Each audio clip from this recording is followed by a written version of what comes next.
Alright, we live? YouTube says yes. Let me just check my phone here.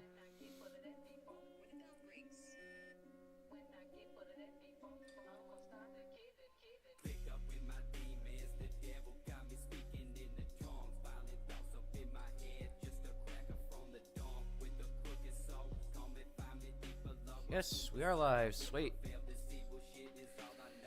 As the title suggests, I'm gonna be doing the well, the title and this thing. I'm gonna be doing the Genshin 6.2 Archon quest and the couple other things before that, actually.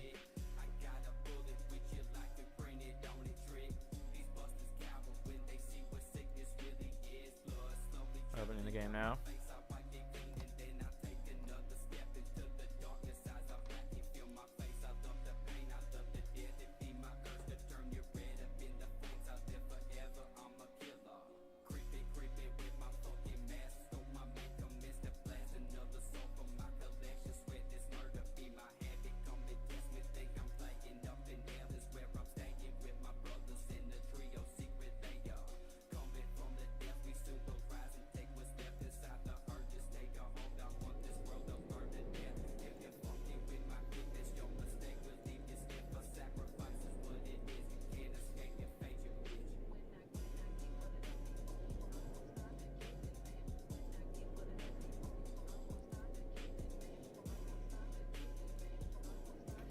Alright.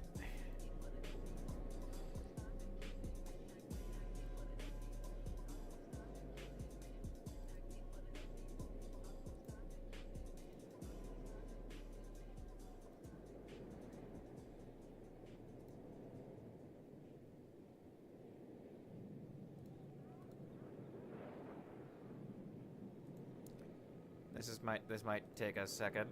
I have not opened the game since since the update dropped.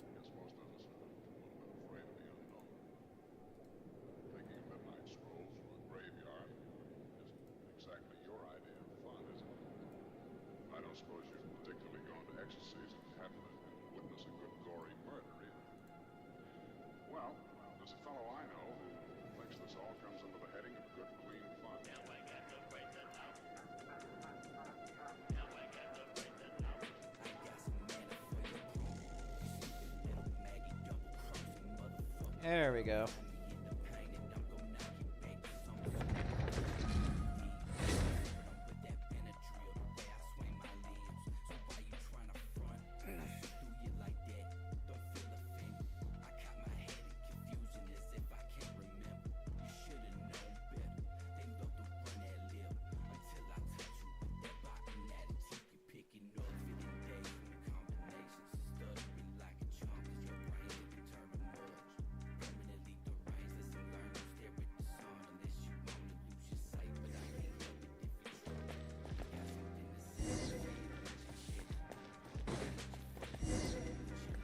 Oh, here we are. Yeah.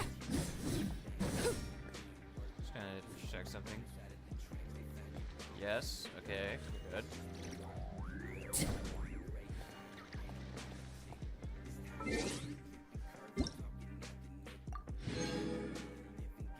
Alrighty.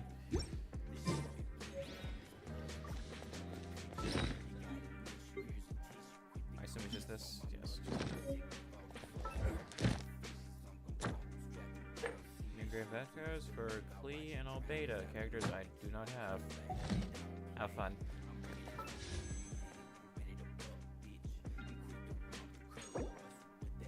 Sure.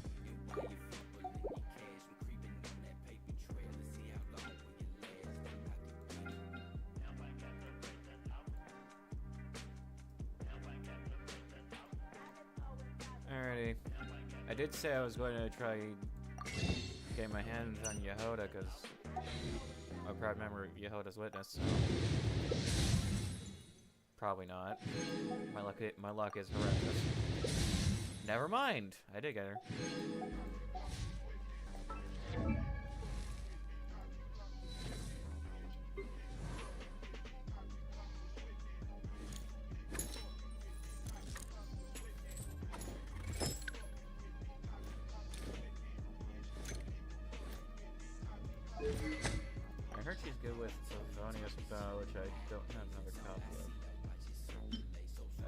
Sacrificial's probably not good. This is the only warball I have.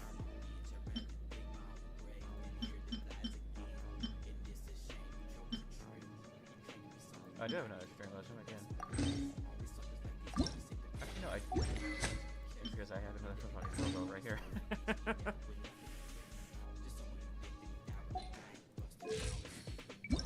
Right. Oh. Right. I just finished,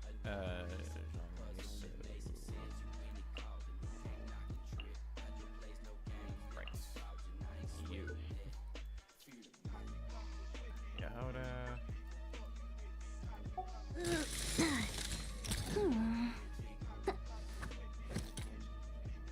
Okay.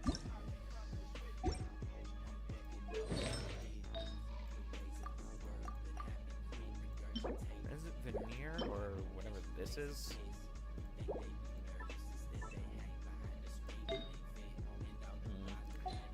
I would love to build Yehoda, but like I'm gonna do the Archon quest. See this. She's missing a little bit of her health. Just do this. And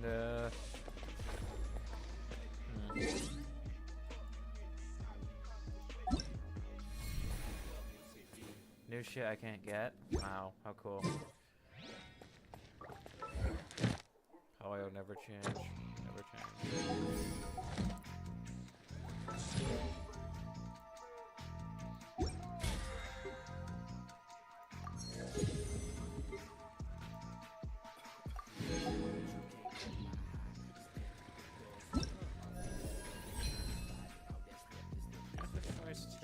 Okay, no 4 stars. That's a shame.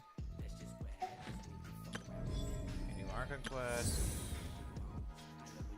Durin's story quest.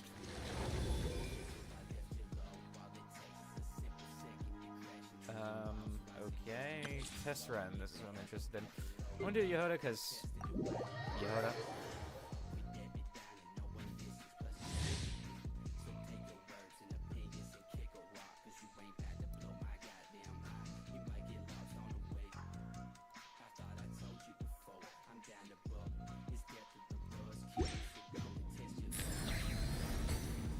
What bow is that? Is this maybe like the event bow that I was mentioning? Because I've never seen this before until now. It's probably meant for Yehoda. What is it running right now? Of course, Electro. Something for Electro Charge.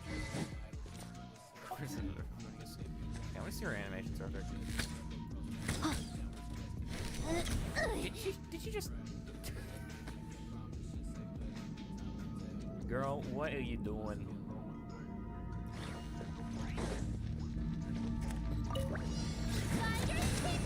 Observe. The long sleep beckons. Start the clock! Quick as a ding-dong weather bomb! Close your eyes.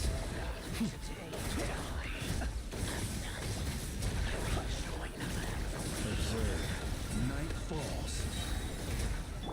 Pass it over! Look, a rainbow!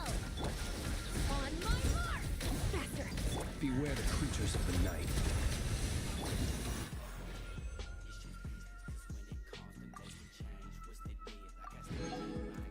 Apparently they reworked Venti, so I don't have Venti, so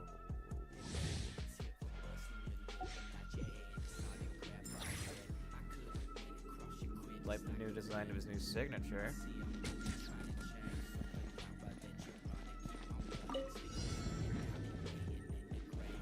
Time for takeoff!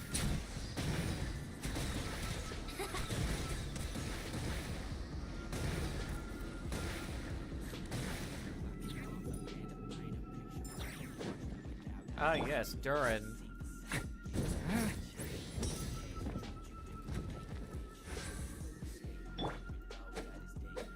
This will be interesting. Going in! Turning point in space! Trooper keeps its course. Think you can get away? Here we go. Damn. Nice. Not bad. I like it. I like that. Okay, Duran. I know using his skill can switch form here, so if I use the skill, okay. Thunder!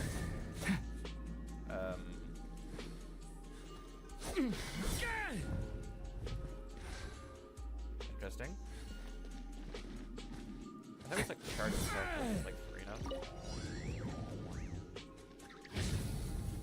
Watch out! King! New life!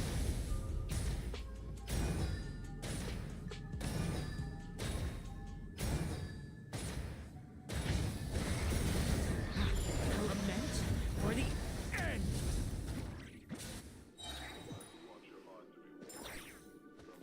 Of course, the squadron of Hexen Circle nerds. I know, Duran has a unique elemental burst animation here. Or like play here. Yeah. Girl, what are you doing? Is that a weapon? What is this? Oh, it's just lost prayer to sight. It's just lost prayer to the sacred winds. I don't have that. Feel this ancient power. Come into being. Everybody stand back. Blazing delight. Stay back. A turning point in fate.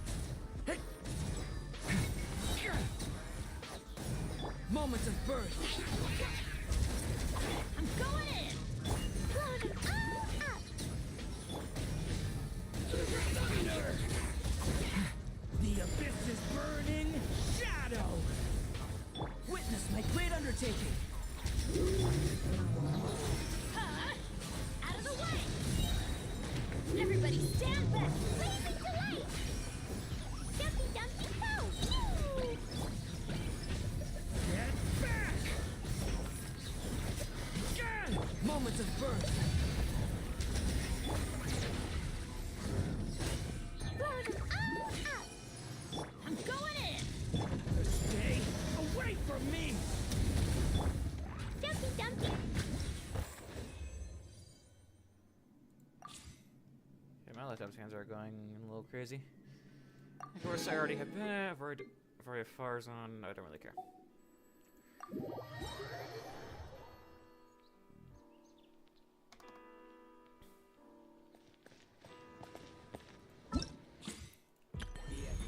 Another Wonderland thing.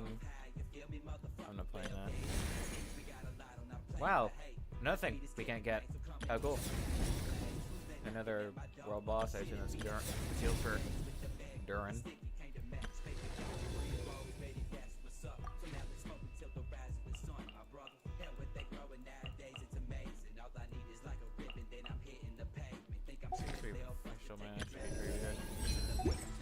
Okay. I think I will at least try getting some extra materials for Yale at least. Why not do it on stream?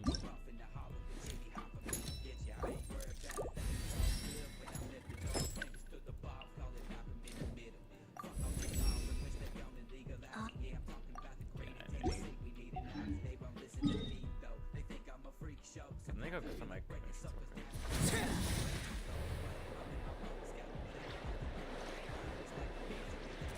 Add Astra. Thank you for Add Astra.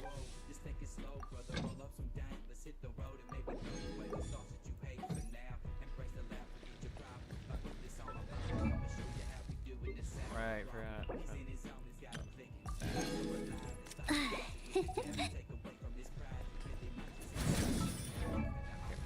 Wrong thing. I need to go to Nokrai. Is there new areas in Nokrai? Still no. What? So that's a nada. Oh, right. Get to there right now.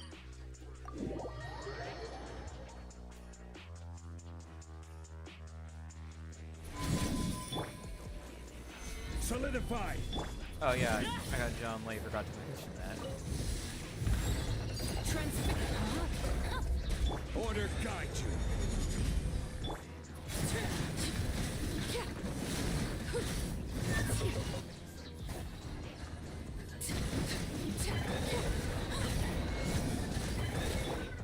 Stabilize. Overruled.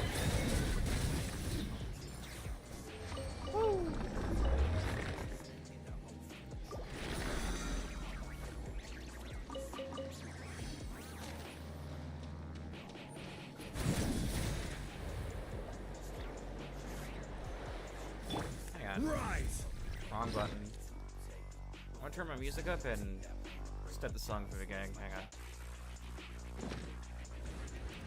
I love this song, guess it wasn't obvious. Solidify.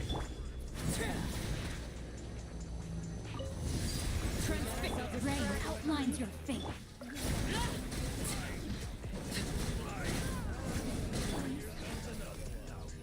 Gotcha.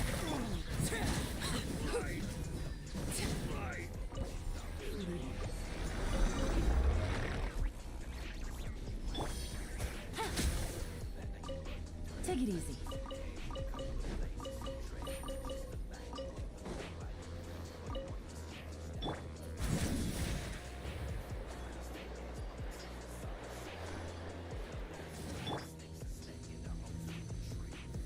Gather.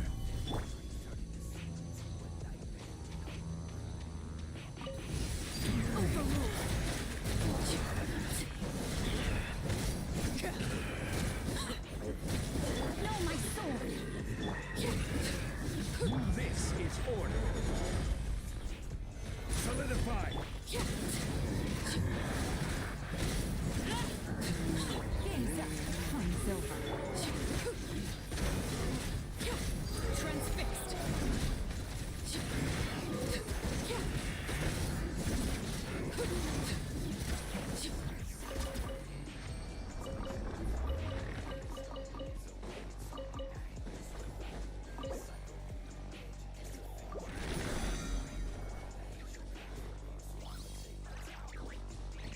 Alright, so I've been hitting Mora ones when I wanted XP materials.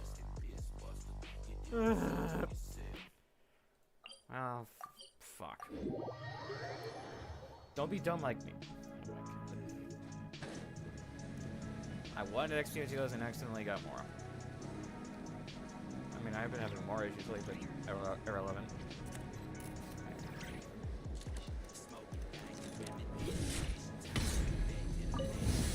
We got ourselves a straggler. Rain outlines your fate. Quietly now. Order guide you. Gather.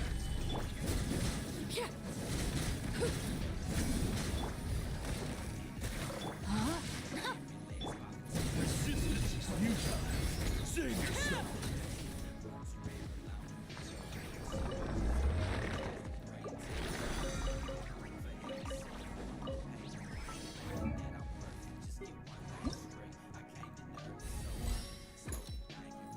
As you can see, I struggle with XP materials.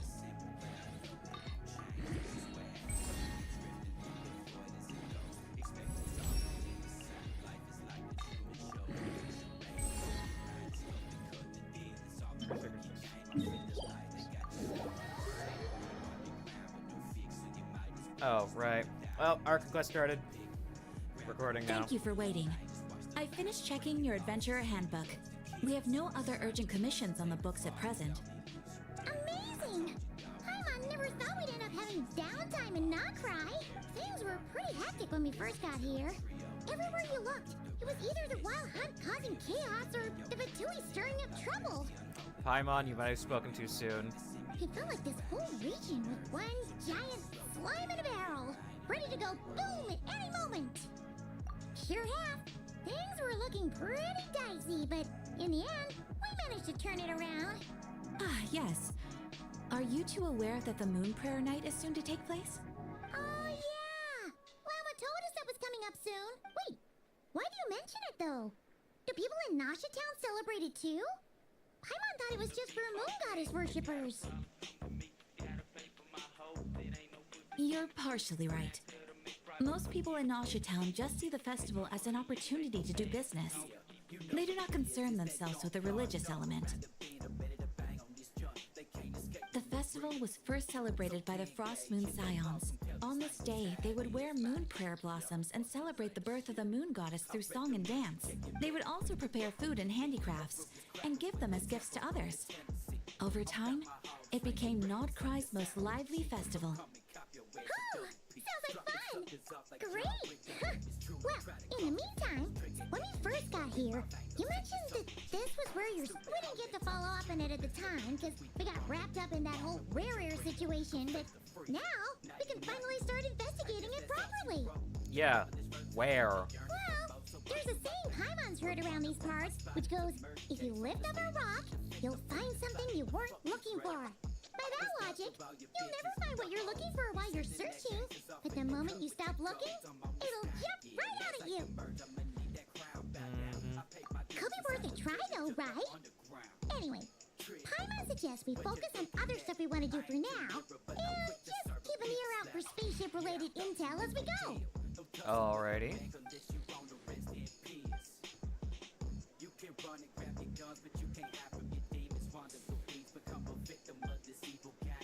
What's wrong? She looks super serious all of a sudden. I guess Totori, the person who I want to rip into a million pieces right now. Huh?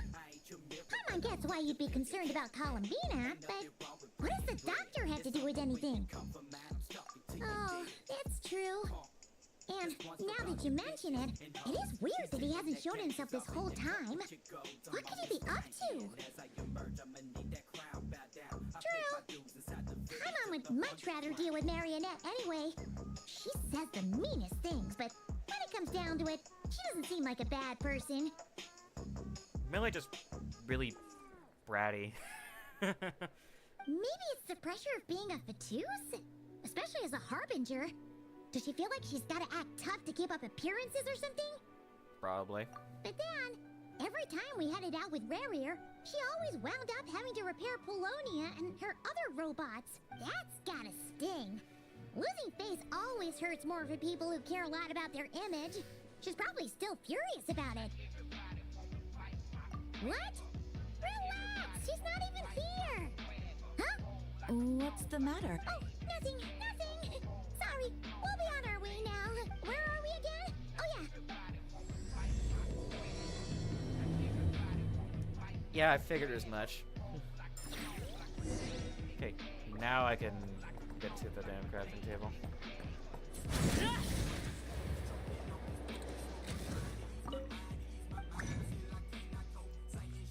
I believe it was... I was gonna craft something right.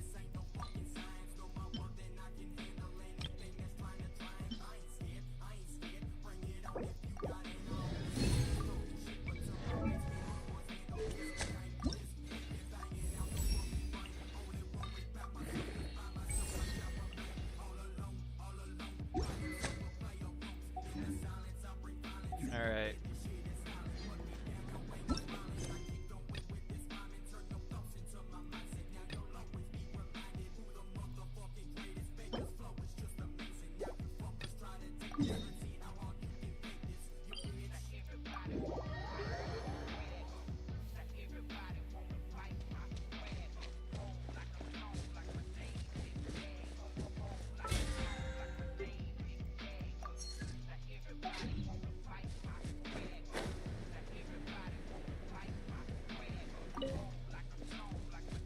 Yeah, well, I do wonder how Columbine is doing.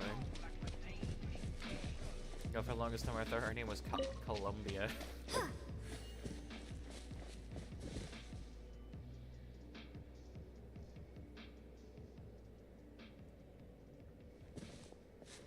Hey, she's sitting up! Is me sitting here a rare sight? No, we just thought you'd be resting.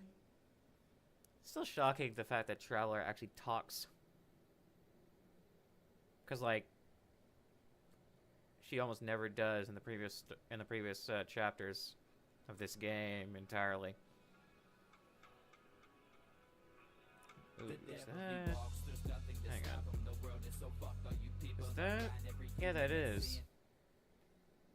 I love this song.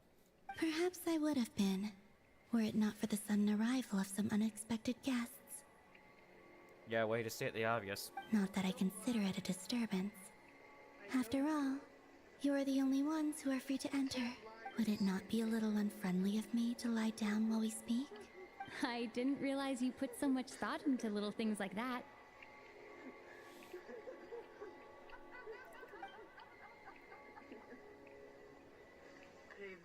And then she floats down gracefully. Love that. Only sometimes. There have been moments lately where I think about you and your companions. Hang on, I gotta check something. Oh my. Right. This game blocks my numpad keys for some reason.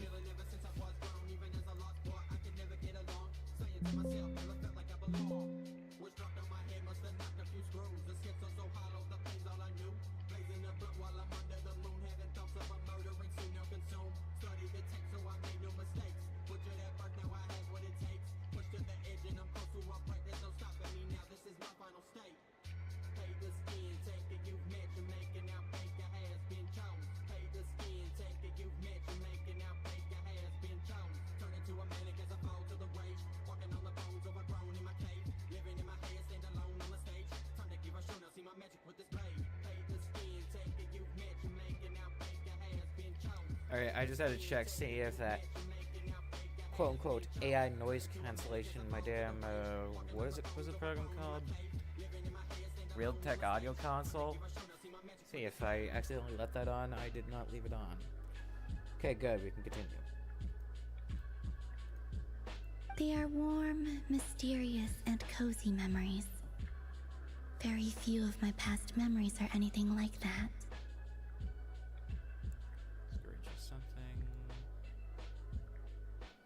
They say that travelers return home bearing bags full of souvenirs. But my luggage was empty, and I believed it would stay that way. Return home? So, you're still planning on returning to the moon? Yes. This planet continues to reject me, reminding me that I do not belong here.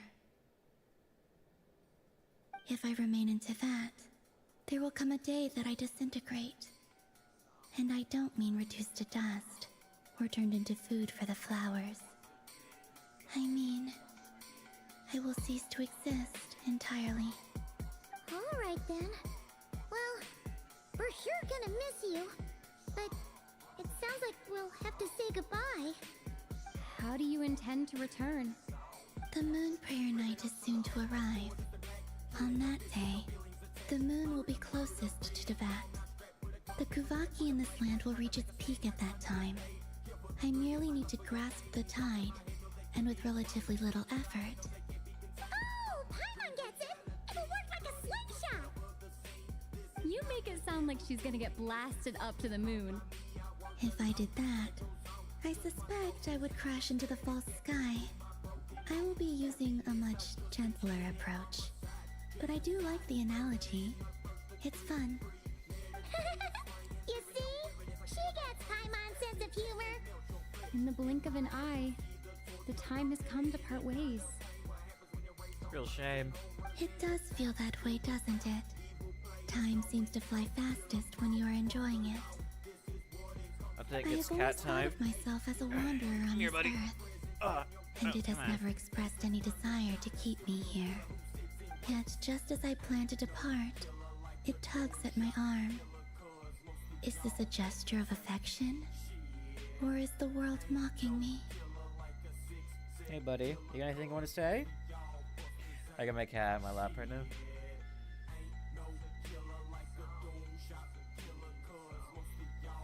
Why are you so orange and cute? Yeah, let me put you down. There you go. Just annoying my cat. Because of a sad scene. Oh. Were you hoping I can answer that? Yes.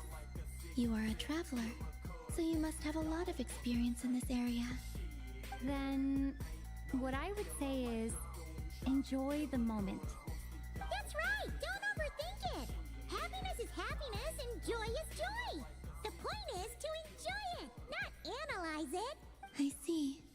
Then what I would say is, even though I am very tired right now, I am You're not still alone. happy. You're not the only person who's I extremely can't tired. tell from the tone of your voice. Oh, really? You don't think I sound happy? You I'm sound just kidding. I tired. could tell you were in a good mood today from the moment we saw you. Yeah, her voice is very A tired joke, sounding. albeit not a funny one.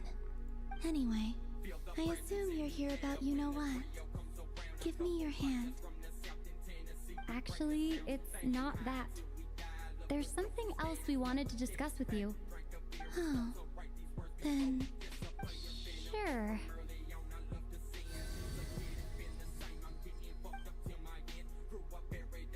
Thank you. So, I've heard that in the Moon Prayer Nights of the past, people here would hold celebrations in the Moon Your Goddess's honor. breath stinks, buddy. Since you helped so much in our fight against the Reihir of Solnari, I think you deserve a farewell party before you return home. I haven't asked everyone else for their opinions on this yet, but I'd like to invite you to join the upcoming Moon Prayer Night. I've never joined a moon prayer night before.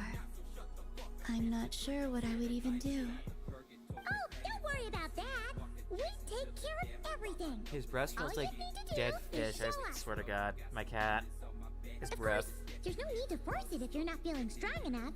It's just, this kind of felt like a golden opportunity. But they call me Kutar, and the Fatui have an arrest warrant out for me. I shouldn't appear in public right now. Yeah, that could be a problem.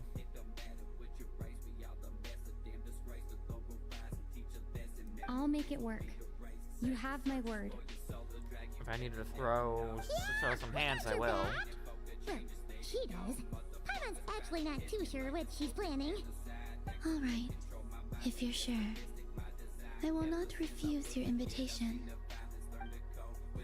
I suppose it wouldn't hurt to pack a few more sights from this world into my suitcase before finally learning what my homeland looks like. Oh, if you see Lauma, please tell her that my answer to the question she asked me is neither yes nor no. Rather, it is, there is no need.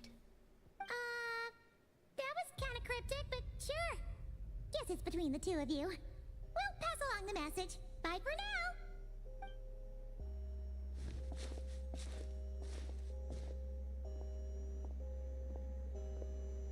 What's the predicament? Man, I see another issue. No coming any closer, I'm about to break. Why they Why are we not switching scenes? And also, I do not know. I forgot what the question was. Since she's agreed to join the festival, let's go see who else wants to take. I interrupted Paimon. Whoopsie. Lama's gotta be the person most familiar with the Moon Prayer Night. We should start with her. Also, what exactly is your plan to keep her safe? I'm not sure yet. I'll figure something out. What? Are you serious? And Paimon even gave you her vote of confidence back there. When did you become so sneaky?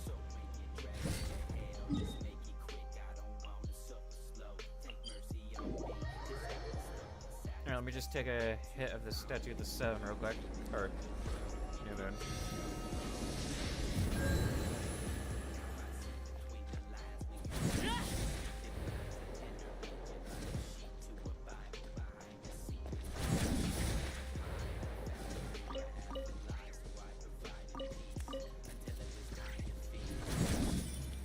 Llama's gonna kill me for that.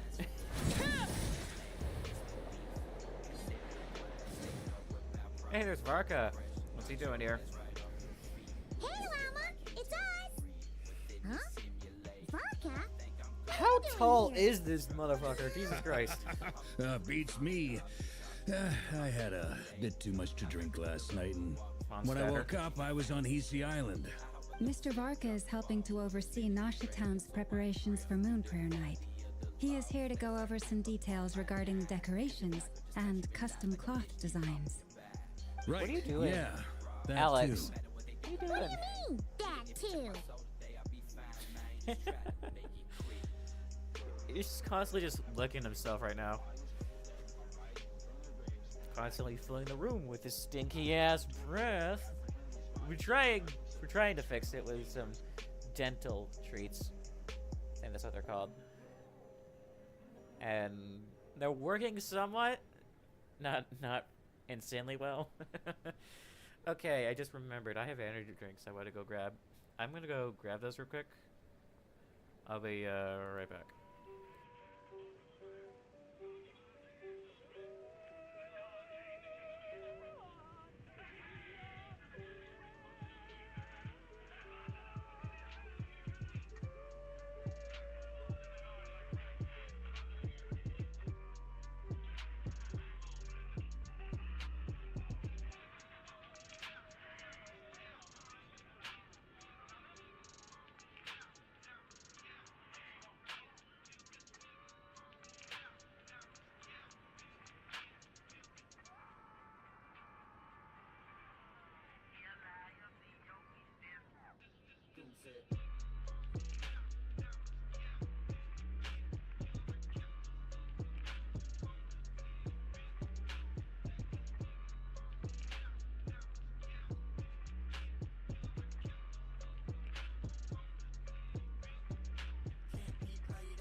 Alright, back. Got some drinks. Yes. Celebrating this festival is a I got a long-held tradition green here in flow Archon. Alani here and On a this day, the Fruit crescent Crunch moon Rockstar. at the I'm ready to top lock in. branches of the verdant crest turns into a full moon, and the moon prayer blossoms bloom with a special radiance. Our people take these to be blessed omens. It's an especially welcome event coming off the back of all Especially that welcome event, you nasty say, huh? business with Rare. Everyone got put through the ringer recently, and now they're looking to turn their fortunes around. The big shots in Figures town much. all agree that a big, lively celebration is just what we need to rebuild people's faith in this place. No wonder Catherine said that people weren't so bothered about the religious element. Alright, I'm gonna stop there for a sec. I just need to mention something. The way we sealed off rear there in 6.1, that felt too easy. Like, genuinely too easy. It's getting a little hot. My laptop will be a little bit louder. I'd like to apologize for that. 2,800 RPM. Yeah. I just have a feeling somehow, some way, either the Wild Hunt or Ruir is gonna pop his ugly head during the celebration and shit's gonna hit the fan. Badly hit the fan. Ooh, superstitions. I like that. Come on, there we go. Yeah. This doesn't feel right. Like, this feels too... I feel like something bad's gonna happen. A celebration that's supposed to make everyone feel better after all the shit that went down last time. Here's the thing, usually in video games or stories, books, movies, whatever, when this happens, usually something goes wrong. I feel like something gotta go wrong. That's right. It's become more of a local custom by this point. The celebrations have little to do with whether the religious stories behind this event are true or not. That's gonna need a lotto. Even the Frost Moon Scions are eagerly awaiting the coming of Moon Prayer Night, despite now knowing that their past beliefs were founded on a falsehood. That's fair. It's a bit like the lantern ride in Liyue. It's a chance for people to enjoy themselves, not debate the existence of the Adepti. Oh, one other thing. Yeah, We just I went may to see stream Lantern Calabina. right, I honestly. went ahead and invited her to take part in the festival this time. Maybe, I Hope don't it's know. okay. Wait, so you mean she agreed to it? Huh? That's quite a surprise. Then I Surprise indeed. suppose that she intends to return to the moon on that day. Yeah. Yeah, it's kind of a complicated process, but basically, it's like shot. That's a terrible metaphor. I understand. Very terrible metaphor.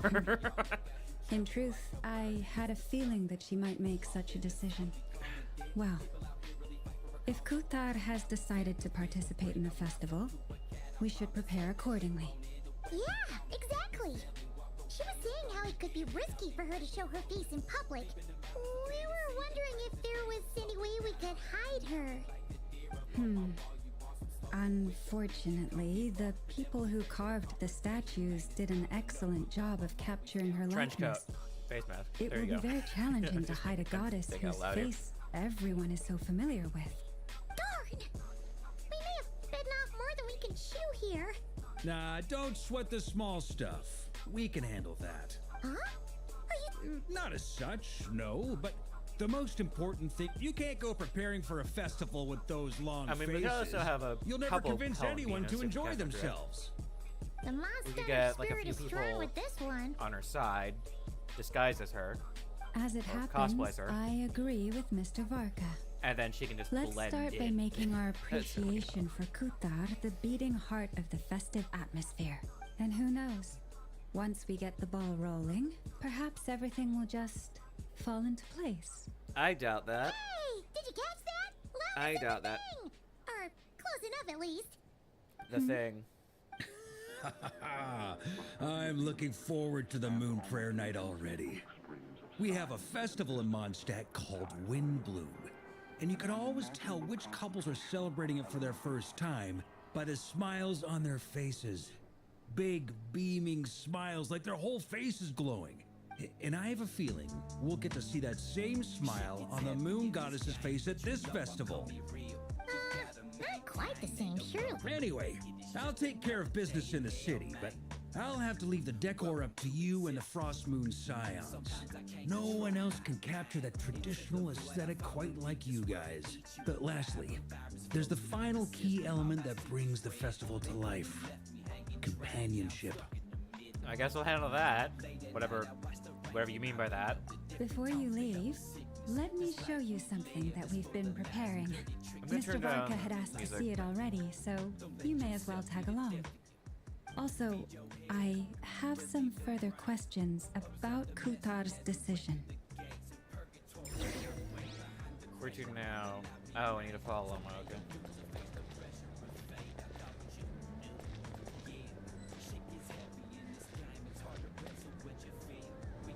Huh! What's this? They sure look like they're having fun. I believe so.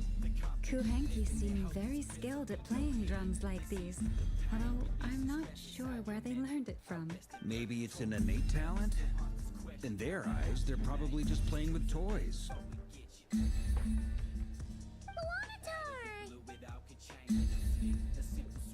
Yeah. She looks more confused than anything. Maybe we can teach her next time if we get the chance. What are these floaty things? What? Moon veils. We hang them from buildings in the city during the festival. When you look at the sky through them, it creates a lovely misty effect. Fascinating. I don't know what those are. I mean, those are traditional balloons here. Everyone seems hard at work. Excuse me. They're preparing items for Moon Prayer Night. For instance, the sculpture being made over here. Mr. Varka and I were just finalizing the details of where it will be placed. Ah, there she is. I didn't know the finished article would be so large. Not to worry, though. All the necessary arrangements have been made. Just let me know once it's ready, and I'll get some people to ship it over. You have my thanks. And over here, we are preparing a very traditional confection. Oh, look at all these colors! It looks great! Can Paimon try one? Of course.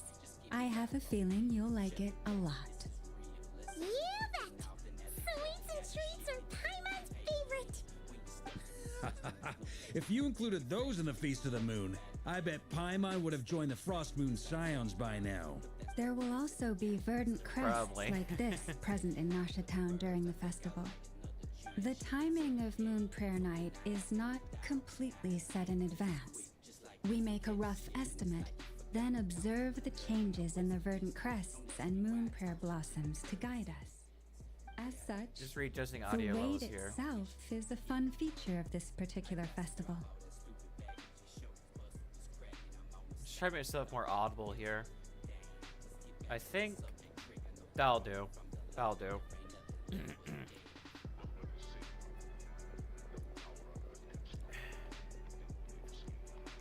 Audio Let's has talk been here. audio's been a very much To tell of the an truth, issue. I am with very games, especially surprised to hear Japan that 2 stream, Kutar is willing which I to don't know if I want to participate in stream the it again, festival. honestly. I once asked It's her if fun, she'd be just I don't willing to wanna stay with the stream Frost it, Moon you know what I mean? Scions. I could introduce her to everyone, and we could be a family to one another. She did not answer, but she has not appeared here since. I took this to mean her answer was no, but if that were the case, she would not have accepted this invitation. Ah, I see. Maybe she is right. Maybe the Frost Moon Scions of today no longer need a moon goddess. But my wish was not for her to come here and be worshipped as a deity. I simply wanted to offer her a place to stay. I'm sure she believes that showing herself here might invite Fatui intervention, and as such, she does not wish to cause us trouble. But what really pains me about all this is that this is her birthplace. She ought to belong here, yet no one has been able to grant her shelter. I think I'm qualified to weigh in here. When someone's about to depart on a long trip, what they need is blessings, not burdens. We should wish her the best, not make the journey harder than it already is. Anyway, she's agreed to attend, hasn't she? All we need to do is simply respect her decision. I see your point. Yes, she will soon depart after all. Our job is to leave her with some happy memories. Besides, who's to say her journey to the moon is a one-way trip? It's not like she can't come back and visit if she wants, right? Paimon agrees wholeheartedly. Festivals are all about having fun, so let's keep it simple. All right, I'm gonna head back to Nasha Town soon. Want to come with? I'm guessing you have some other folks to visit there. Sure thing, let's go. Bye for now, Wilma. Thank you all. Goodbye.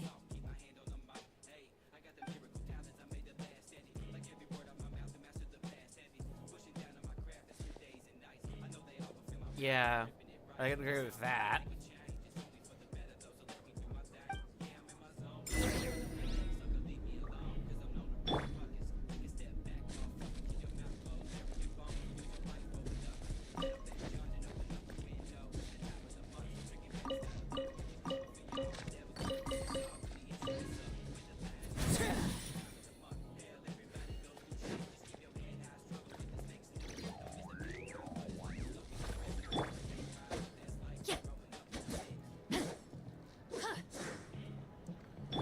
Okay, I think I gotta use the bathroom here shortly.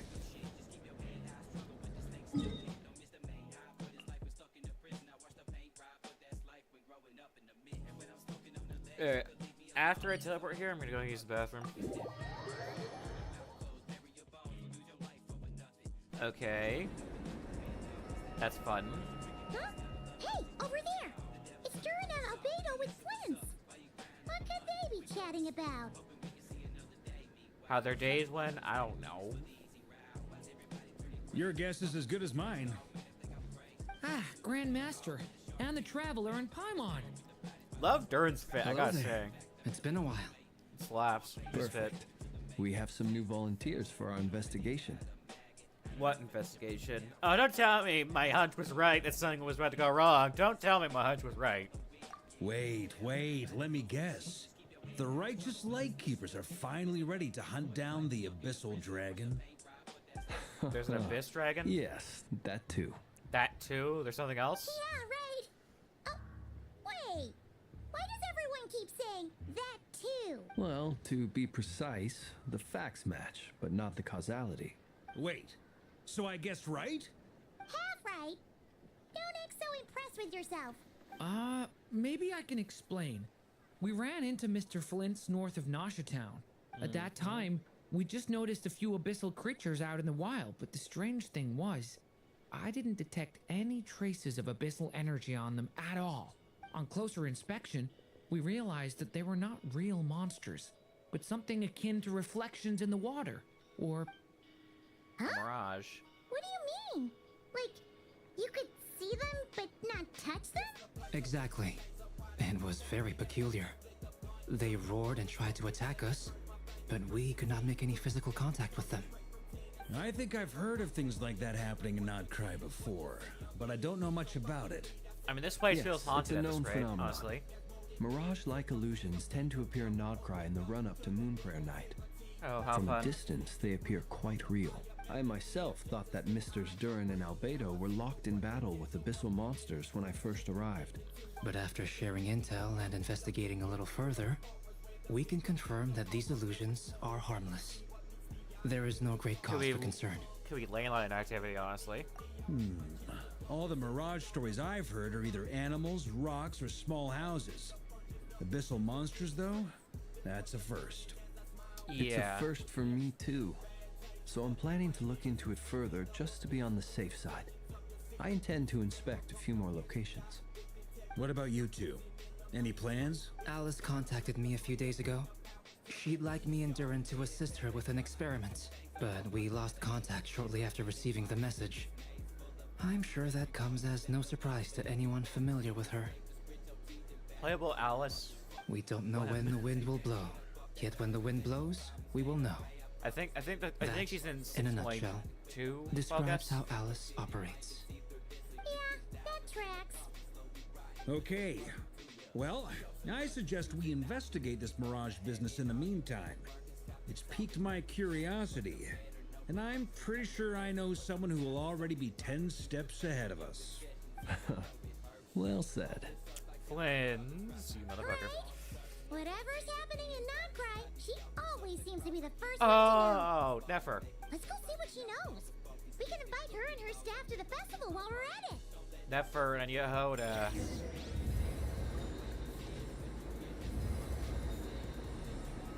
What was that? I'm not the only one who heard that, right? What the fuck was that? That was weird.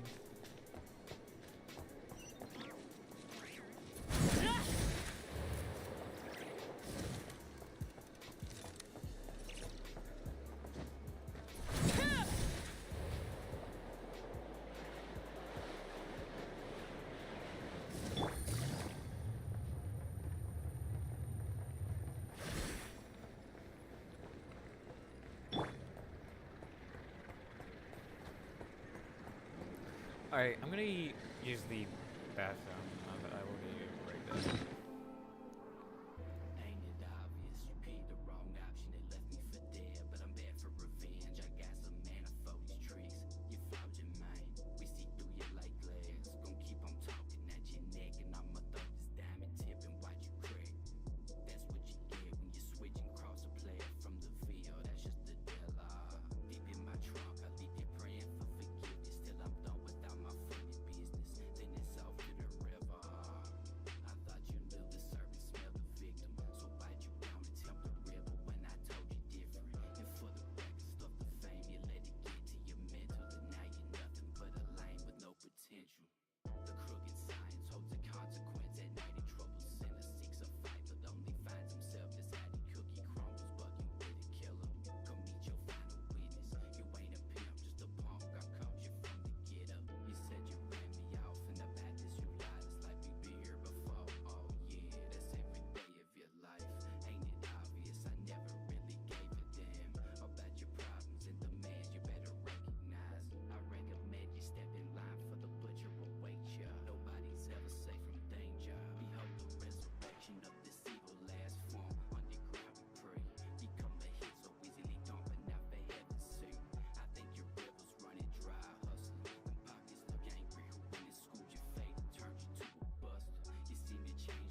Alright.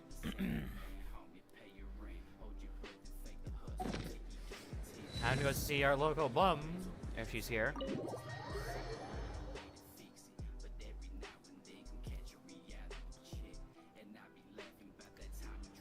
Where is she? Oh, come on. You're right. I have noticed. There's certainly something a little fishy about this situation. Only a little, though. Like Alex's Records breath? indicate that this phenomenon can occur in the days before and following Moon Prayer Night. That said, it has always been a rare sight in the past. The odds of encountering these phantoms are similar to looking up in the night sky, happening to see a shooting star, and managing to make a wish before it disappears.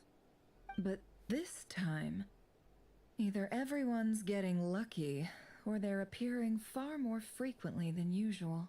Which is Yehoda's concerning. out gathering intel as we speak. Oh, there she is. In Oh, the that's where she is. meantime, let me check off some points of interest. First, the Abyss. The ones we saw seem to be abyssal monsters. Indeed. But we have identified one location where many more of them have made an appearance. And not just monsters, but human phantoms too. Given the scale and nature of the phantoms, it's almost as if someone's last memories are coming to life. Or Oh, That's concerning. So you mean the phantom monsters are hunting down the phantom humans? exactly. The phantoms can interact with each other, but we have no means of intervening. In addition, some of the human phantoms would seem to be from the very distant past. This is clear both from the clothing they wear and the stories they tell. They claim to be from Hyperborea, a name which I've heard from Lauma before. If this is true, it means they must be from 6,000 years ago. did Paimon hear that right? 6,000 years? Holy shit. It sounds like this merits further exploration. Indeed. That'd be a big help. Now leave it with you, Albedo. My knowledge of ancient history is non-existent. And I Paimon is used to losing doze her off every mind. time the pre-Knights Favonius era came up in class. Look at her just losing her mind. It's quite a miracle that you were able to understand these phantoms' speech, given how long ago they lived. I suppose you're right. But I'll leave the archaeologists to ruminate over that conundrum. As an Hang on. intelligence broker, my sole interest is in the value of the information I gather. Which, in this case, hopefully means earning myself some good favor with our dear Lady Moonchanter. So calculating. Whew, this intel broker logic always catches Paimon by surprise. Hydra job to slay with Sounds these to lyrics, by me the way. like we could split the work up. In case I you didn't hear think the me. abyssal Hydra phenomenon is best slay left to with these Albedo, lyrics. Flint, and me. Agreed. In this process. It coincides Hydra. with my duty as a lightkeeper. For my part, I'd like to understand the abyss better. Even a little knowledge would go a long way. This is certainly a rare opportunity to study the abyss. But even rarer, perhaps, is the chance to make contact with the ancients. The Curatorium will take the lead The on ancients, you investigating say? the Hyperboreans. I better get We down put Jackson in on the work phone. to learn what we know so far. It seems only fair that we get some quantity of exclusive intel. That just leaves our trusty team of 2 unassigned. Since you became an honorary knight, of course. This was part of my grand plan all along. Okay. By the way, we managed to convince Columbina to come to the Moon Prayer Night celebrations. Would you and Yehoda like to join too? She agreed to that? Huh. Quite an achievement. Never underestimate the traveler, I guess. I'd be happy to join. No point shutting myself inside when the streets are all decked out. I doubt any clients will be visiting during the festival in any case. And Yehoda loves a party. So I'm sure she'll jump at the opportunity. No. No. Oh no. No. Yehoda, what happened Way now? to contradict me in front of... Wait. No, that's not what I have bad news, boss. What bad news? So many people. All right, everyone inside, quick. Yeah, hold up. What is the? Oh my God, she's a zoom-in. She's a zoom-in. This is gonna sound crazy, but hear me out. I saw one of those phantoms at Star Sand Shoal. It was some sort of flying ship. Come again? Did you just say? Did she just say flying ship? Gee, I wonder if that rings any bells. Oh no, we're heading down the rabbit hole, buddy. Me annoying my cat. Oh, Piercy wants to claw me now. Come on, buddy. Just want to pet you. Like a spaceship? Yeah, that sounds familiar. It's gotta be the one you came to Tibet in. You said you saw the same thing through the moon marrow, right? Huh? You already know about it? Ugh, I thought I was gonna blow people's minds. Turns out... You blew my mind that you saw that. Wait, back up. You came here in a spaceship? Now my mind is blown. What's it like on the inside? Was it like flying through space? It looked more like an escape pod than an actual ship, honestly. It's small. I mean, there was only 2 people on board, but I mean, then again, it could have just been a 2-person escape pod. Why am I talking about escape pods? I'm a bit of a sci-fi nerd, particularly Star Trek and Stargate. That's why I mentioned. That's why when Durin mentioned the Ancients, I mentioned Daniel Jackson. Watch SG-1. Yep, exactly. Huge discovery. You're the best. Wow. Really? Well, I don't know if I'm all that, but... Smug ass look. Smug ass look. Let me... No. Yeah, that's a shortcut, okay. Yeah, that's a screenshot. That's a screenshot, alright. I guess that decides where we're heading next. Barca. Come on, don't look at me like that. I know the spaceship doesn't have anything to do with me, but you don't want to leave me as the only one twiddling my thumbs, do you? Please? Alright, why not? Fair enough. You can tag along. Wouldn't that be my choice? My ship? Just saying. Okay, it might be a little bit hard to hear me here. Or hear the game, I should say. Let's try negative... Around that. Shouldn't be that hard to hear, right? Hang on, I'm just gonna mute my mic real quick, check something.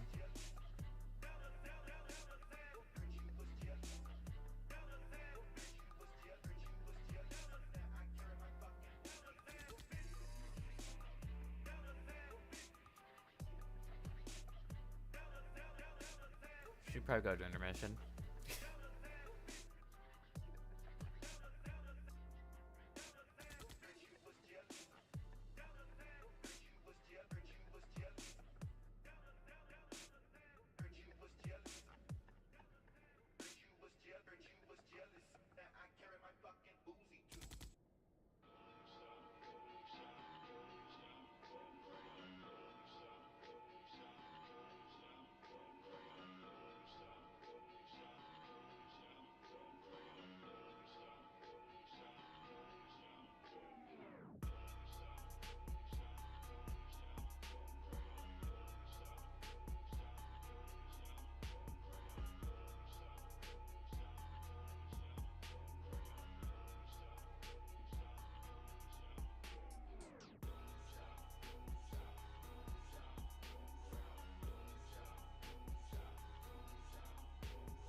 So I may still there might still be some issues hearing me.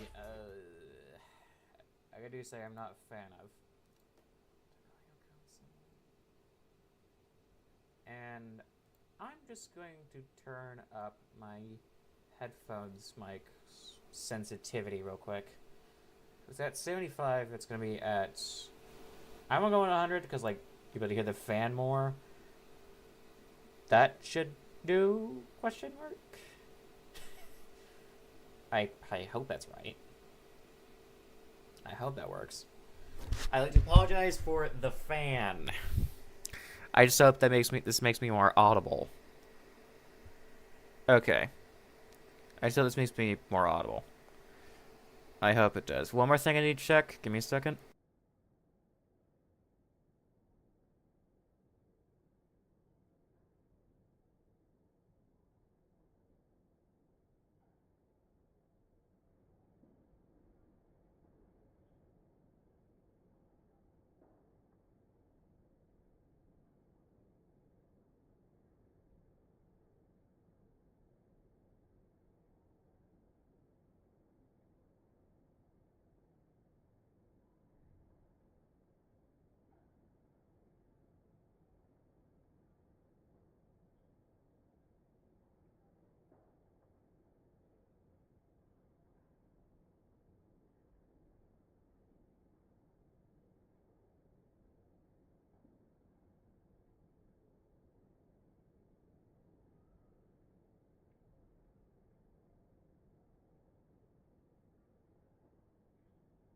Okay, back to work.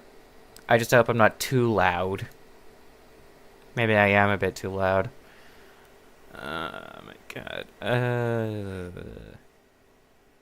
Let's just keep it at maybe just 90, because I don't want it going into the red often. But like, then it'll be hard to hear me. If I give it like a boost here, 10 plus decibels, does that work? That might have been too much. That might have been too much. Oh my god. For those of you who are just tuning in, I'm currently suffering at the hands of audio. My microphone, to be specific, because I have no idea what the hell I'm doing. It also has a Realtek audio console, also has an AI noise reduction thing, but it makes me sound like absolute ass. As you probably can hear right now. Because, like, I sound like I'm underwater right now, I bet.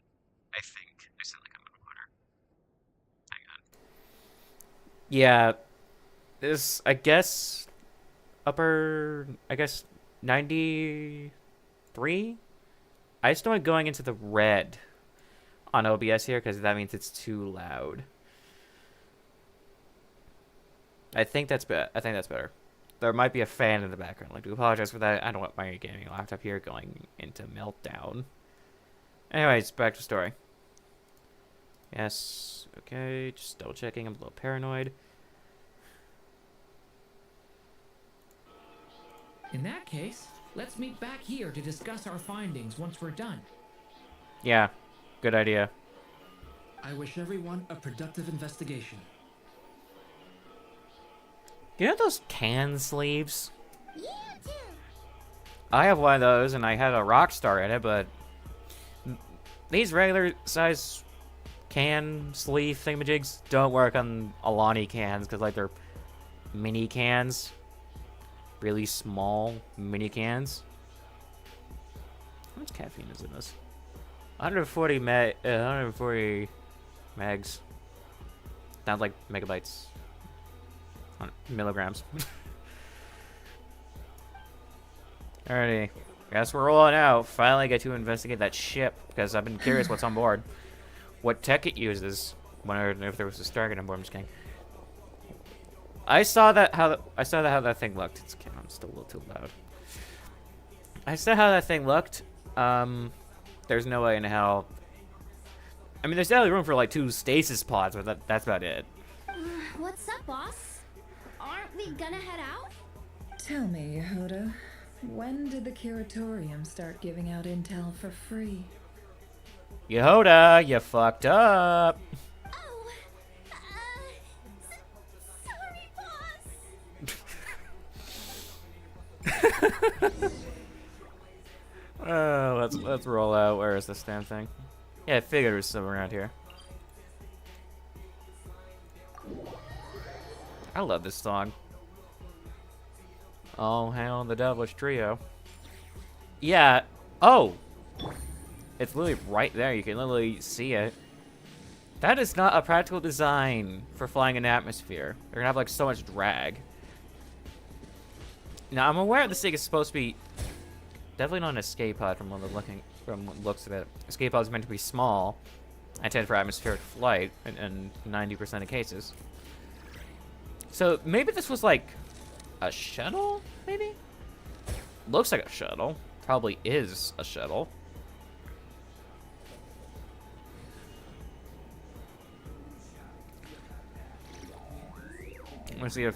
We're gonna see a phantom aether over there. That would be creepy. Definitely. Probably not a. Definitely a shuttle. I'm getting a Discord DM.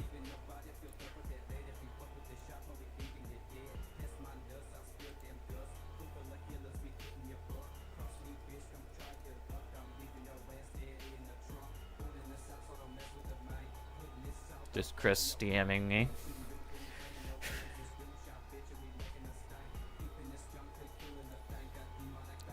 Just gonna take a screenshot here because I want to tell Chris that Yahoo is real.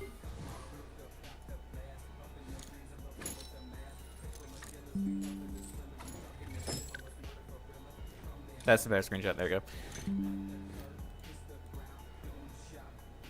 Oh, lovely.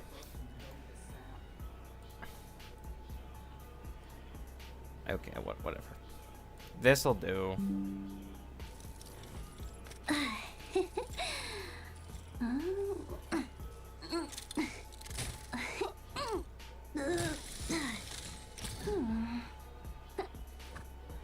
There we go. That's the perfect screenshot.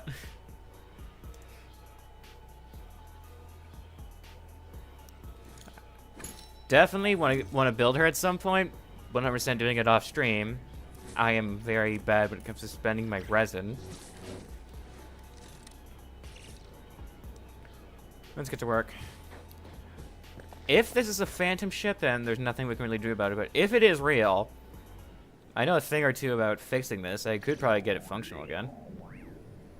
Because, like, I've seen Star Trek, I've seen Stargate, I know a thing or two. If it's crystal-based, we would have to do some swapping of parts. I'm not sure why we want to start it up again. Not really much of a reason to start it up again. I mean, could be good for parts. Hence why it's just a phantom. Wow, what do you know? Yehuda was right on the money. This phantom really is your spaceship. Looks like a shuttle craft, but like something you'd see in Star Trek. Just like you'd see with like an alien shuttle. But that's so weird. Why would it show up here? Is it some kind of projection or a ghost? Like maybe it no longer exists. Somehow, it left an after image? Certainly possible. You're already here. Oh, Llama. Miss Lauma, what a surprise. I thought you were busy with festival preparations. I was, until one of our people informed me that a strange sight had appeared at Star Sand Shoal. No one's ever seen something quite like this before. Looks like it's see it for myself. One of the wings is embedded into the ground here, or it broke off on impact. Looks like the engine, if it was falling in this direction, you know, the engines would probably be here, unless it was falling backwards, which wouldn't make much sense. But that's probably so the engines are probably here. These wings could be potentially for like gliding, possibly? Save on power? When flying in atmosphere? These could be like, for all I know, these could be weapon mounts. Like, this could be like a fighter, honestly. Now I think about it, this could be like a fighter aircraft. Same here. Oh, so we heard that these things appear around the festival period. Any idea why that is? Unfortunately not. We have very limited information about them. since they can't be interacted with. And no human phantoms have ever made an appearance before now. Could be something that could be the reason why. Could be because of shit that happened with Rear. I'd like to apologize for the fan in the background. Turn it down, and it's gonna get a little. My laptop's already toasty. Let me just check Armory Crate here. Give me a second. I could just leave it off in duration. Yeah, it's a little toasty in here right now. Yeah, this seems like it at ATC. I may have to turn this up. If it becomes a problem, I will turn it up, but it probably, hopefully, shouldn't become a problem. I miss Windows 7 gadgets. There was a Windows 7 gadget you could just like that just showed off thermals, I think it did. Or at least usage. Didn't show thermals, but still.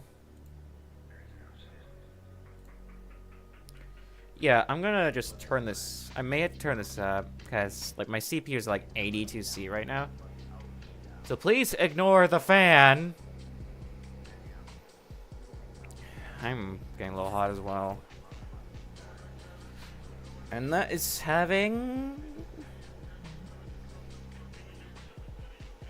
barely an effect, honestly.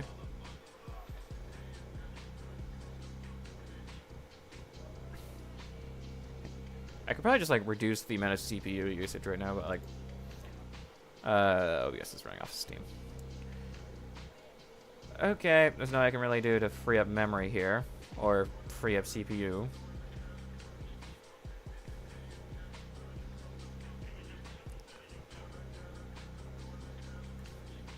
Well, that worked. The most we've been able to deduce is that these sightings appear to be connected to the increase in Kuvaki energy around this time. I'm gonna turn down my system volume here. I have to apologize for the fan in the background. Yeah, seems like that's all we can do. This is all so confusing. I don't want any thermal throttling right now. That might... Yeah, so the cooler right now is having like barely an effect, but it's in effect, so... Allow me to lend you a hand. Yeah, that'd be great. And diagnosing what the hell happened. Ooh, I love Hellraisers. Yeah, so we can't touch it. We can't... If only we could diagnose what the hell happened.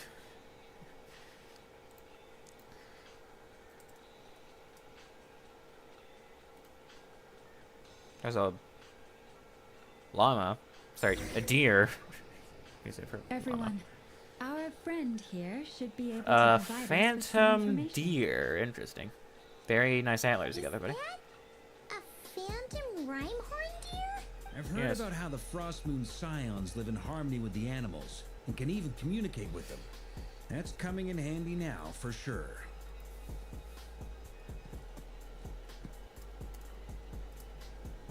Hang on, I'm getting a million Discord messages.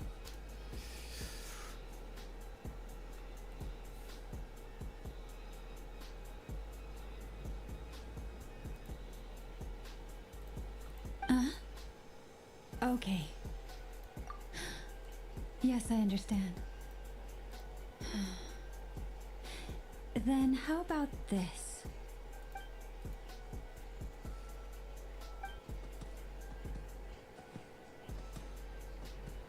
I don't know how you He's could leaving. you could convince It that. appears to share our curiosity about this giant spaceship. So I asked it. In return, I told it about some nearby spots where the wild fruit grows abundantly. We may live in a different era from these phantoms, but I trust that the terrain, climate, and ecology here are more resistant to the effects of time than some things are. Let's give them a moment and hope for the best.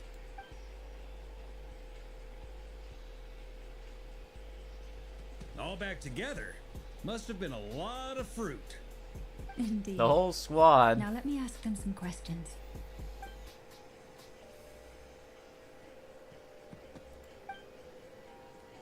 What did it say? Find a lot of wild fruit, enough for them to feast for a long while. This puffin circled in the air several times, but didn't spot anything out of the ordinary. certainly nothing to do with the spaceship. Huh. Well, it definitely makes sense to get a bird's eye view. Indeed. Other than that, I was also thinking that the world these phantoms see is also different. Oh, I get what you mean. The wild fruit exists in both times and spaces, but there might also be things that only exist in that space-time, which we can't see. Good point. Great thinking, Lama. Blunthorn rhinos can use kuvaki to shift great rocks, but this one says it couldn't get that ship to budge by even an inch. The sniffer mole tried too, but despite being a skilled digger, it could not get... They say that the spaceship looks robust and undamaged. Undamaged? But completely the impervious to any and ring, all the attacks. wing on the Whatever lies right side? within is Yeah, right well side defended from harm. is basically completely torn Sure. off. Just like us humans. There's no way this thing will be able to There fly was nothing again. they could do about this spaceship either. Yes. Still, they deserve our thanks. We are grateful for all your efforts, dear friends. Now go and enjoy your feast. Yes, you enjoy. I've noticed some other human phantoms gathered nearby. Come on, let's go talk to them. I may want to show Chris something. Specifically the Yehoda's trials, or like at least her attack animations. Just how overkill she goes with her fucking animations. I may want to do that, but then spoilers. Okay, hang on. We cancel navigation and teleport to a random location.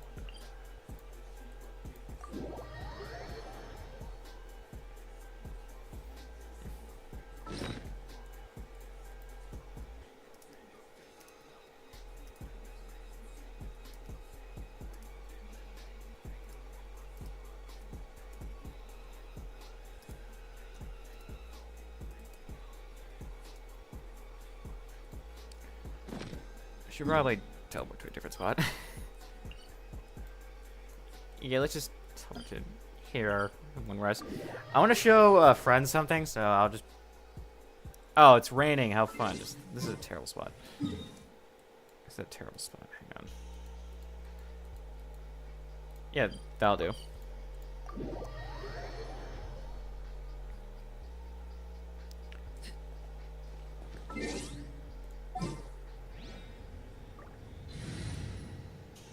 Okay.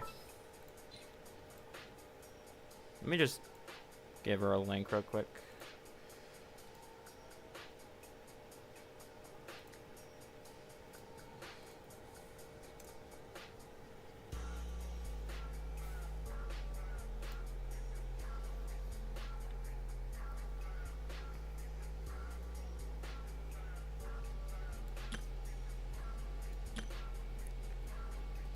Oh, she went offline. Damn. Alright, I was using this team to fight the damn Geo hypostasis that I hate with a passion. Seriously, okay, getting this motherfucker's materials, nightmare fuel. Where's you? There he is. There she is.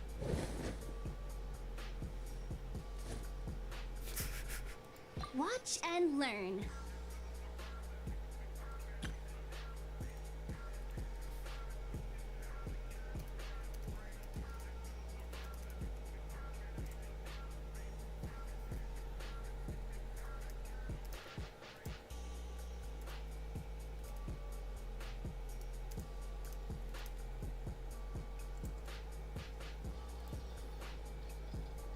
Okay, I've also been pinged in the fucking weird gun game Discord.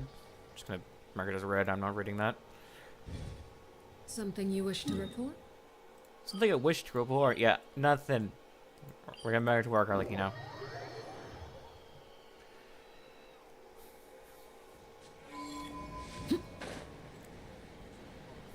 Three question mark names are always a good time in this game.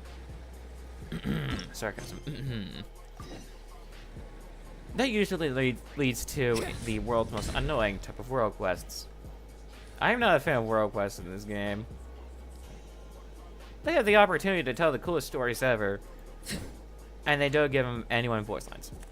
That would make me at least like a lot more invested into it, instead of it being a fucking like 6-hour snooze fest, like that 1 hour an hour quest.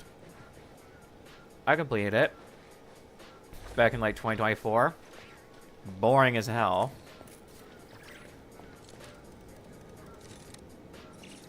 Let's see, can I actually like? No, I cannot step on it. Where would you know these pillars? Stabilize. Yep, it goes right through it. I wonder if it'll have to be removed in the cutscene. What is this thing? It'll be removed. I've never seen it move, and there's no way to get inside. Unless the wing is Goodness knows. clipped. My grandpa says it's been sitting here at least since his grandpa was still alive. What about his grandpa? Did he say anything to your grandpa's grandpa about it? Huh? I don't know. In all likelihood, it was here back then too. Hard to imagine something this huge could move. Guess that means that as far as they're concerned, this ship's been around a long time. Yeah, I would imagine. I mean, it was a pretty hard landing from what it looks like. Let me get into the camera mode real quick. Okay, camera controls are a little limited here, but from what I can tell, this looks like a pretty bad landing. I mean, for crying out loud, one of the wings for this glider, shuttle, fighter craft is missing. And it landed so hard it caused a bit of a damage to this mountain here. And it came to rest on its side here, which I would consider a bad landing. Then again, any landing you can walk away from could be considered a good landing, so... Perhaps our friend Travelaire here should... Perhaps our friend Travelaire should consider getting a pilot's license. Well, that was the inevitable joke of the day, wasn't it? Yeah, from the looks of it, this was a really stingingly bad landing. Hell, I actually exposed a cave, which I never noticed that. Come on, brothers. If we can get even a small chunk off of this thing. Huh? Yes, brother. I shall join you. We should go with them. Varka. What the? This thing is crazy tough. I can't even scratch it. Sorry, brother. Looks like we'll have to seek our fortunes elsewhere. Enjoying yourself? I was just seeing if I could influence this phantom's perception by playing. But nope, no dice. I don't know what it's made out of either. Probably, well, it's gotta be space woody, so Sure we're all starting to build up an probably idea of titanium. what's going on here now that we've spoken to some of the people. Or something These similar to phantoms titanium. are reenacting real historical events in Nodcry. It's almost like we're in some kind of interactive stage play. We can talk to the actors, but the plot is fixed, and we can't influence it. It makes sense. History is set in stone. The objective facts of the past cannot be changed. Paimon totally thought you were just goofing around earlier. But actually, you were doing some... There was some mild goofing around in there too. Of course I was. Anyway, at this point, I think we're forced to conclude that although the Phantom spaceship is right there in front I'm of gonna lower us, this by we're not interrupting gonna him. learn much about it from these people.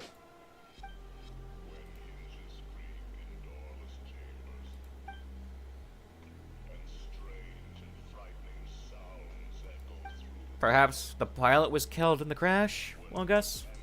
If there was more than 2 people on board, so the stasis pods contain Lumine, Aether, and there was probably a pilot, so... a third person? The pilot? Don't be discouraged. If nothing else, this is proof of the ship's existence. So maybe not Lumine is the one who needs to get a pilot's license.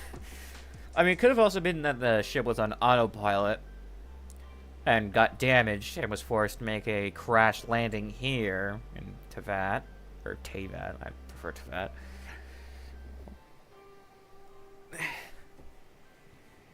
And think about it. So many people tried to hack their way inside, but no one could get the door open. It's made of very tough material.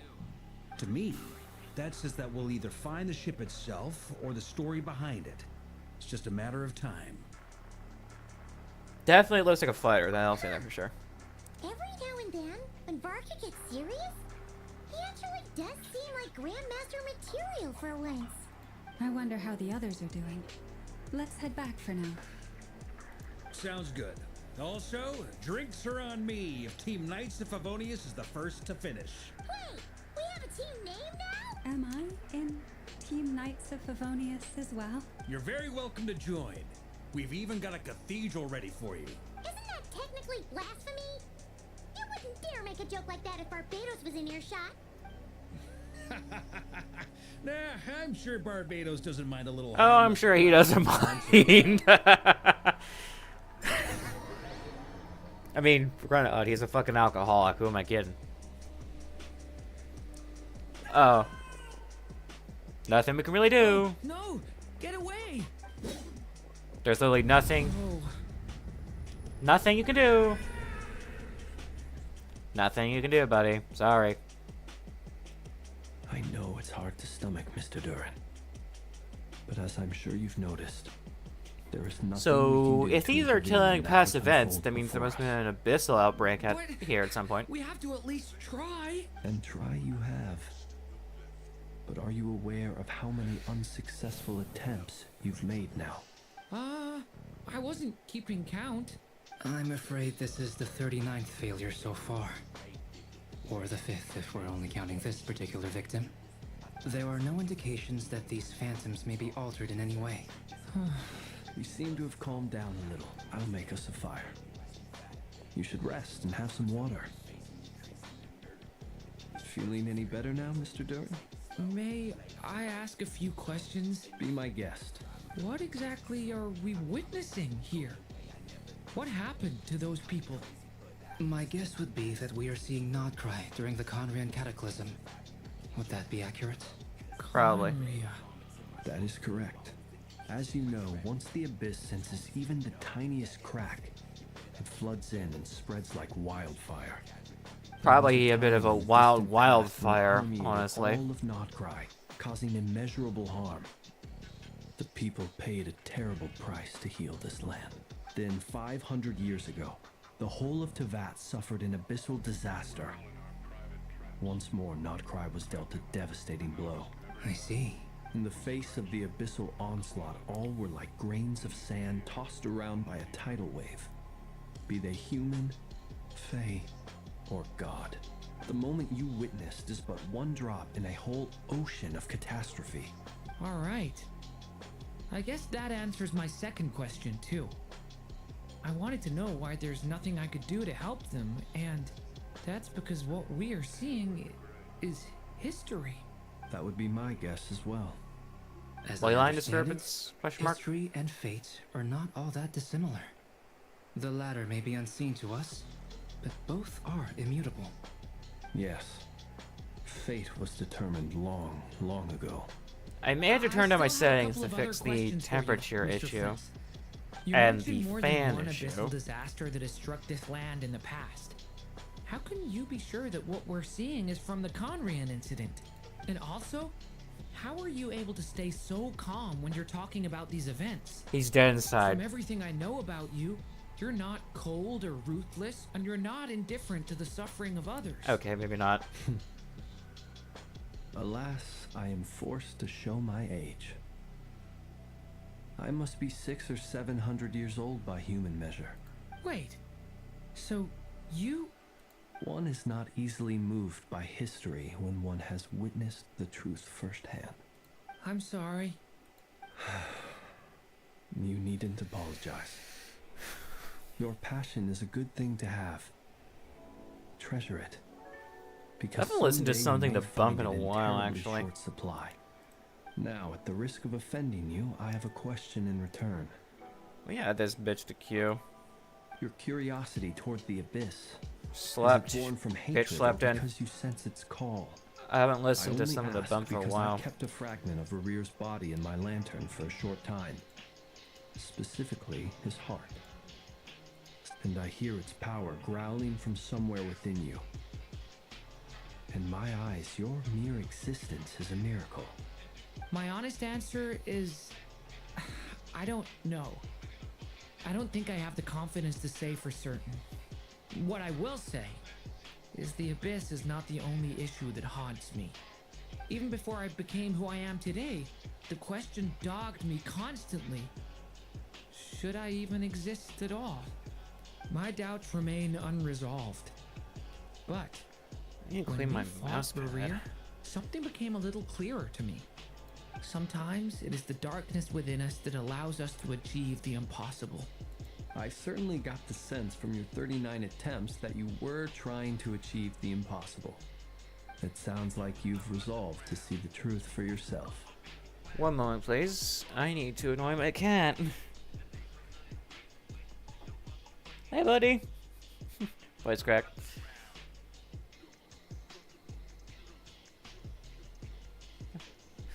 Oh, you know me, annoying my cat.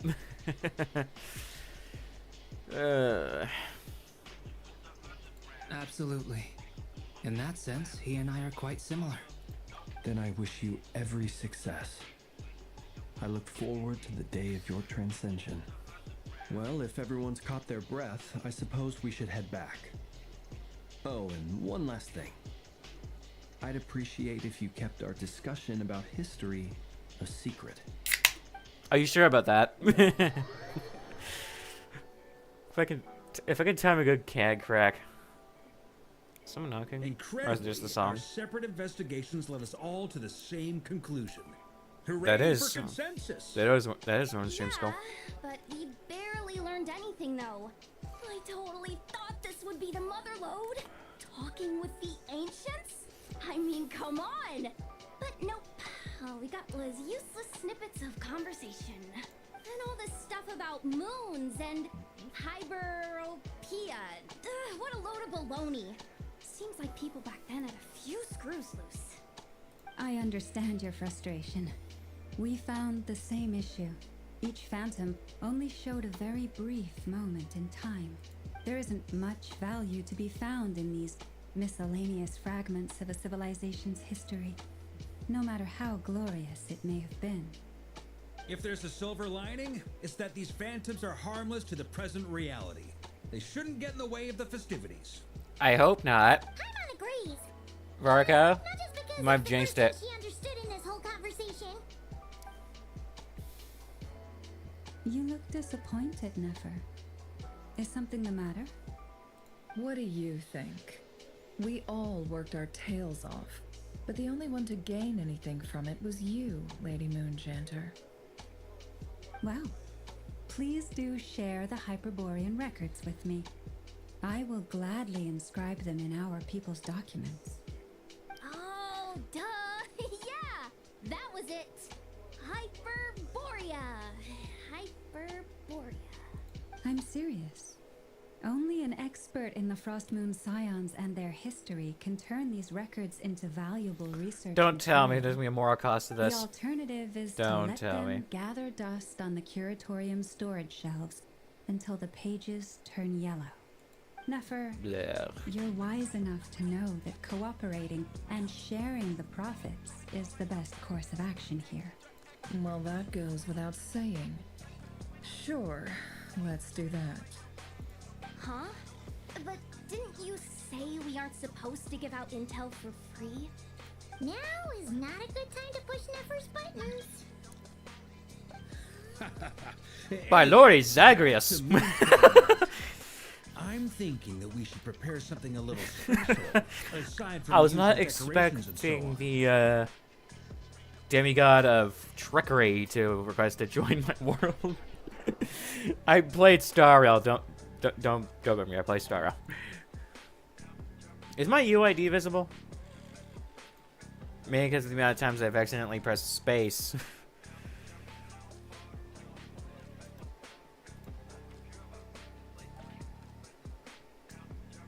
You mean a parting gift?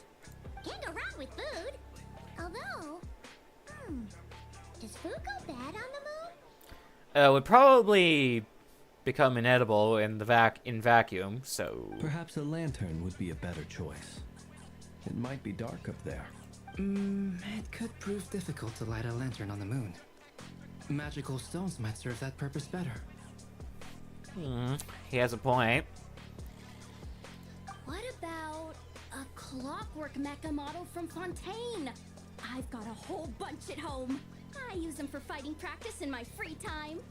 None of these sound like things she would be even remotely interested in. But Does we don't interact with Llama her have an enough to idea? know what she likes. Yeah. It would really save us the guesswork if someone could find out what she's into. And of course, how it looks at. What the? Traveler? They're all looking at you. Oh, fine. Oh, ask her. Ah, problem solved. Now, I need to stop by Dory's. Gonna need her help sourcing a bunch of stuff for the festival. Oh, she's gonna charge you a Then lot. let's leave it there for now. Calling it right We now. all have our own business to attend to. Traveler, if you find out what Kutar likes, let us know right away. Yuppers. I should probably inform her about the Phantoms too. I know that we've seen my fucking starship there, or shuttle. Is something the matter? That's my Oh, line. I'm fine. It's just... I'm still feeling a little rattled after witnessing the horrors of the Abyss. But it's okay. That's fair. This is something I have to work through. I'll be alright. Thanks for your concern. Well, He's loafing. don't put too much pressure on yourself. Hang on, my cat's If you loafing. ever feel like something's wrong, physically or mentally, we're here to talk. Come on. Stop treating me like a kid. Hang on. My cat's loafing. I need to get a photo of this and put it on my stream and just like have it like in the corner. That'll be funny. Hang on. Let me try getting a good photo. Give me a sec.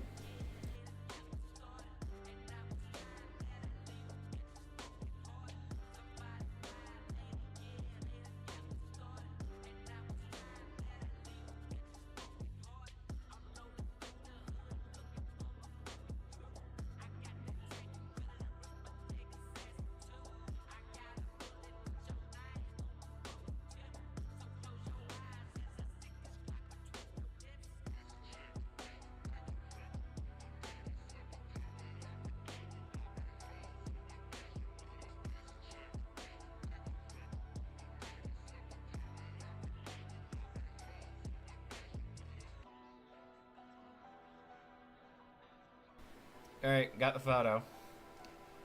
Just gotta upload somewhere so I can download it.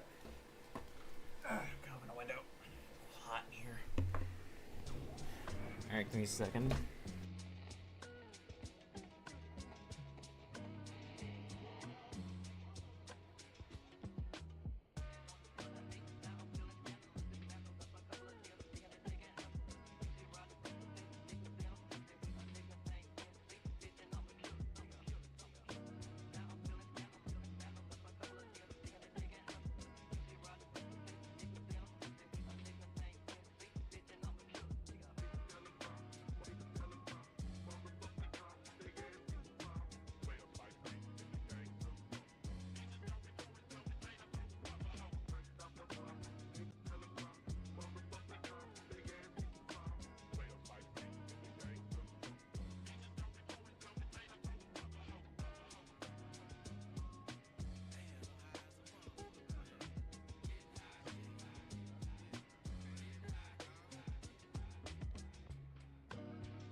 This might be that sec.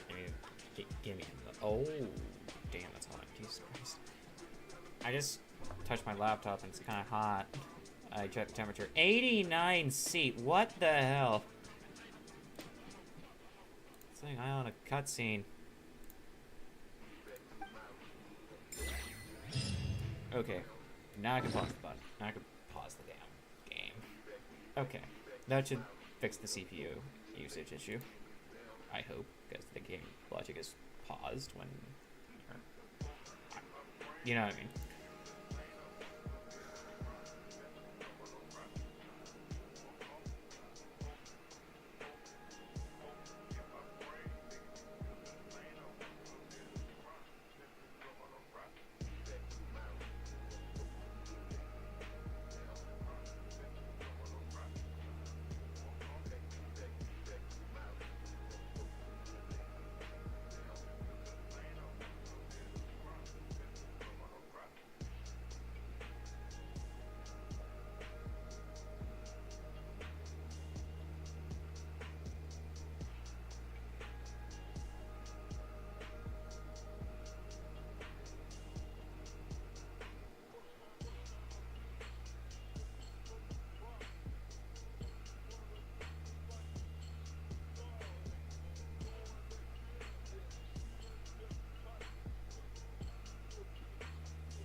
No problem. I'm trying to do this through my OneDrive, and it's not. And I forgot to sign back in, and it's not sending me a code so I can sign in.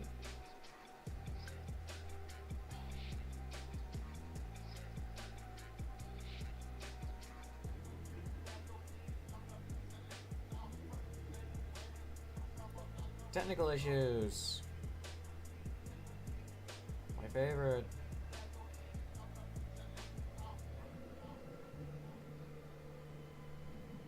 Okay, am I going to receive that code?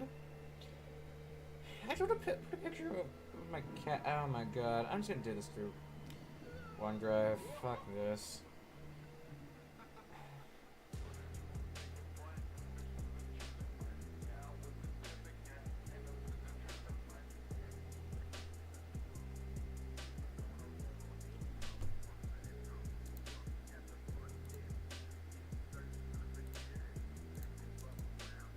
Proving to be a real pain in the rear.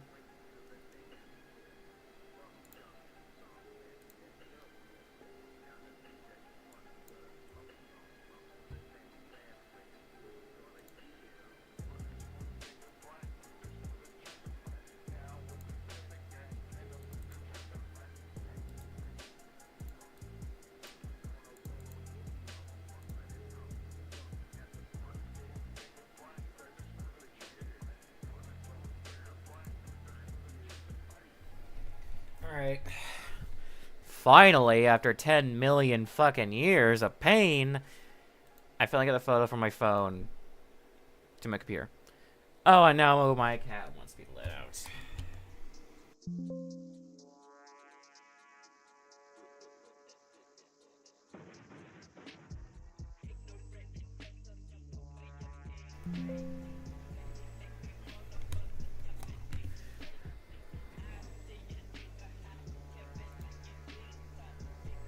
Can I just like drag and drop this? Answer no.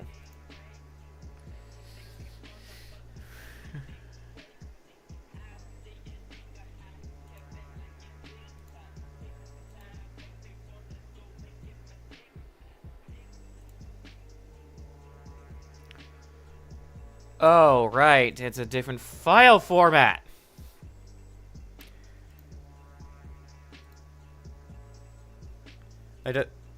It doesn't support this format.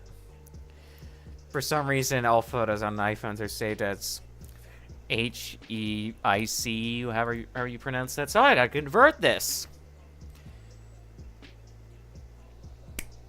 I just want to add a cat photo, like the same energy as this, to like right here, and yet. But I had to go through a I had to go through a painful procedure just to, because first OneDrive just refused to let me sign in, and then I realized, oh yeah, OBS does not like that file format for images. Oh, we just went through an entire album. How fun.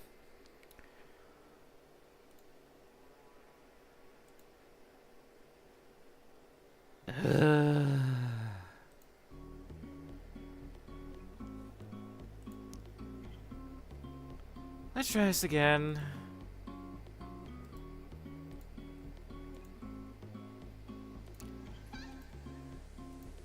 Okay, wow, that's big. Why did it spawn in so big? Like, way too big. Yeah, let's just put it over top of my Firefly for now. There we go. There's my cat. He's orange and he's a menace. I just want to show like a picture of my cat. And I had to go through like a process that was so monotonous and annoying. I thought it was being lobotomized, I'm not gonna lie. Oh my god. Like, oh my god. I don't wanna try to explain just how annoying that was. First, OneDrive doesn't work, right? And then I resort to using Google Drive, right? I open a web browser, download it from here. It's in the wrong file format. OBS doesn't like the HEIC format for images. So I have to convert it just so I could get this on my stream. This image of my cat. You know me, I'll just put Alex there. Ah, that's blocking the chat. Actually, what I can do is just move that down. Put it below the chat box. There we go. Chat should show on top of it. If anyone wants to, let me just send a message to confirm that.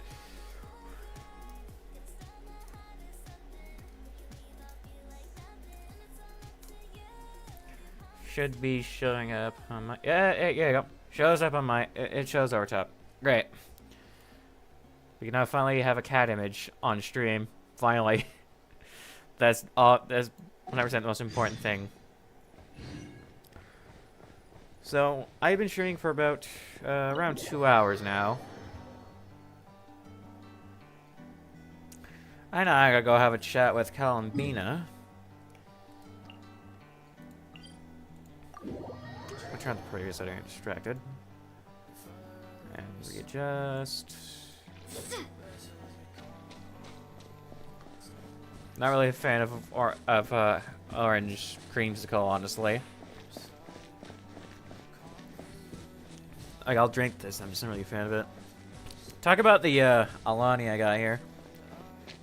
Not really a fan of orange creamsicle. Creamsicle in general, especially like creamsicle flavored crush. That is horrendous, dude. Huh? She's not here. Weren't there a few Kuhenki here last time too? Where did they all go? They are not dogs. Traveler. Walkies? For Kuhenki? They're not pets, you know. Oh, wait a second. I swear to God. Oh, there's my single-use code. Thanks, Microsoft. You know, it took you like 10 minutes to send the damn single-use code.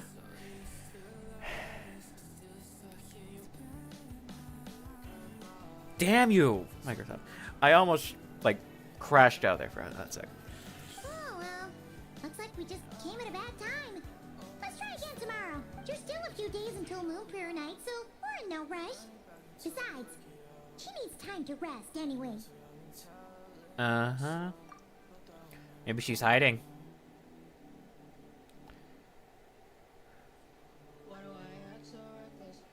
Palomina, are you back yet? They changed color. The flowers here, I just noticed. Did anyone see that? Hang on.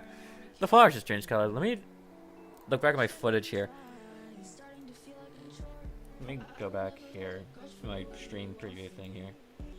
Oh, too far back, too far back.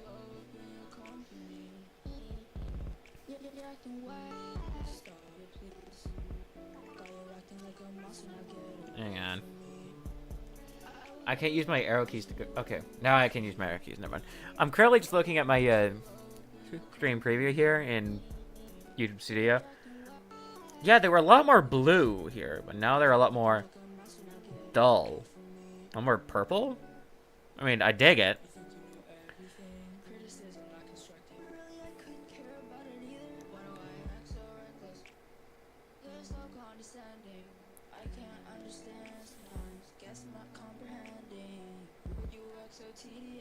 Yeah, they became a lot more dull. The flowers, they became a lot more dull. Oh, how strange. Looks like she still isn't here. Maybe she already left, or something bad happened? It's not like her to spend so much time outside, especially since she's worried about attracting unwanted attention. What about Lunatar? Lunatar, you there?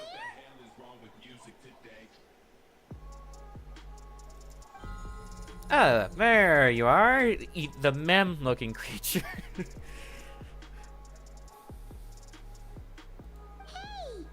do you know where Kalambina went? I take that as a no. Sorry, didn't understand. But yeah, that's even strange creature. Oh, yeah, someone finally notices the flowers looking odd. What about 'em? Yeah, they look a lot more dull than That's not good usual. news. They change color when Columbina gets weaker, right? And they look super pale right now. Yeah, we should probably tell Llama about this. She might know what's happening. Unless she's just faking it and hiding. Ah, it's you. How is Kutar? Is Yeah. she okay? Yeah, no. We don't know. She's not there. Have you seen her? Please? Please tell me you've seen her. I'm worried, man. No, she hasn't. I came here to check on her after I noticed the flowers had changed color. Based on past precedent, she must be very weak right now. Even getting up to walk would be a struggle. It seems unlikely that she wandered off outside. Not to mention that What the hell is wrong with Columbina today? So yeah, this is super weird. No. Very few people are in the know about Kutar's whereabouts. And if anyone suspicious had visited, they'd have left some sort of evidence. Come on, let's go to Nasha Town. If anyone has seen her, someone there will know about it. It's not Cry's information hub after all. Makes sense. Let's go. Adding a little funny thing here. The Beast. Actually, hang on. The Orange Beast.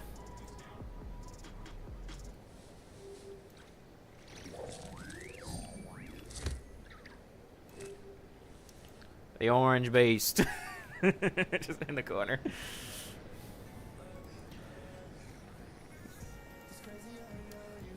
Managed to get a photo of my cat, just loafing, and then I struggled getting him over here, getting him on my stream.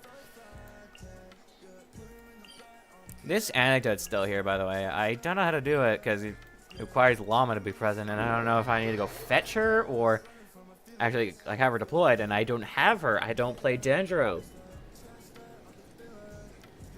Here's what's obvious. You know who I mean. I don't main Dendro. And she specializes in Bloom anyway. She specializes in Burning, I might have gotten her, but no, she specializes in Bloom. And I don't play Bloom, in case it wasn't obvious. Lighting's all fucked up. Is it just Paimon, or is this still kind of suspicious? It's never been here before, right? No, I don't recognize it. I'd never seen it either. Alas, your free and easy adventure time is over. Now, prepare to face the final boss of Nod Cry. That sounds like a familiar voice. Sounds familiar. I don't know what it is. Sure, but it's definitely hostile. No, not that way. The final boss is right here. You. Sniffer mole? That's the final boss? Surely not. Yeah. So, Yeah, that voice is a little familiar. Okay, the jig is up. I'll stop teasing you. Turn around. I'm right behind you. It seems I to leave quite there she is. Impression, There even she though is. you've never seen my face. Oh, nothing could make a great mage more pleased with herself. Did she just... Fourth wall break, fourth wall break. Fourth wall break, oh my god, talk about fourth wall break. She adjusted the camera. What is going on? I've heard that all the big shots in Teyvat have long, wordy titles that stun people speechless when they make their entrance. Let me just Unfortunately, none of them are Go back my- affiliated with the Hexen Circle. And go back my we picture. ourselves She keep did a something very to low her profile. title there. The notorious name dropping doesn't quite work for us. Still, I for one think I'm really quite amazing. Yeah, she changed her name from question marks to Alice, like, just with magic. So that didn't stop me from coming up with a title anyway. Wow. I'm in awe. it's really you this time? Not a lantern or a dodo but Alice in the flesh? Oh, that's right. So, what What do you think? How does it feel to Nice fit. finally meet me? Reminds me of Raiden. You look like... Plea. Oh, that's the first thing you thought. A little surprising, but that actually makes me very happy. Because that means that when Clee grows up, she'll be just as stunningly beautiful as her mother. So she's a friend of yours? Kind of. This is actually the first time we've seen her in person. I see. Madam Mage, that was, quite a powerful entrance. I certainly won't be forgetting it anytime I wonder what her soon. kid's gonna be like. Is we like more fourth wall breaks? Because like this is the first. Alice from the Hexen Circle. She's a friend of ours. And of Marcus, too. Speculation here, or more like a wish. I really hope her kit involves a lot of fourth wall breaks, because that would be really funny if it did. Like, you know what I mean?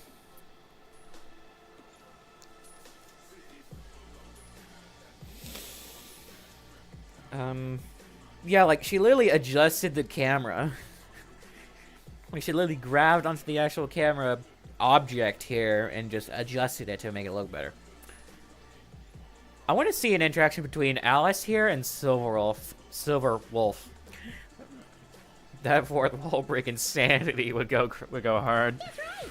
She's a good person. Just kind of unpredictable. And she's an emanator of destruction. Well, what is the human heart if not unpredictable? Hmm? If we could not do as we please, how would we differ from machines? I am Lauma, Moon Chanter of the Frost Moon Scions. It is a pleasure to meet you. Oh, I know. Before you got here, I spent a good, 15 minutes getting up to speed on Nodcry's present situation. In other words, I've read the whole in the last episode part, so we can skip the pleasantries. Fair enough. Well, Miss Alice, I can already tell I that want to. you have I really do want to see what her kid's like in like, what? He'll get used to it. 6.4? Sure is. Question mark? So anyway, what are you doing in Nodcry, Alice? Oh, I thought I told you already. This time, I'm the final boss. Right. Right. But a formidable foe I shall be. Powerful, confident, decisive, and good luck finding my weak spot. You will never succeed. I want to see a canon interaction between her and Jin. That would be funny. That would be like Comedy Central. Oh, drat. My one weakness, and you found it in an instant. Fate has been dealt a devastating blow. Have you heard that? So, Thus your falls daughter, the great Alice. Dodo King. Why are you playing along with this nonsense?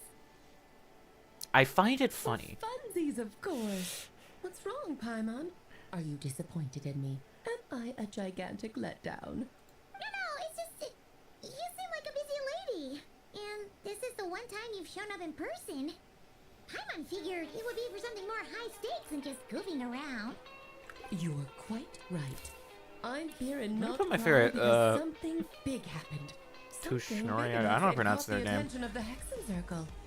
It concerns the three moons, Teyvat's borders, and of course, the moon goddess you are currently searching for. Kind of. Why don't we discuss this over a pot of tea?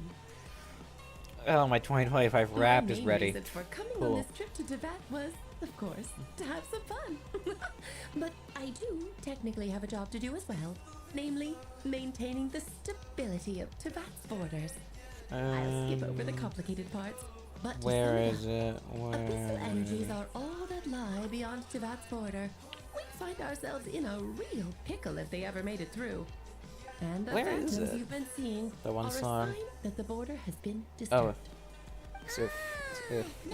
There we go. Show up around Moon Prayer Night. Is it because the real I moon love is this now song. Holy so shit. close to us that its power can cross the border? In part, but only a negligible amount passes through. Just enough to influence the verdant crests and so on. And as you've noticed, there has been Is an she unprecedented British? number of phantoms appearing this year. The influence of the moon beyond the border cannot explain this. There is another Wonder for far rares I greater play here. factor at play. Trying to The exercise. trilunar syzygy.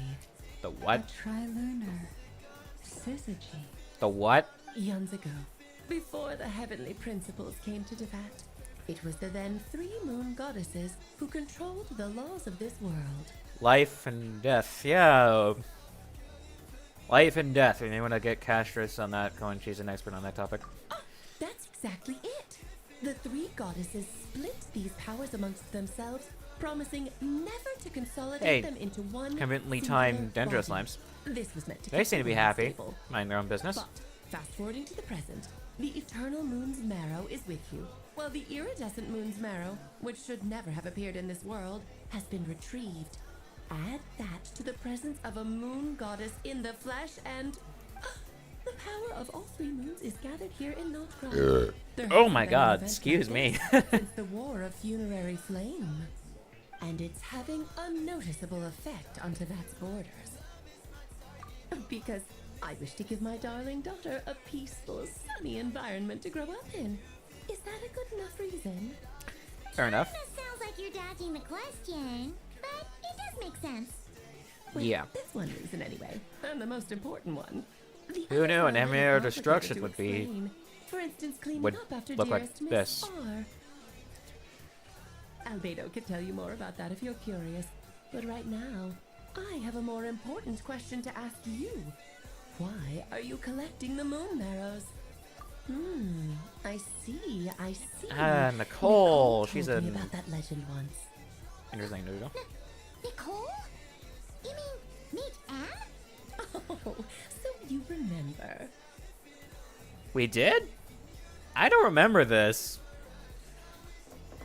Was it like during the Simulacra event? I played that. I think. I don't remember when Simulacra happened. That was a long time ago. Yes, of course. That was a story about fate, her area of expertise. But back to the story of our dear moon goddess. I'm afraid her intended method of returning to the moon is unlikely to work anymore. What does that mean? Gotta check something. She Love may this be wordplay. missing, but she hasn't gone anywhere. She has disappeared. Oh. Oh, that's pleasant.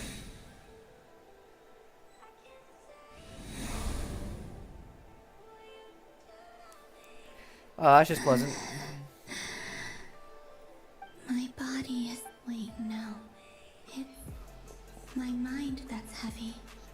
My arms and legs are as light as a feather. What's happening to me? I feel drowsy, like I've been asleep for too long. Is it daytime or nighttime? Is the moon out? I think I'll go for a walk.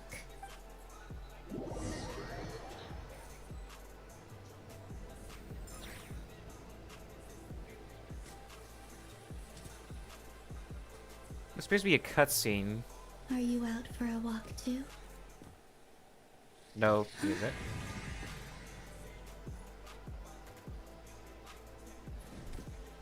Oh, she's a phantom now. How joyous.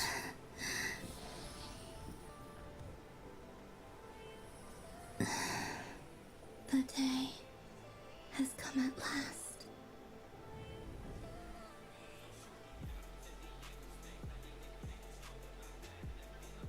That's unpleasant.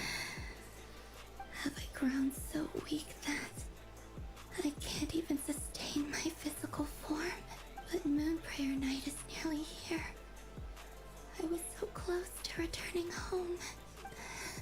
Death is near. Is this how it ends for me? Will I return to the moon after I disappear?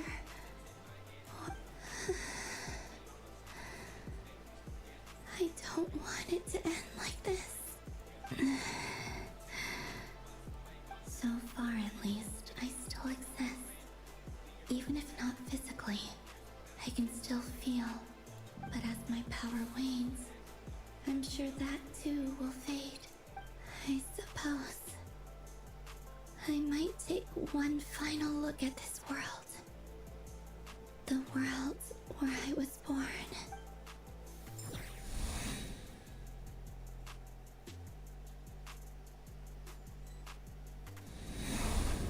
Come on, come on!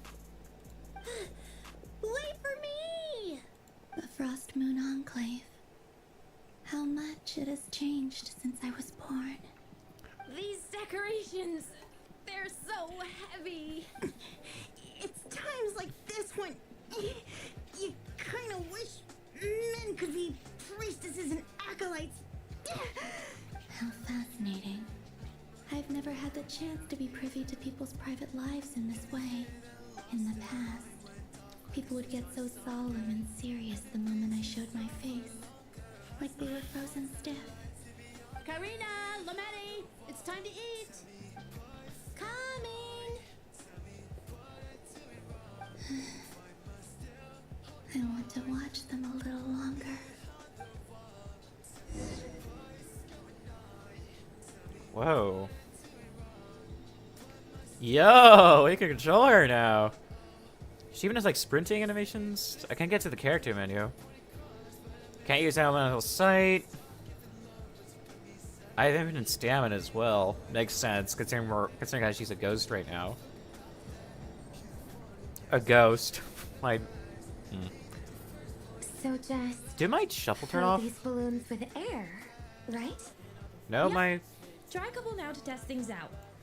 The rest can wait till Moon Prayer Night.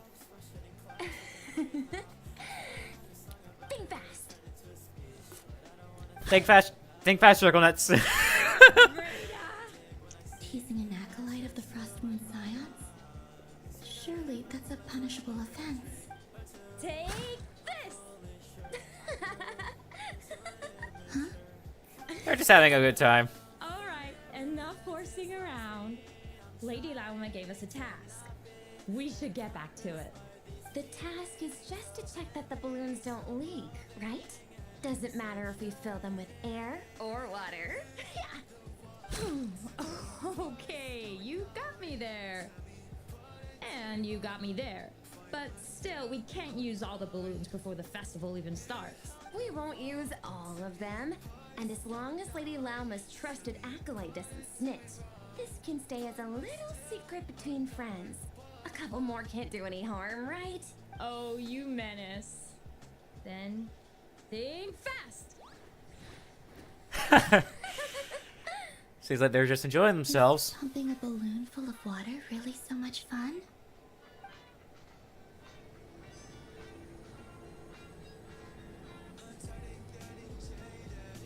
Look at her go.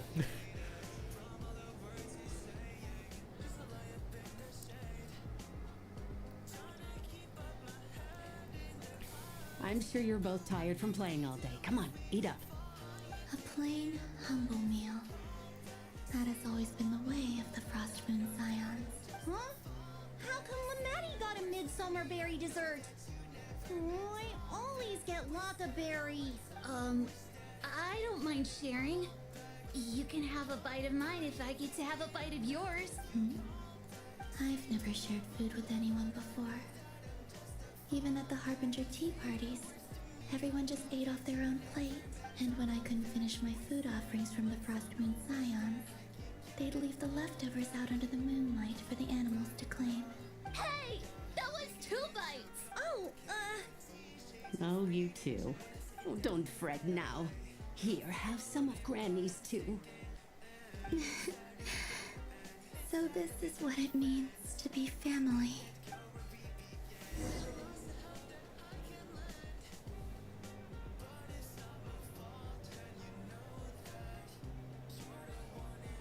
I'm seeing so much that I'd never usually get to see.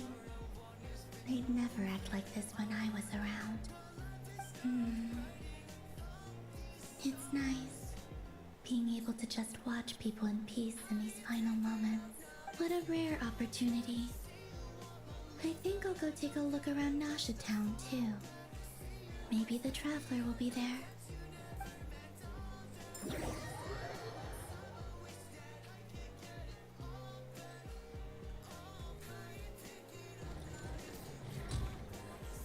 After the War of Funerary Flame, the moon goddesses were no longer recognized by Tevat. They lost the whole foundation for their existence. That's why the moon goddess's strength is fading. She cannot withstand the world's rejection of her. To be more pedantic about it, the moon goddesses did something to offend the heavenly principles, and that's why they were ousted. Something of a recurring theme in Tevat's history. Wow, Heavenly Principles sound like... Speaking so candidly should put me in their crosshairs too, but they can't tell me what to do. I'll say whatever I want. Yeah. Fuck the Heavenly Principles, Jesus Christ. Like major assholes up there. Anywho, the moon marrow energies were but a drop in the bucket for her, and that battle against the Ray Hair of Solnari only weakened her further. Fortunately, it happened close enough to Moon Prayer Night when the Kuvaki concentration here is high. That's the only reason she managed to survive this long. What do you mean, fortunately? You said she disappeared. We're too late. Oh, what a headache. I thought this was all common knowledge. I guess I have some more explaining to do. Okay, buckle up. It's time for another lecture.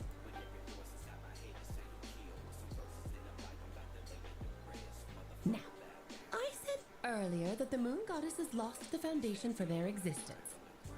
The reason for that has to do with the natural order. Basically, the rationale for their existence in Tevat was lost. The same logic applies to the present moon goddess too. Consider her existence so far. Her comrades in the Fatui called her Damselette, and she was worshipped as Kutar by the Frost Moon Scions. But these connections have now been severed, whether by her hand or yours. So, the rationale that once sustained her existence is now gone. Wait, we did that to her? Oh, well, strictly speaking, yes. But let's not start pointing fingers, shall we? I'll only end up as the big bad villain, and that's not the kind of final boss I want to be. Of course I do. I'm only the greatest mage in the whole entire world. Now, if you wish to find your moon goddess, there are two problems we need to solve. Firstly, we'll need to strengthen the connection between her and Tevat, at least enough to sustain her until Moon Prayer Night. Strengthen her connection? But does that mean I'll have to rally all the Frost Moon faithful behind this? I'm afraid a bygone faith and a former home won't be of any help to her now. Do you know her name? Her name? Oh, yes. Names are very important things. A name is a fundamental concept that anchors one's entire existence. Then your first job is to find it. As a moon goddess, I'm sure she must have a name she identifies with. Neither Columbina nor Kutar is her true name, and she's never really accepted either of them. So, finding out her real name is enough to sustain her existence? Yes, I know it sounds like a small step, but every journey begins that way. So for now, that's all we need to focus on. The second problem is with her plan to use the moon marrows to return to the moon. Unfortunately, piercing through the false sky will take an enormous amount of power. Wish we had a Given ZPM. her current condition, she won't be able to provide anywhere near enough power, even if she recovers her physical form. But no need to fret. Nicole's the expert in this field, and I'm sure she'll figure something out. Wait, Mage N is going to help us out too? That means we've got 2 Hexacircle mages on the case. This is turning into a pretty big deal.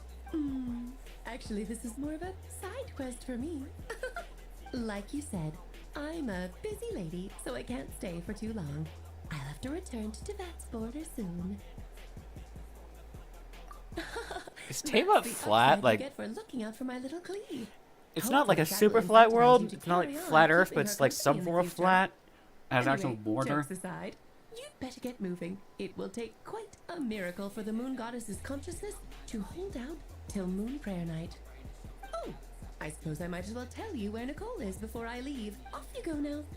Time to meet your new friend. Oh, yes, and a little suggestion. Don't forget to mind your heads. What? I wonder how Duran's doing. I should really go see him before I head back. You really are super busy. I most certainly am. There's so many children I have to keep tabs on just in Mondstadt. Durin, Albedo, Venti, Varga. Klee didn't make the list, huh? Of course not. Klee is my pride and joy. I have no qualms about her, because she's the best child in the whole wide world. Oh, yeah. Klee's a little angel. I'm glad you agree. Well, all the best. See you when I see you.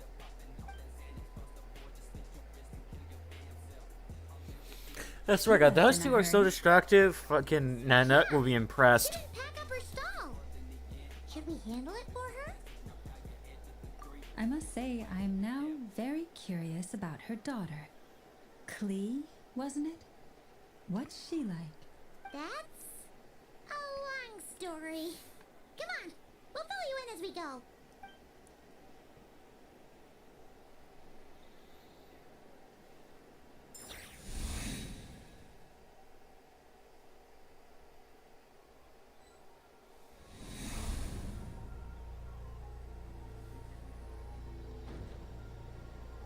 What a lively place. I've never experienced Nasha Town like this before. Hey, you old geezer! Your hammer's rusted through! Who are you calling old geezer? Are they quarreling? I'm looking right at him! You've really gone downhill since giving your daughter free reign in the workshop. Can you even swing a hammer anymore? It shouldn't take you days just to fix a single chair! You might as well use that hammer to massage my back for all the good it's doing. Don't run your mouth, or you'll get a back massage that'll put you in bed for the rest of your life. Look, the materials haven't arrived yet, all right? You know how busy it gets in the days before Moon Prayer Night. I'll bet you send all the materials to your little princess. Blood's always thicker than water, huh?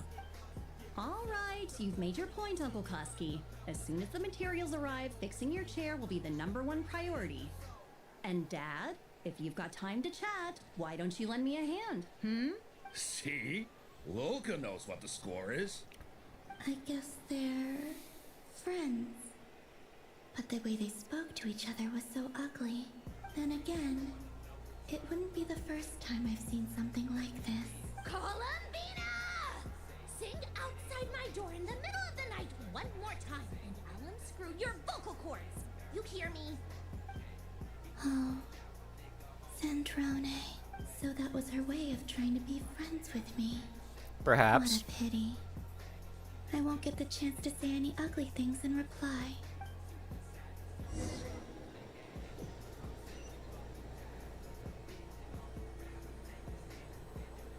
Wait, that's her jump animation? Hey, that was dope. Give her for Moon Prayer Night? I sure have. She's gonna get the surprise of her life when she's least expecting it. Then I'll whip out the ring and pop the question. The surprise of her life. What a fun turn of phrase. Cool, I get the picture. You can spare me the gushy details. Ooh, looks like we have a customer. Hello there, ma'am. Would you like some Moon Prayer Night candy? Huh? Is he talking to me? Can he see me? Here you go. Oh. Right. Time. Right. Now, where were we? I don't know why, but I still held out hope. Perhaps Moon Marrow shenanigans could allow the Traveler to see The her? most important thing right now is to find that mage. This name thing seems super important too, but where do we even start looking? I'd better go pay the Fatui a visit.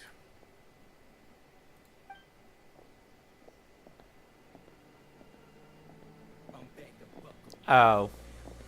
Literally nothing?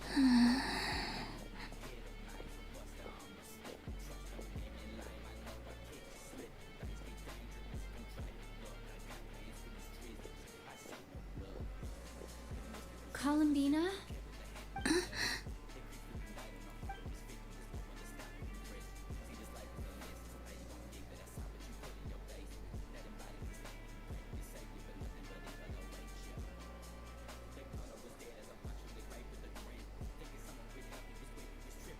Traveler? Let's go! This is no time to be spacing out!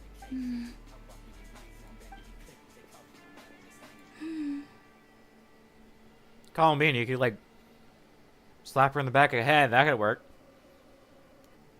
Following works.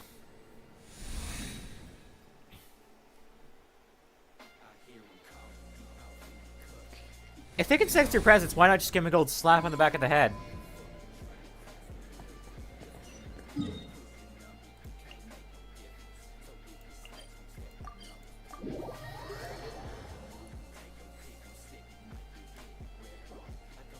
Where are they going? They mentioned a mage and a name? So, Mr. Varka, are you acquainted with this Nicole? Or should I call her Mage N? Not really. We've never met, though she has come up in conversation. From what I've gathered, Alice kind of took Nicole under her wing. Taught her how to speak in a more ladylike fashion. That kind of thing. Huh. Hard to imagine Alice as an etiquette coach. Yeah. Alice is a larger-than-life personality, I'll give you that. But then again, that's why she's able to draw such an eclectic mix of people into her inner circle.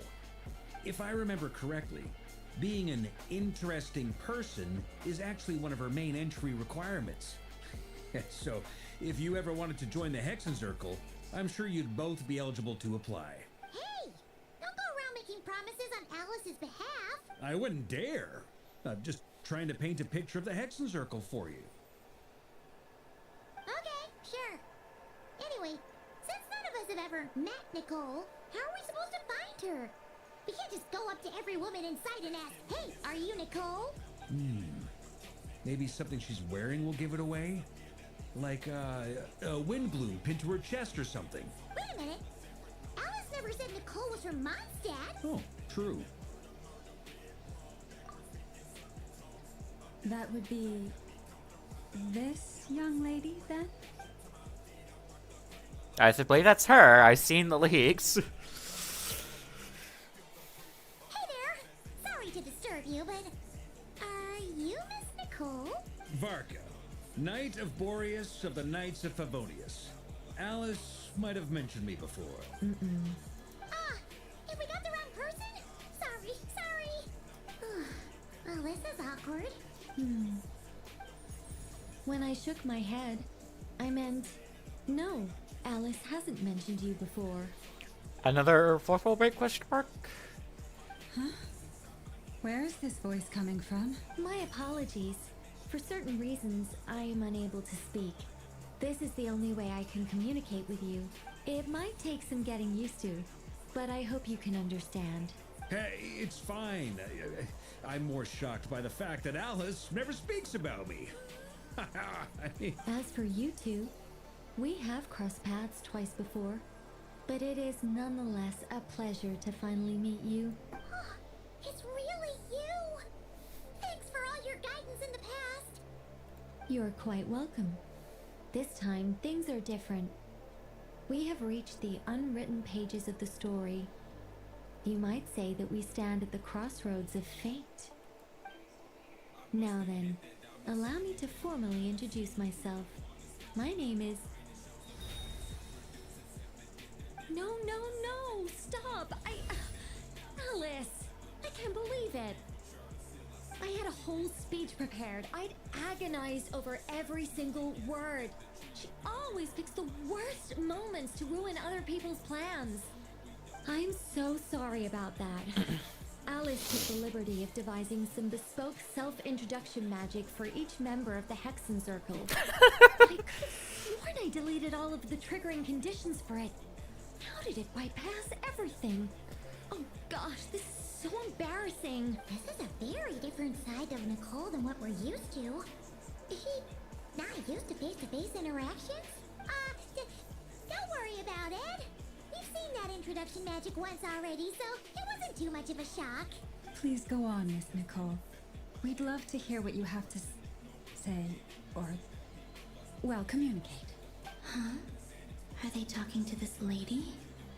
But... Will you all promise to forget that horrendously embarrassing introduction? Sorry? Embarrassing? When?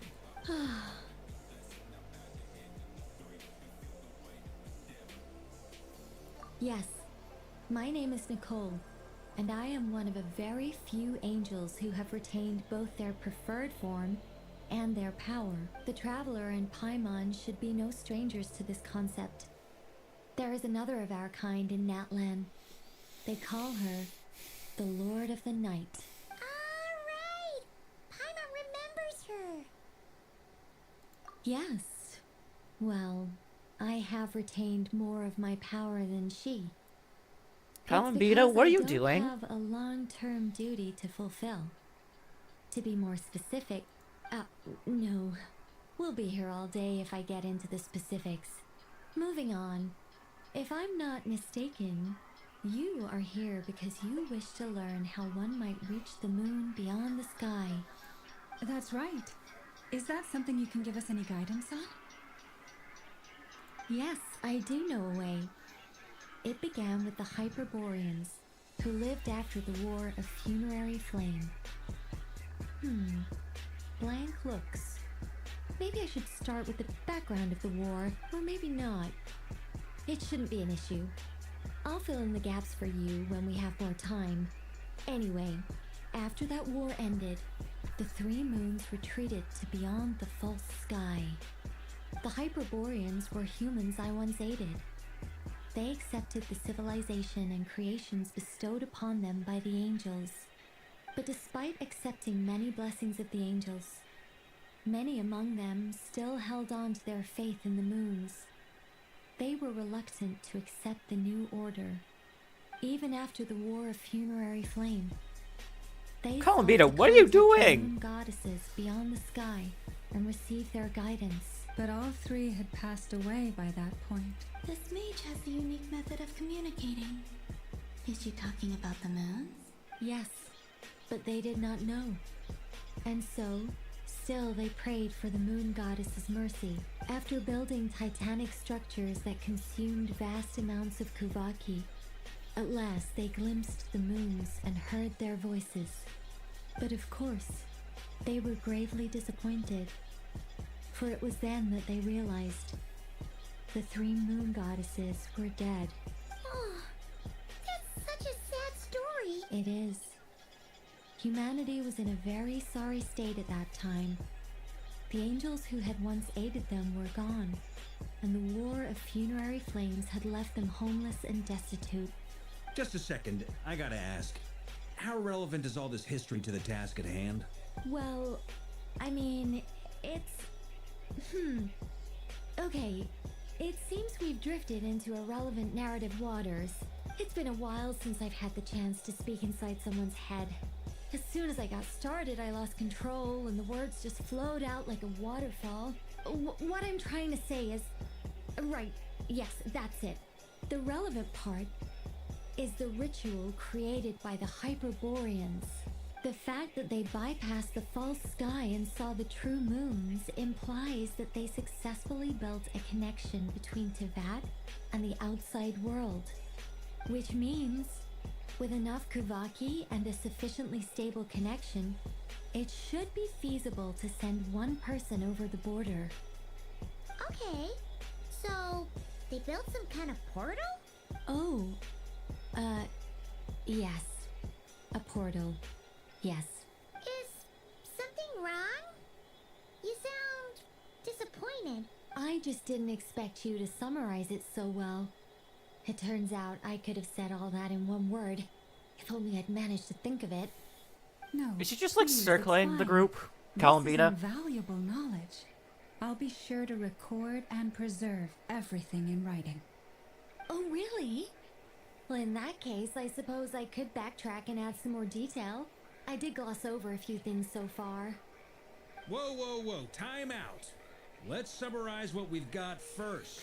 You know what and I say Columbina's in right now? That reminds me of that one episode of Stargate SG-1 where, Carter and someone else ended up getting stuck out of phase, and they had to, like, use the keyboard thingamajig with the device, whatever it was, to communicate with simple yes or no answers. They were like ghosts. The Hyperboreans were the last ones to use this method, right? So we somehow need to find whatever structure they built and make sure there's enough Kuvaki to power it up. Luckily, we have the moon marrow of both the eternal and iridescent moons, so we're all good for Kuvaki. Which means the key issue we need to focus on is finding the place. Am I right so far? Yes. Although I expect the structure is long gone by now. That said, what if we could take advantage of the phantoms to travel back to a time when it still existed? Well, travel back isn't quite accurate. It's more like we'd be creating a handshake between 2 points in space-time. We wouldn't even have to So, pick like, a time dial-up when internet? it still existed. It could just be a time when it still appeared in phantom form via projection, or we could project our own phantoms, fold them together, and... You look lost. Was that too hard to follow? Yeah. I'm lost. Yeah, things got a little, technical there.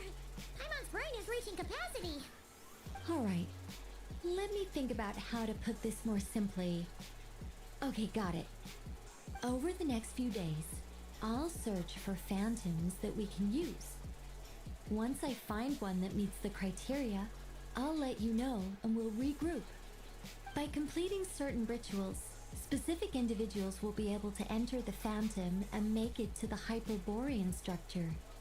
If everything checks out and it looks feasible, we'll just need to wait for Moon Prayer Night, and we can send the Moon Goddess back home.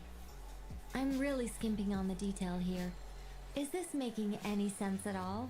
Kind of. I think so. For now, we'll just wait to hear from you. Yes. Basically, yes. Great. Counting on you. In the meantime, we'll focus on finding the Moon Goddess's name. My name? Are they looking for a way to stop me from disappearing? Excuse me, Miss... Go on, Miss Nicole. This conversation was a little all over the place. I didn't catch your name. I am Lauma, of the Frost Moon Scions. Ah, I did wonder. I noticed that you listened very intently when I spoke about Hyperborea and the moon's history. If you'd be interested, I'd love to visit you this evening and go through it again in greater detail. Also, if you were serious about making a record, it would be too risky to simply write down the raw details as is. I would suggest some tweaks. Maybe rewrite the stories as fairy tales or fables, perhaps even prayers. Anyway, we can cross that bridge when we come to it. So, see you later then? Oh, and no need to prepare anything. Just a cup of tea will do. See ya! She seems friendly. It's just... It's so nice to find someone who's actually willing to listen. I've been dying for a chance to finally go through all this systematically from start to finish. We can still hear you. Any longer and I'd probably start forgetting it. We can still hear you. Now Paimon gets why Alice told us to mind our heads. What did I tell you? A lot of quirky people in Alice's orbit. Seems like Now, Columbina's the getting next really order of bored. business is, where do we start looking for the Moon Goddess's name? Maybe the rest of what Nicole has to say might give us some clues. Once I've heard her out, I'll summarize the salient points and share them with you all. I'm also inclined to review our other documents. Yes, our faith was first established by our Hyperborean ancestors, but many of the more factually accurate records are from after Kuthar's birth. Yeah, I think the Fatui probably has something knows something too. This will be fun. Sounds like we're gonna follow Columbina's journey through Teyvat, huh? In that case, we'll start by heading to the Frostmoon Enclave. Sounds like a plan. Take this with you. I'll see about getting in touch with the Fatui. It'll probably just be Arlecchino and Sandroni again. They're the only ones who would want to help. Thank you, Mr. Varka. Don't mention it. Honestly, I'm more comfortable dealing with the Fatui than prying into the details of a young lady's childhood. Catch you later. I should follow them, just in case there's some way that I can help. Once again, Hydra slays with these lyrics. Side note, with how blue and like white the Frostmoon Scion's location is in general, you would think Llama would have been Cryo, but no, she's Dendro. That for makes sense. She's really green, but like, but Llama, she's really blue.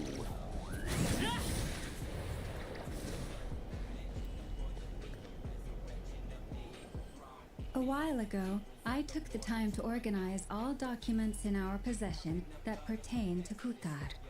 What you see here is the material I consider reliable. Hmm? You're saying there's unreliable material too? Yes. Most of the information we have was transmitted through an oral tradition. Inevitably, some of her stories were mythologized and deified over the years through countless retellings. That's why I organized them into reliable and unreliable.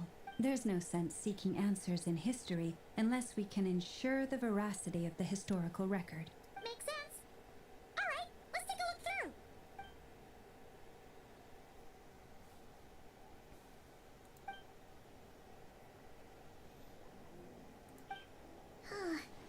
Almost all these records refer to Kutar instead of Columbina. Although neither of those is her real name. Paimon's not sure what point. What if it's something simple What and we just can like gather from it's like these the most records obvious thing in the plan we is haven't that tried? The Frostmoon Scions worshipped her as a god, placing impossible expectations upon her. I cannot fault them for their earnest faith, but for all their devotion, worshipping her day in, day out changed nothing. I imagine that none of it resonated with Columbina. It wouldn't surprise me if, even back then, she had already begun to reject the name Kutar and everything it represented. And readjusting Mama headphones. speaks the truth. When I heard them call upon Kutar with hope and expectation in their voices, they may as well have been calling upon somebody else. Well, that's a bit complicated. I looked at the level of detail, perceived authenticity, prose style, and how realistic their portrayal of Kutar seemed to be. Amongst the Frostmoon Scions of today, only I know of her existence, and I alone have spoken to her face to face. As such, I know that there are certain things she simply would never do. That being said, I have sensed some changes in her lately. Changes? Me? Seems like this is getting us nowhere. For what it's worth, why don't we check the unreliable sources too? Sure. Give me a moment. Oh, that's a lot. We're gonna be here all day. Exerting but a fraction of her divine might, Kutar sheared a great mass from the snow-capped mountain and cast it into the sea, upon whose surface shook... Yeah, right. That doesn't even begin to pass the sniff test. The 3 moons are not but lies through and through. Only one moon has ever shone for us, and Kutar is her name. The vast majority of ancient texts are filled with fanciful tales like these. I trust you understand my criteria a little better now. Kutar did not speak, merely gazing into the distance in silence. And where her gaze landed, this was her prophecy. Clearly, whoever wrote this text never even met Kutar. Otherwise, they'd know that her eyes are always closed. What about you, traveler? What are you reading? Come on, let Paimon see. The child wished to build a wooden nest with which to shield the fledgling bird from the cold. Kutar was passing by.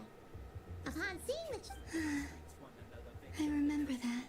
Not knowing the meaning of Kutar's divine intervention, the child dared not to respond. The moon chanter declared the event a miracle and took the nest as a relic, placing it up yet. No further miracles were bestowed, huh? Any thoughts after reading that?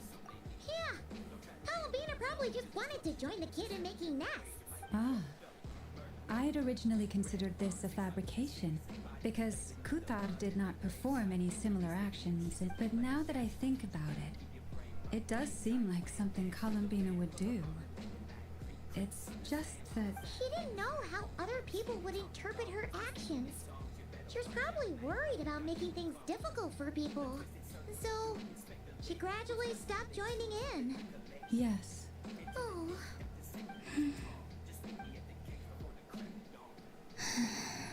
And now, I can make no such gestures of warmth, even if I want to.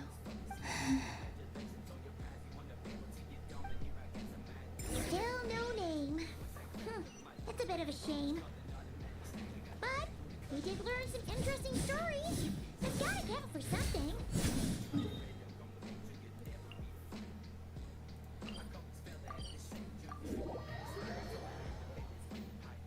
Barca said he was gonna set up a meeting with Arlecchino and Sandrone, right?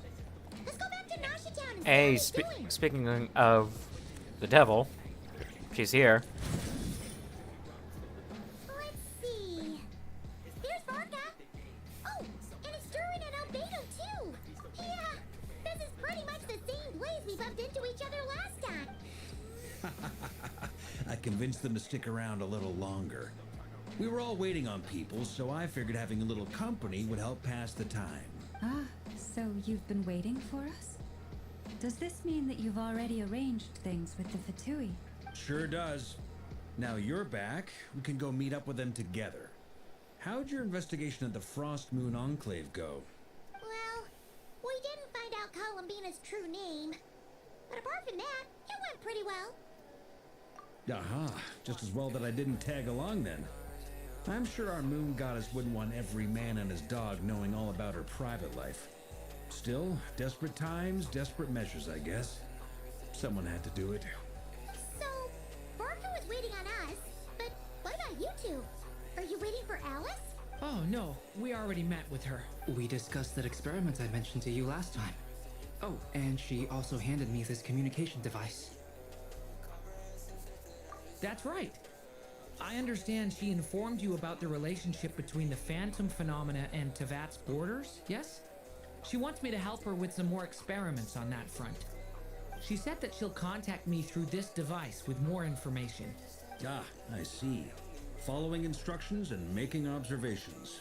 Pretty common research method. Takes me right back to Albedo's lab. Wait, then who exactly are you meeting? Someone you know.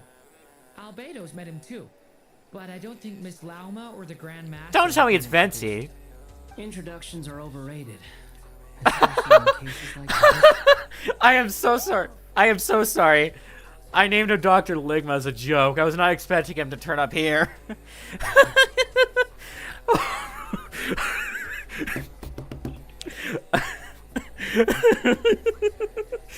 I am so sorry. I got caught completely off guard. Ladies and gentlemen, I now present Dr. Ligma. So, it's not like the academia has prohibitions against going abroad. Also, I applied for leave. I've been writing to Hat Guy since obtaining Hat Guy. his form. I've already brought him up to speed on everything that's been going on in Notcry. Hat Guy? Turns out, I actually have heard that name before. Oh? Then why did you react the same way I did? I only knew the name, not the fella. But since we're all here, let's do some introductions for what it's worth. I'm Varka, Grand Master of the Knights of Favonius. Lauma, Moon Chanter of the Frost Moon Scions. And I'm a Driosh from the Vahumana Darshan of the Sumero Academia. Hat Guy, good to see you again, Mr. Guy. Mr. Guy. We last saw each other on the boat right here. Mind you, the only reason I came here is because there's someone I want to look into. Who's that? The Doctor, also known as Dottore, second of the Fatui Harbingers. Him. I want to rip him to shreds, honestly. I hate him with absolute burning passion. Just thought I'd let y'all know about that. From the tone of your voice, it sounds like there's bad blood between you. I was reviewing our archives and noticed that a lot of information about him was missing. Left a bad taste in my mouth. That's all there is to it. Dottore, or Zondik, as he was then known, once studied at the Academia. but he got kicked out before he could graduate.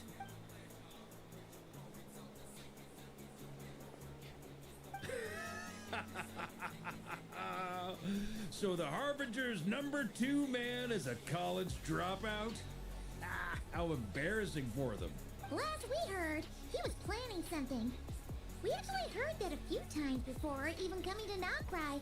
But we haven't seen a trace of him since we got here. He only appears when something interests him.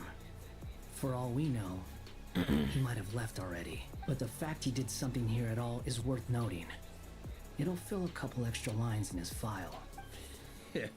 Why does it sound less like a file you're writing and more like a criminal record? Anyway, we were just about to meet 2 of the other Harbingers. Want to come along? You might learn a thing or two about him there. Sure. Even though they're Harbingers, well, they're old acquaintances of ours, so, you know, we can... I got it. The Frost Moon Scion's relations with the Fatui remain tense. Forgive me if I do not attend. In that case, we'll continue assisting Miss Alice with her experiments. Good stuff. Everyone's having a fruitful time. All right, we better get going. I'll lead the way.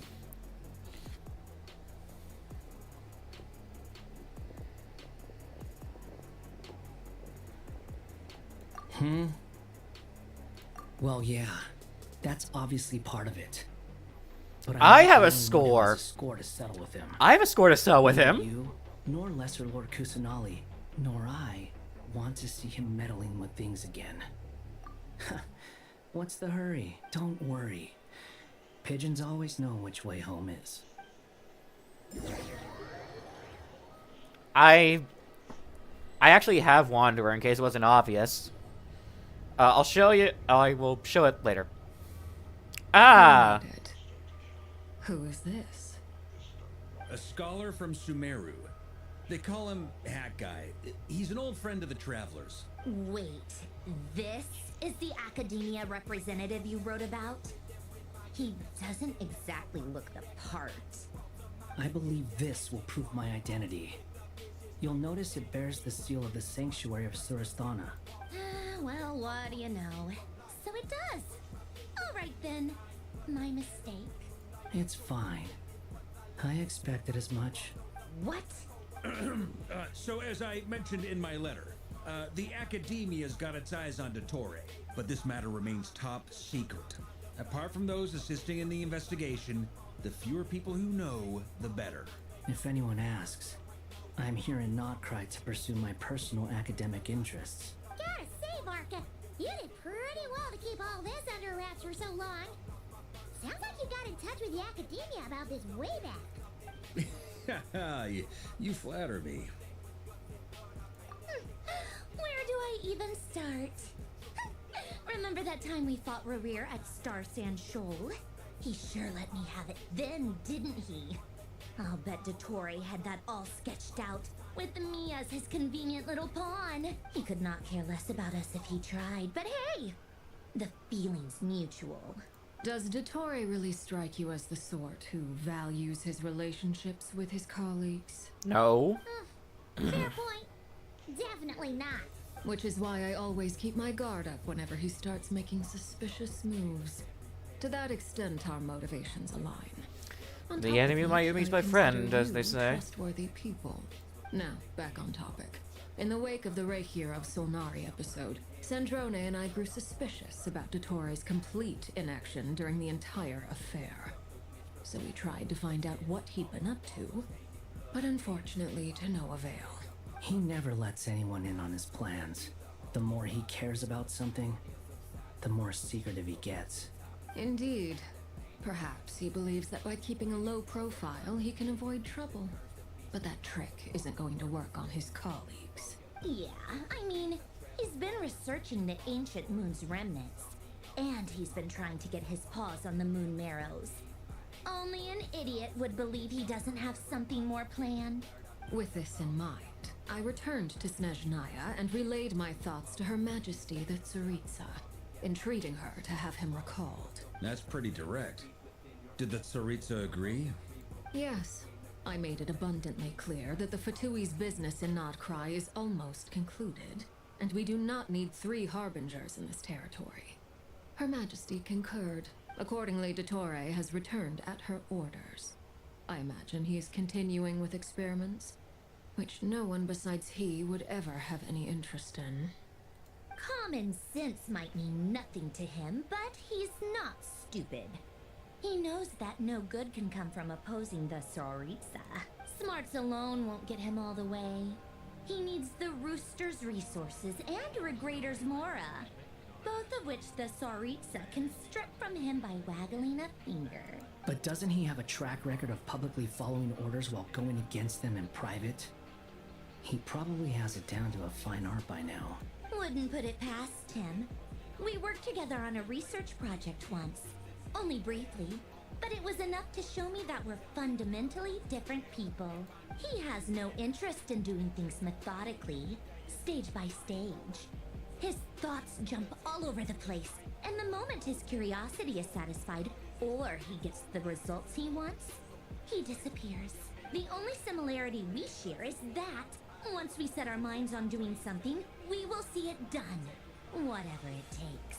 Well, we definitely saw some of that in your battle with Rerir. You got so competitive. Ugh, do not remind me. Then I believe we all concur. Dottore will not simply give up. Fantastic. Now this is turning into a whole day of unpleasant memories. Are you talking about the moon arrow stuff? He also strikes me as the kind of person to disregard experimental regulations, ruin all the equipment, and go way over budget. Then leave the first person he can find to deal with the fallout. Exactly. This one time, he was running some high-temperature experiment and the substance exploded. But does he care? No. He orders his subordinates to open the device so he can observe the results, which causes the gas inside to leak out. That gas was poisonous. If I hadn't been there, who knows how many people might have died. And after all that, he left while I was still cleaning up after his mess. What a waste of time, he said. Waste of time? The nerve! He wasted my time! You've been bottling that up for a while, huh? Hat guy, I must say, you seem awfully familiar with internal Fatui affairs, especially when it comes to Dottore. Thank you, Lady Harbingers, for providing such valuable information. I have no other questions for now, so I'll be on my way. Wait, what? You're just gonna leave? You're welcome to join if you want. Ugh. Just when Paimon thought he'd finally mellowed out. He makes quite the impression. I'll say. I've met tons of headstrong people, but not many of them would join me in bad-mouthing Dottore. I would. Anyway, back to the main agenda. Barca, you said that Columbina has gone missing? Or rather, disappeared. Yeah. We're working on building a connection between her and this world. The simplest method is to find out her real name. I've actually asked her that question before, but she said she didn't know. Considering our relationship, I doubt she was lying to me. As far as I recall, she was never dispatched by Her Majesty to claim a gnosis or anything like that. The Tsaritsa's plans had long contained a place specifically for her. I always thought that was weird. What could she do that the rest of us couldn't? Knowing what we do now, it's probably something related to Kavaki, right? More than likely. When she first arrived, Columbina would often go to Her Majesty and ask when she could start the task assigned to her. But Her Majesty always gave the same reply. The time has not yet come. So she spent her days in Snezhnaya doing basically nothing. The Tsaritsa has summoned a beautiful blind maiden to be a harbinger, giving her the third seat by virtue only of her enchanting voice. It was a dumb and stupid rumor, but the reality of the situation made it hard to refute. And what happened after that? I imagine she stopped caring. She no longer seemed to care why she had been recruited. And Her Majesty never gave her any missions, so she just continued to sing in the flower garden. For my part, I was busy. So busy, in fact, that watching someone be that idol had me fuming. But still, I got the sense that she had long been used to a life of other people claiming she was needed when she wasn't. I just felt that having a place to stay would cost me something eventually. And so I waited quietly for the day that I would have to pay the price. And on the other end of that spectrum, you had me. Someone once told me that I had the lousiest work and the toughest luck. That's a good way of putting it. I forget who said it, but those words have always stuck with me. But you've done your job exceptionally well all this time. Because at heart, you are a conscientious person. What is it? Something come to mind?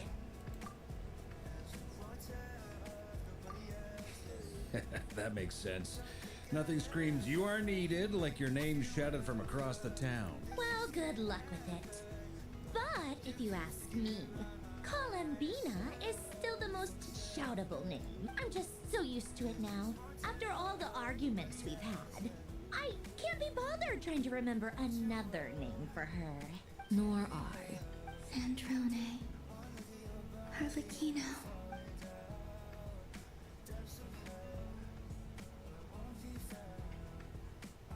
Hey. It's a Sealy! Does that mean Nicole has news for us? Ladies, I thank you for your hospitality. If the chance ever comes up, I definitely owe you both a drink sometime. I'm sure it will. You can make your own way out. Heck, you've been here enough times, you probably know your way around better than I do. Okay, time to do what adventurers do best. Follow that Sealy! Yeah. Fun times ahead. Oh, we're switching POVs now? Whoa. Here you are. That was wild. Oh, that guy. How come you're back so soon? Did things go all right with the Fatui? Fine. Dotori's been summoned home by the Tsaritsa. Couldn't get much more than that. How about you? Any progress with the investigation? Unfortunately not. We've tried everything. Different phantoms, different locations, different points in history.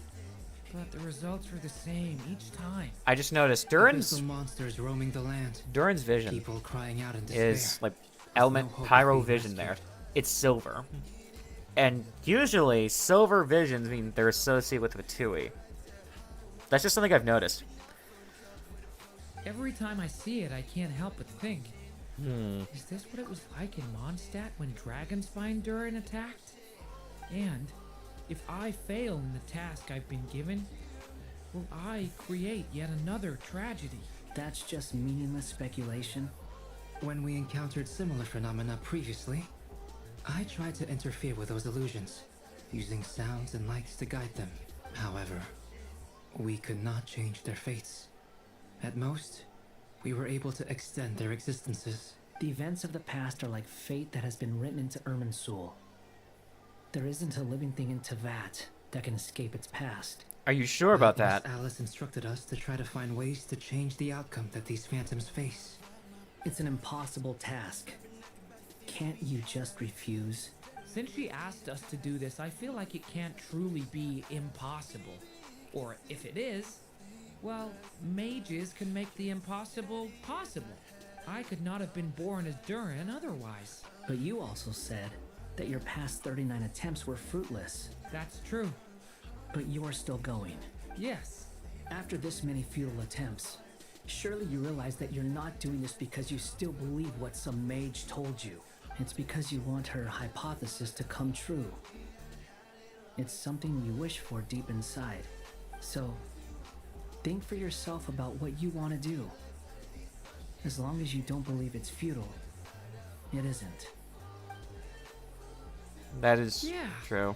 Previous experience indicates that we cannot touch the phantoms, which limits the effectiveness of our interventions. If we want to clear this hurdle, we need to break this rule somehow. Same thought here. Following the same rules means repeating the same failures. Reducing ourselves to mere playthings of fate. So you mean we need to figure out a way to make contact with them despite knowing that we can't? Yes, and I suspect that's something only you are capable of. Everything in Tevat is logged in Irminsul, but the withering that once occurred in Sumeru was a sign that the Great World Tree was being corrupted.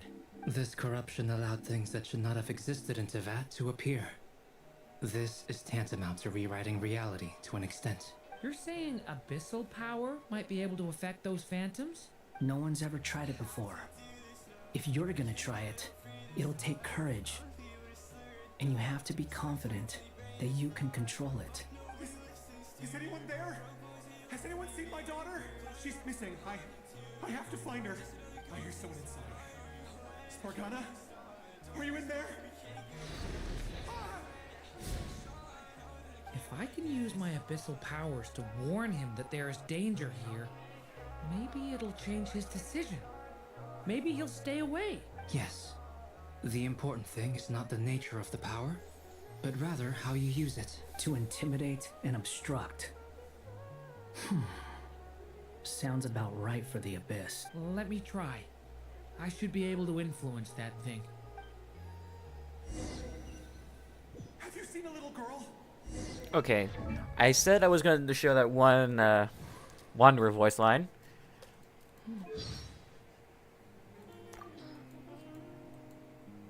I don't think he's got a Duran voice line. But I want to specifically check about the toy real quick. It's a pity that Lesser Lord Kusanali already forced him to erase so many of his segments. The joy I would have derived from slicing them apart, one by one. I would have enjoyed that too. Save me some, goddamn. As for Arlecchino, I'm pretty sure everyone knows how she feels about Dottore. When I first took over the House of the Hearth, he proposed a number of plans for us to work together. He wanted me to send any rejects to him. He planned to experiment on them and then share the results with me. I heard that he and the previous knave had quite the professional rapport in that regard. Excellent, just brush up with my mic. Is that if he weren't one of my fellow harbingers, I would have expedited their happy little reunion long ago. Yeah, I think you know how everyone feels about Dottore. Everyone fucking hates him. I hate him. Yeah, see, he has a silver vision, unlike, see, like, Risley's here? Bronze. His? Silver. Oh, and he's just gonna chill on his wings, okay. Ka-ching here. Uh-oh, where is it? Bronze. Yahoo. Okay, then that's a moon wheel. Hat guy. Fucking. Bronze. I think you catch my drift. I'm serious, I can level her up now.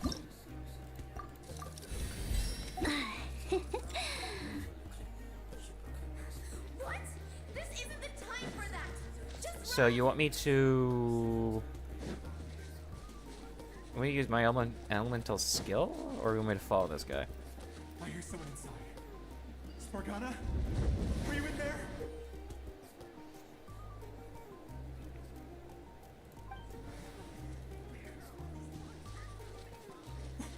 What is this? Looks dangerous. I should get out of here.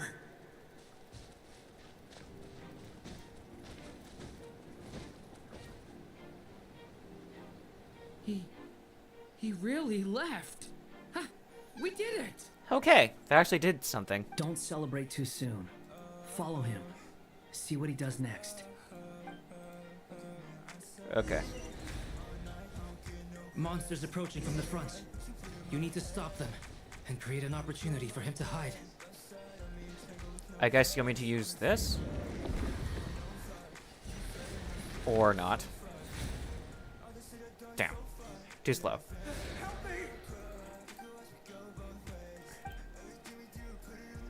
Better idea, we, Monsters approaching from the front. You need to stop them and create an opportunity for him to hide. Do that, and then he goes in there to hide. No, there's monsters ahead.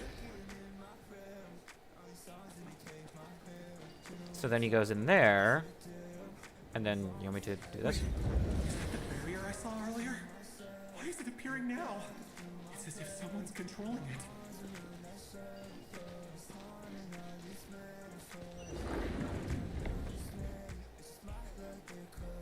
And there it goes. The monsters are gone. Is it safe now? I believe so, yes.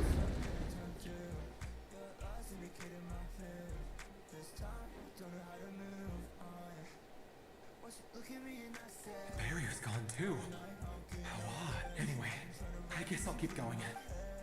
Quickly, let's keep up. Oh, this is going to be fun. Mini games. Wait, there was someone else here? Don't go any further. We've got anti-monster traps laid out everywhere. But my daughter must just be up ahead. I have to go. This way's blocked.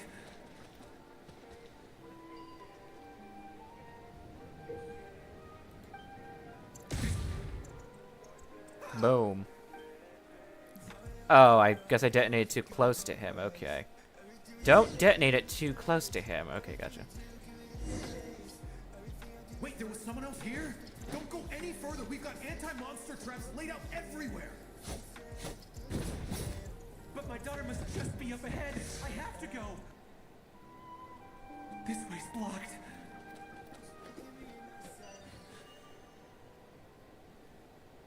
We might be able to use the explosives over there, but we need to take care not to hurt him. I'll use the barrier to keep him at a safe distance. This barrier seems to be helping me somehow. Hey, hey, wake up! Oh, good. Gotta keep moving ahead.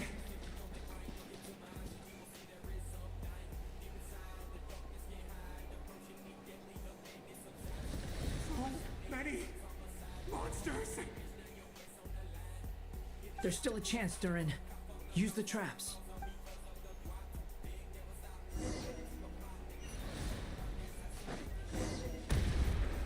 Too early.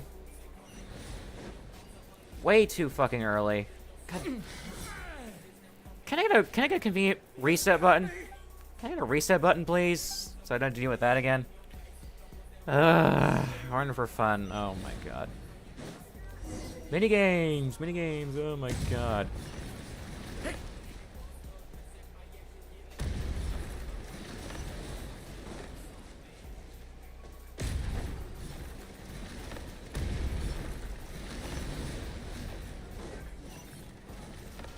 Holy shit.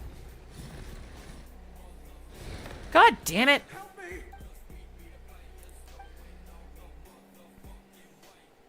Does this mean start? Yes, it means starting from the fucking beginning. Are you fucking serious? Detonated too early again. Do I have to go to this fucking cutscene every single time I fail? Come on.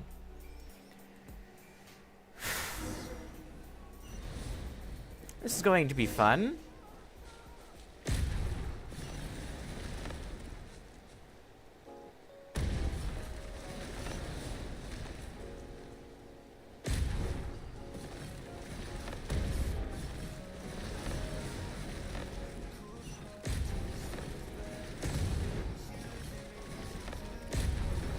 Please be the last wave.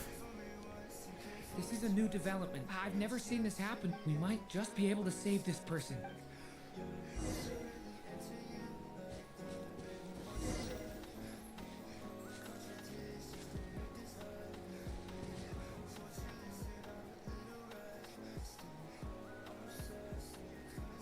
Hello there. Have you seen my daughter? Get out while you still can, you fool. But I can't just leave her here. Sorry. Wish I could help, but I... Okay. If I do find her, I'll get her to shelter and come back for you. Don't bother. What's that noise? No, if he goes inside, he'll be walking into a trap.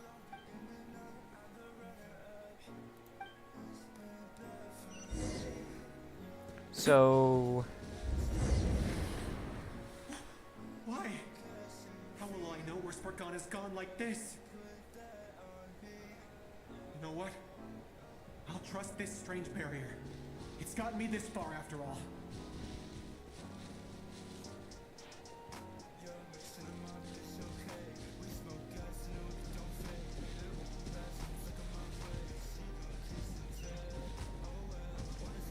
Spargana, are you there? What? Hey, let us out!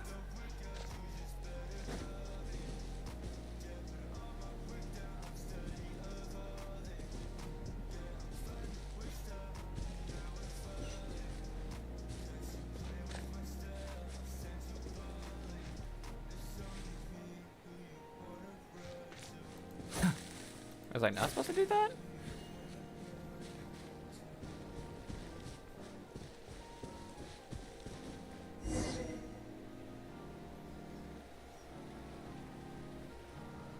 Huh?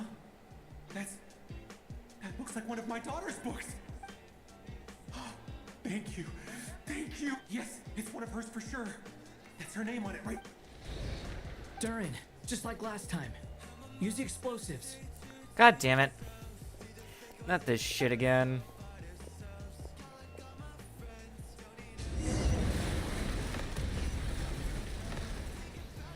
What?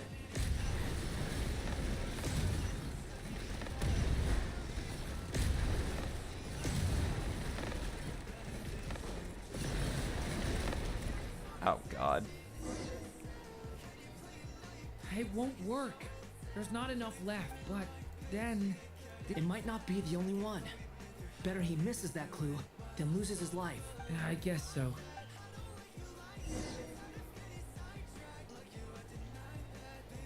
Hey, stop him, Durin. We can't let him get any further in. It's my daughter's book. She's passed this way. I've searched and searched.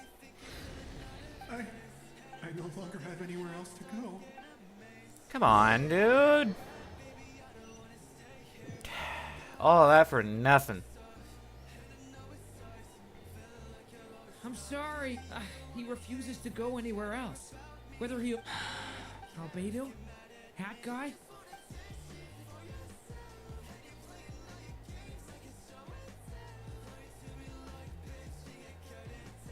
Why am I here? What's going on? All these scenes running through my head. Huh? His reactions have changed. How many times have I... Huh? Wait. Who are you? You can see us now? I feel like I always could. But you were the ones guiding me using that marked barrier. I haven't done anything yet, but those monsters, those death, I won't find my... No. Yes, it is. Even so, we're trying to find a way out of this. You've not seen my daughter either. It seems she really isn't here. I'm sorry we couldn't help you. I'm just tired. How long do I have left? Experience says 15 to 20 minutes. 15 to 20. Thank you for all your help. Now's not the time for you to start pitying us. It's not pity.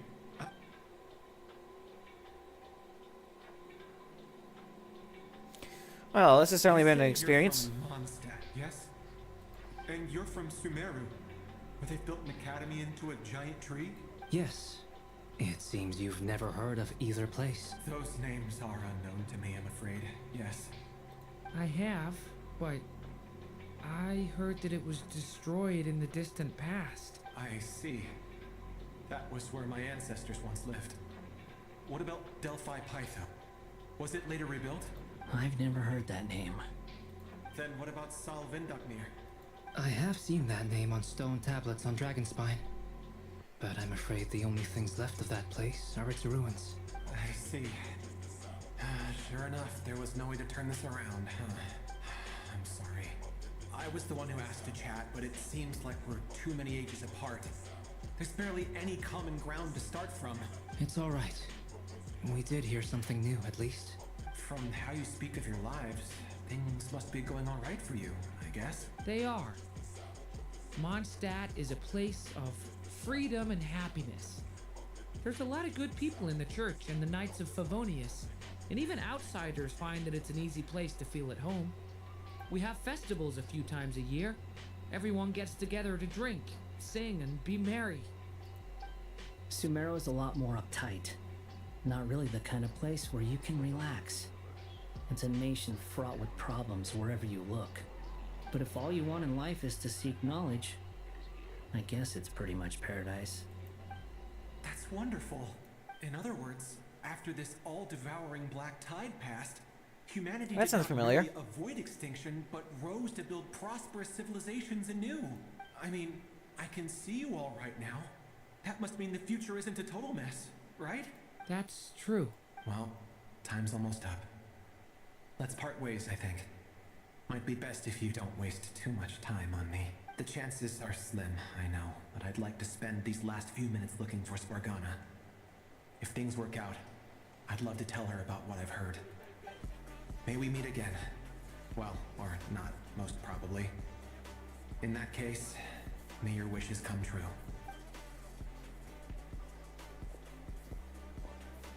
For all I know, the kid in this context could be Columbino. He's gone. In a few minutes, he will meet the end that was his to begin with. The ending of this tale did not change. But I believe that we've just made the most progress we have yet. May your wishes come true. If only it were so simple. Hat guy, could I ask you a question? You've never talked about your past. It seems complicated, and it weighs heavily on you, too. Would you be willing to tell me about it? I mean, sometimes it's better to get things out in the open. Take that guy we try to help, for instance. At least he said goodbye with a smile, right? I know about Albedo's past. Our experiences are very similar, and he created me. As for you, you're my first friend, and you've witnessed every step I've taken. But by comparison, I know nothing about you. Either way, I mean, we're still best friends. But if I knew more about you, I might understand your thoughts a bit better. I've told you about myself. I'm a student at the academia. And what did you do before that? Prepared for the entrance exam? All right.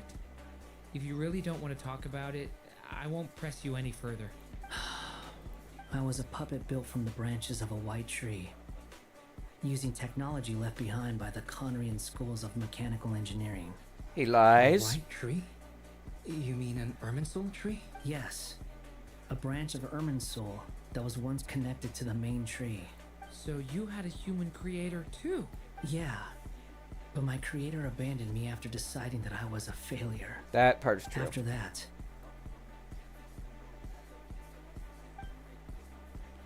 long story. Very Durin, long story. resisting the influence of the abyss, suppressing the urge to destroy, trying to do the right thing.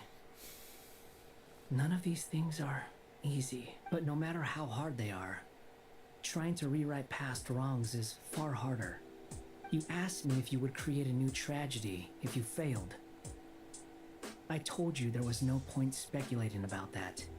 But the real answer is, yes, you absolutely will. That guy. But at least you've got people here to help steer you away from the wrong path. So, just keep aiming towards the light. I will. I promise. All right, break time's over. Hello, Durin speaking. Hello, friends, it's me. What have you been up to, I'm detecting some unmistakable fluctuations here at the border. The amplitude isn't particularly high, but they're completely different signals from the ones before. And the scale is comparable to those I've detected previously. Alice, we were unable to save that person. However, he appears to have retained a portion of the memories gained through that cycle, and was able to hold a conversation with us. I see. Well, it is rather odd indeed. It definitely merits further keep trying the same approach. I need to gather some more data. Counting on you. I should probably have Nicole come and check this out as well. Okay, is there gonna be an is there gonna be another act, or is this the end? If that was the case, then cutscene? Probably not. There you are. I was worried you might stop to collect treasure chests opened by the Seelie along the way.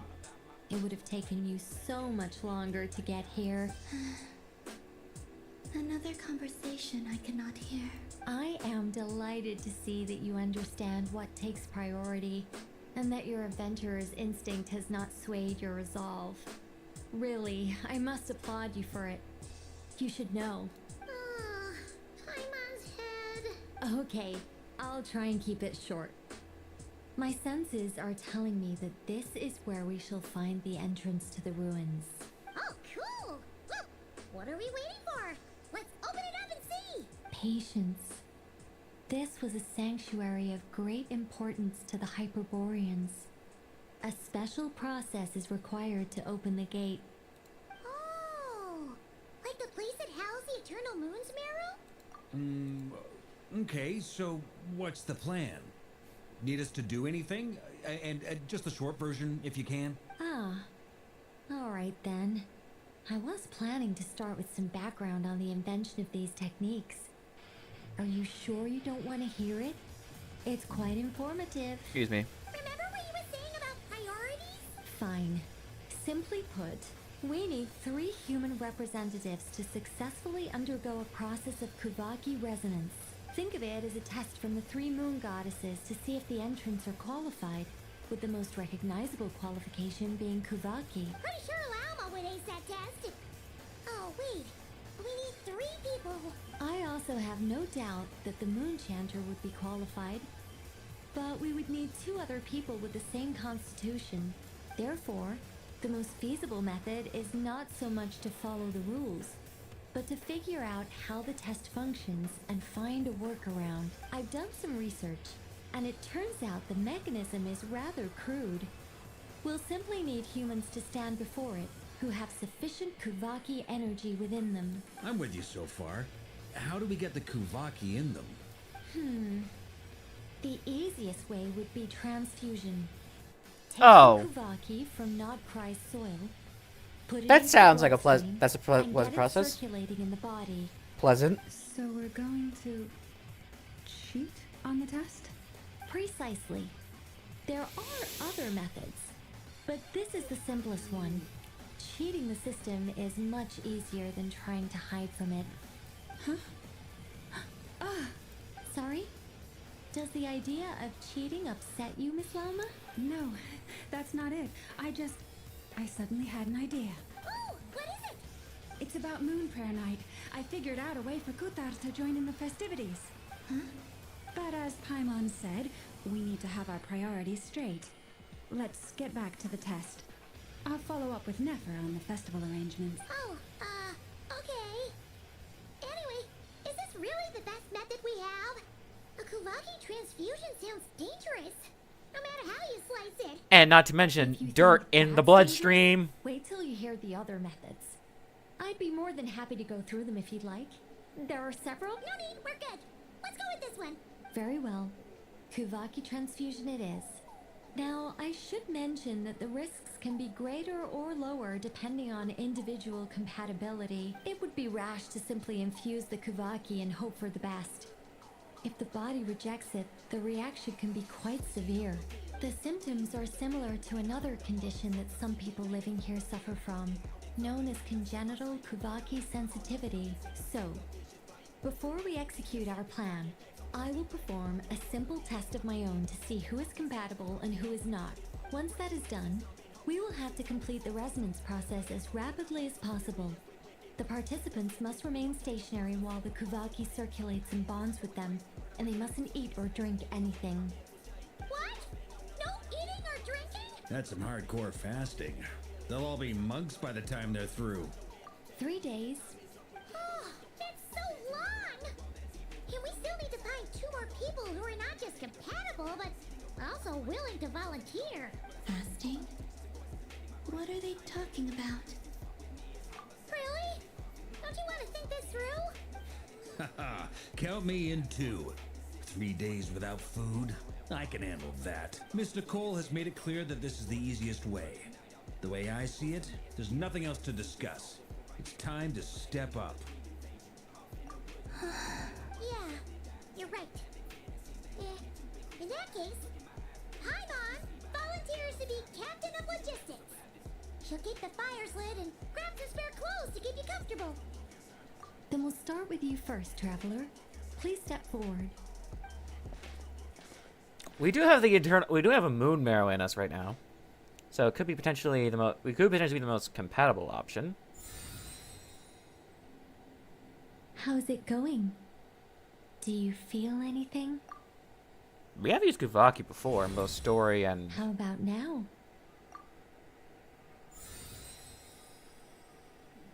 And now?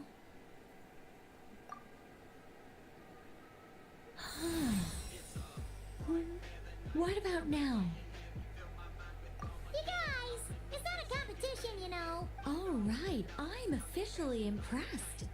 Even as a descender, you can withstand far more than I imagined. It's like I summoned a giant stone titan to arm wrestle you, and your arm hasn't even moved an inch. In my last attempt, I infused 5 times the amount of Kuvaki required. Oh my god. Yes. Safe to say, compatibility won't be an issue for you. You're next, Mr. Barca. Sure, here goes nothing. All right. I'll start where we left off. Whoa, whoa, whoa, hey, wait a minute. How's it going? Ooh, no, not great. I kind of want to puke. Feels like I've been drinking too much. A few bottles of wine, then a big stein of Dark Horse. With some hard liquor from Liyue mixed in. You think this is funny? I just lost to a young lady in an arm wrestling contest. I'm never gonna live that down. My apologies. I'll lower the concentration and try again. Oh. How's it going now? I'm not as dizzy as last time, but I can still feel it pulsing around. In that case, you wouldn't be an ideal choice, Mr. Barca. Let's try someone else. Okay. Let's go ask some of our other friends then.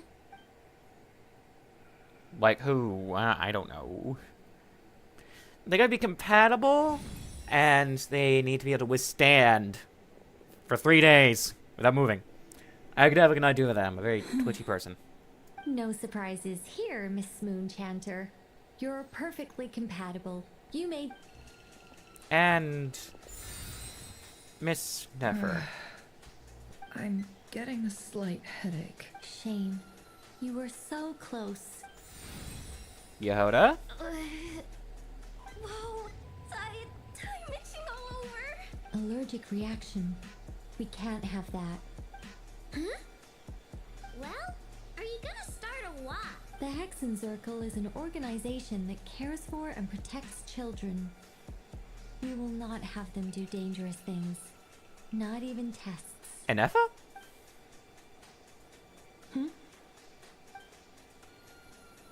Is something the matter? The candidates have to be human. I guess that rules me out too. Huh. Everyone except the Moonchanter got beaten. I guess I don't need to feel so bad after all. I mean, looks like this isn't gonna be as easy as we thought. Perhaps I could ask for volunteers among the Frost Moon Scions. I'll see about talking to some trusted Lightkeeper colleagues. Itlua springs to mind. In fact, I think we had some former Frost Moon Scions join our ranks recently. Can you give me the scientific explanation for how the test works? I can probably make some kind of test bot. Then we can just zip through Nasha Town, going up to people and pressing a button to check their status. Wouldn't that be way easier? No. Wow. No elaboration for once. How about I contact the Knights of Favonius garrison in the Wave Chaser plane? Shame that Lohan's already left. And that guy's even tougher than I am. Strange. The moon goddess is clearly revered by many people. She mentioned that the world has rejected her from the very beginning. And And when we fought the Reikir of Solnari, it seemed... Also, I'm not sure revered is the right word for how people feel. Gratitude, certainly. For my part, anyway. It's basic reciprocity. She helped us, so she deserves our help in return. Yeah.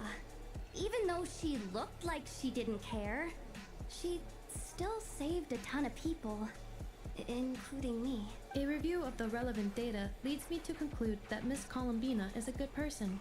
Yeah, you bet. They really think so? I'm super surprised that Columbina isn't her actual name, though. I think it really suits her. It's light and graceful and... yeah, just a really pretty name. I know, right? Unfortunately, that's not our decision to make. Columbina. That was the code name the Fatui gave me. But it also came up in the song I heard when I was born. What? Is that really all there is to it? What do I truly think of my own name? Is there anyone left who will still call me by that name?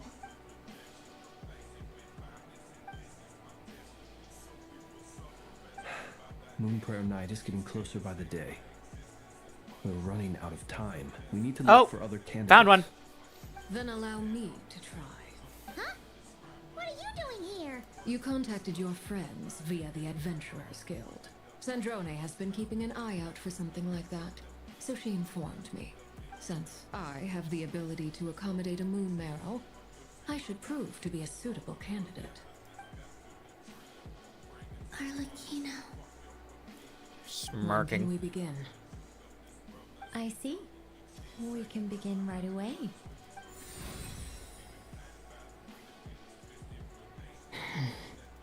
How was it? Did you feel any discomfort? Not at all. Then it seems we shan't need to look for additional candidates after all. Great! Cool. Alright, like Paimon said, the rest of us can take turns making sure the three of them stay warm and comfy. Then my job is to take care of the caretakers. I will ensure everyone receives food and accommodation. I'm ready as well. Alrighty. You know what they say. Autobots, roll out. Oh, they had to be in that pose? That's even more uncomfortable. 3 days! 3 days to open a gate. Couldn't have we just used a 0-point module for this, if we had a 0-point module? Or as McKay calls it, a ZTM.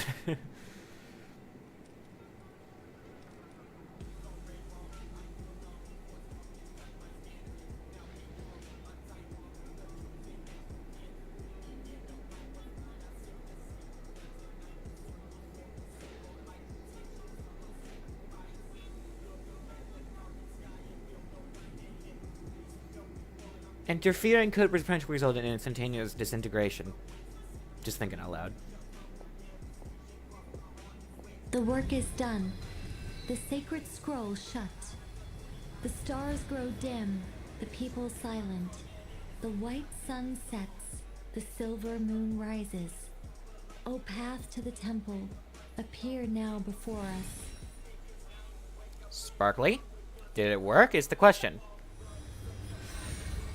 Okay, I think it opened. So that's what all this is about. They've been trying to open this gate. Come, let us enter. It might be best to eat something first. Take care to chew properly and swallow slowly. It will give your body time to readjust to the digestion process. They will head in soon. They will need to enter this gate.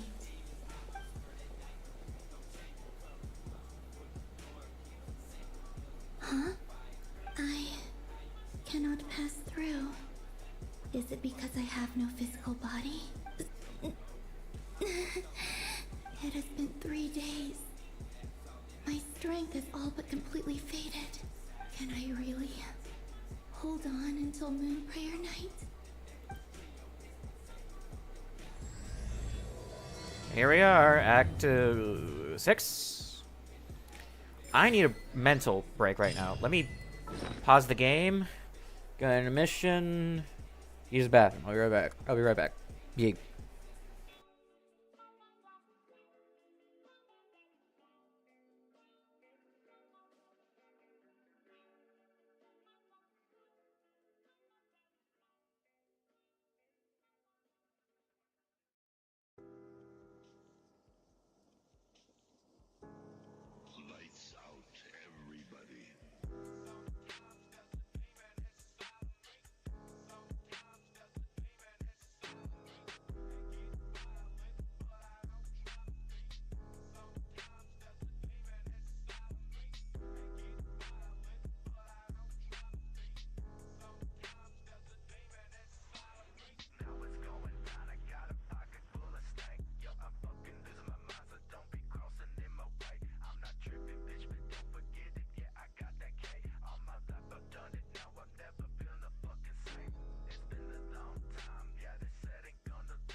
I'm just gonna get some water. I'll be right back.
Alright.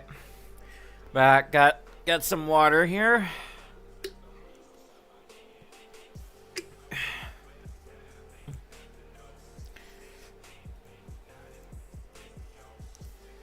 As the orange beast might have been covering a few things. Give me a second.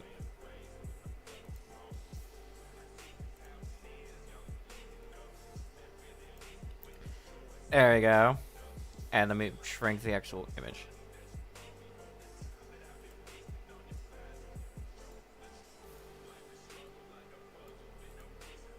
That should be better.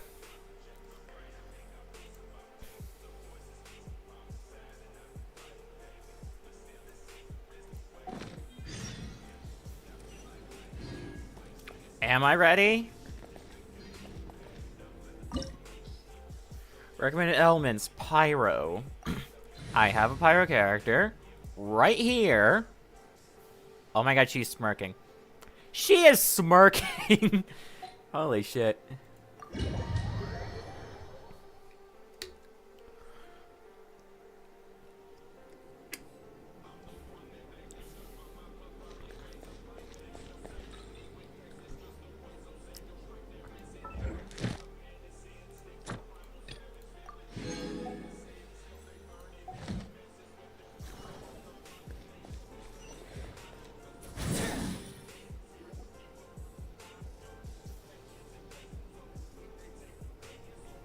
Talk about phantoms. People.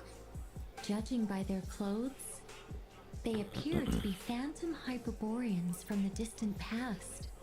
That could mean they have some clues about the moon goddess's name, right?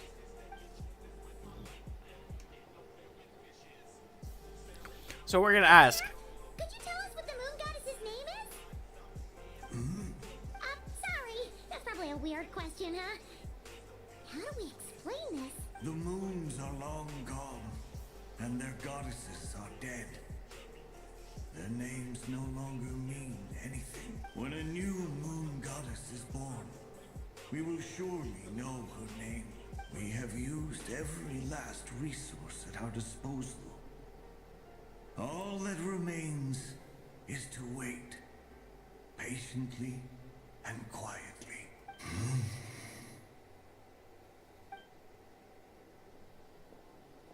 Were the people of the past all this devout?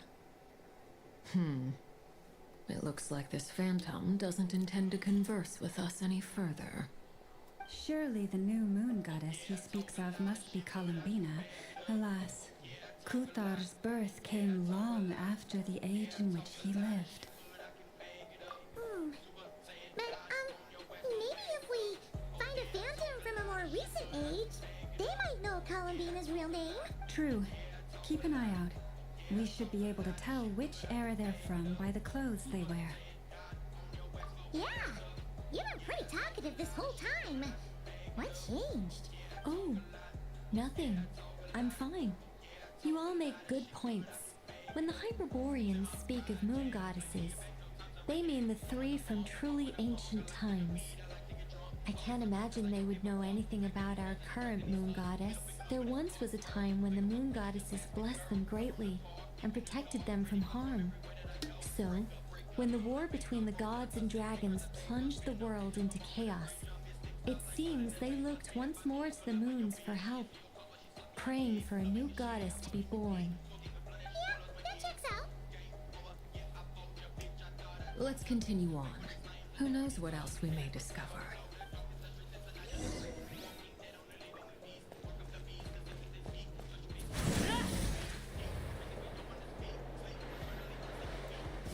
There's a door blocking this path. Not a problem. Try this.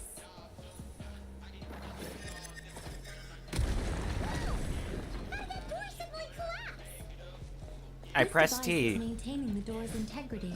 Remove the core, and the device stops working.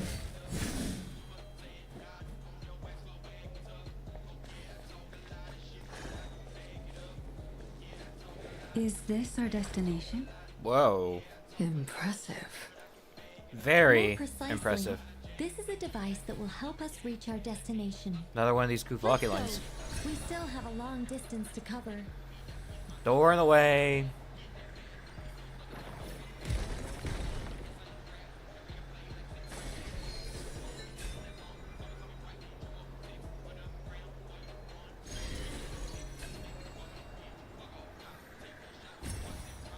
Wow, okay, I think we're speeding up.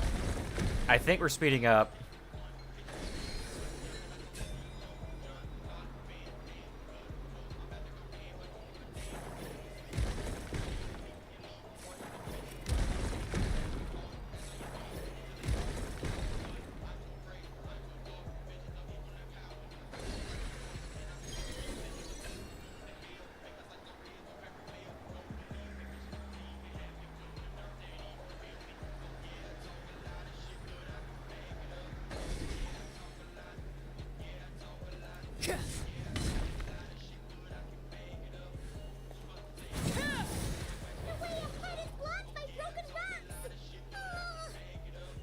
Let's try that device again.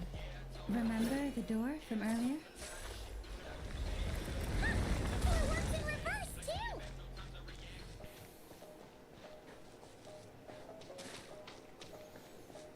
The humans we see are phantoms, but the monsters are real. What a fascinating place. There'll be plenty of time to admire it later.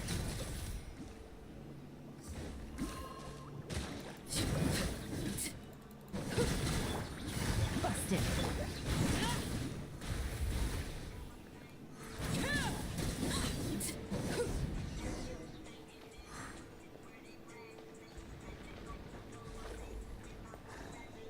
Finally got some Bond of Life.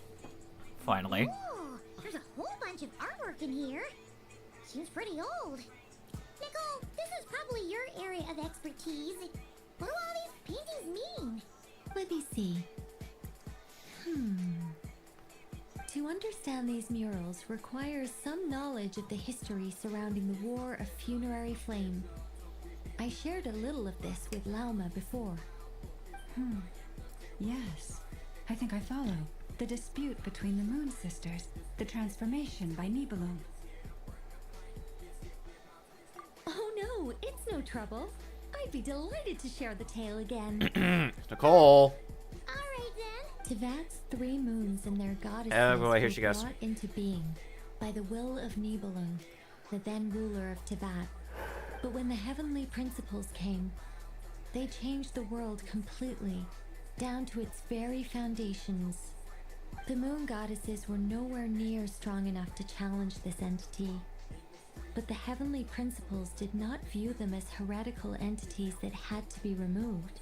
Essentially, the 3 moons existed to keep this planet alive and operational, which did not directly conflict with the heavenly principles' aims. Nevertheless, the inherent precariousness of this arrangement would soon be revealed. Nibelung returned. Yes. He did, and thus began the War of Funerary Flame, a battle for dominance between Nibelung and the heavenly principles. Discord would soon emerge between the 3 Moon Sisters. One would voice the opinion that they should follow Nibelung, for it was he who first hung the moons in the sky. Another would argue that taking sides in the conflict would only bring the world closer to ruin.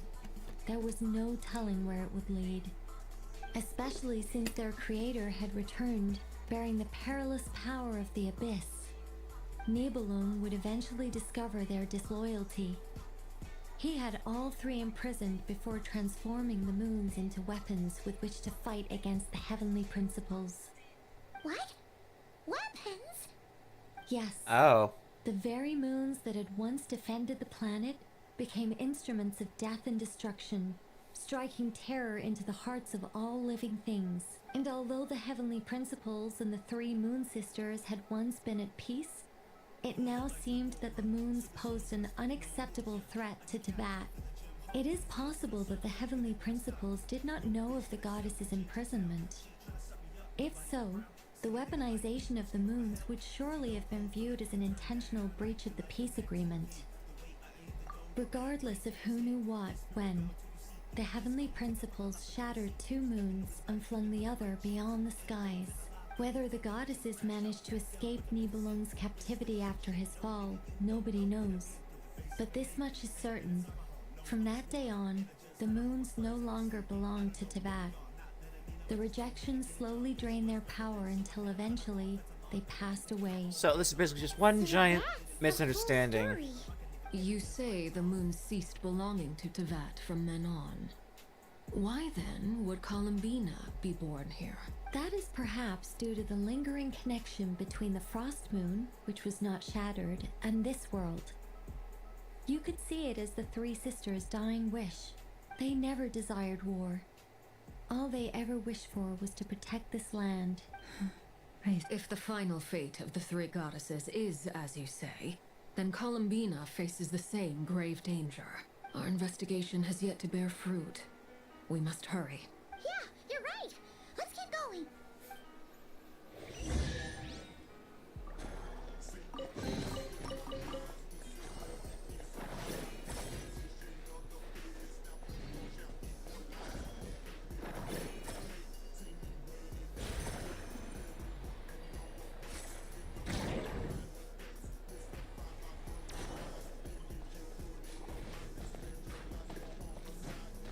Oh, I need to place it there?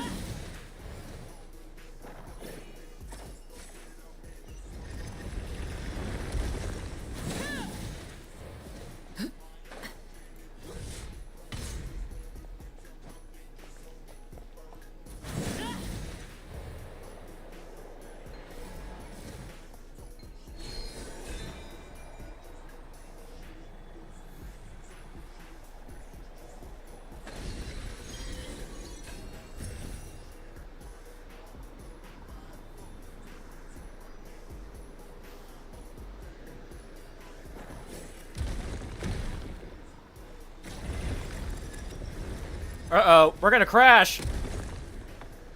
That was not pleasant for all parties involved. It didn't let me keep it, I swear.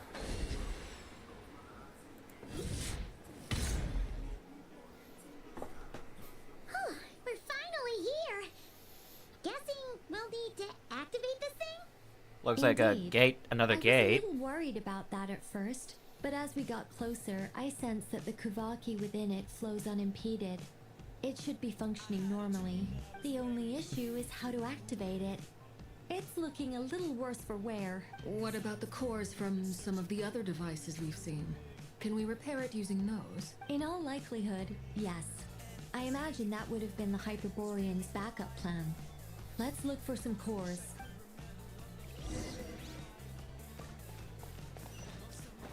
So, yeah, probably here.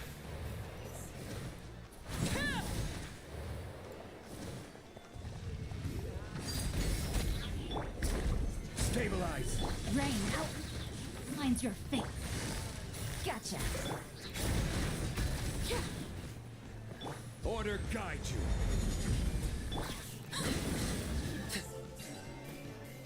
Of course, it had to be... what are they called again? Those things. Those fuck-ass things.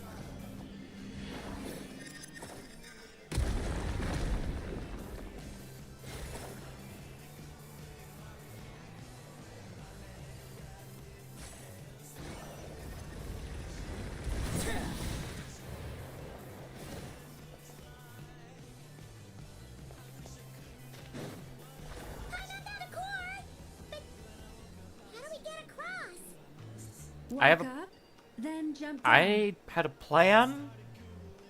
You interrupted me.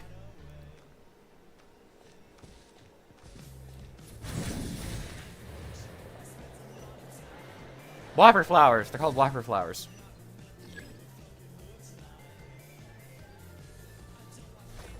So I assume you want me to take it with me anyway. Take the old core.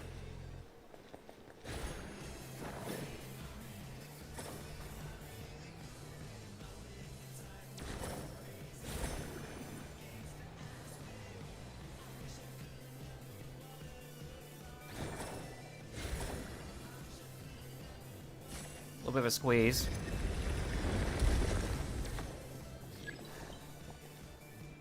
Alright, there was a chest in here. Or not.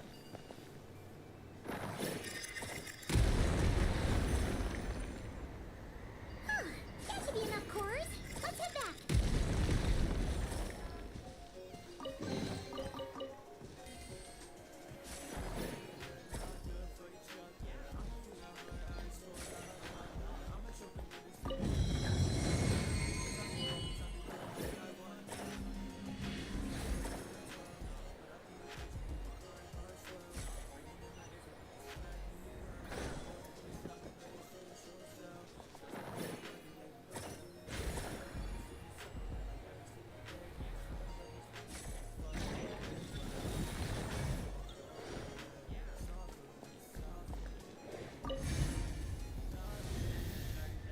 The device is up and running.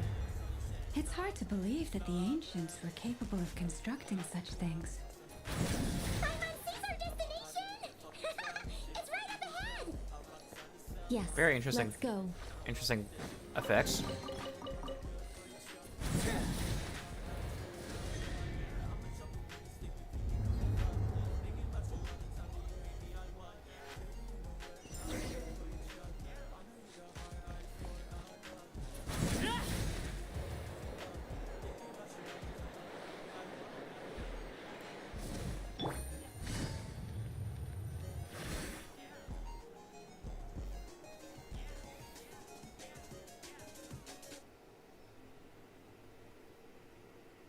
This is where the people of Hyperborea communicated with the moons.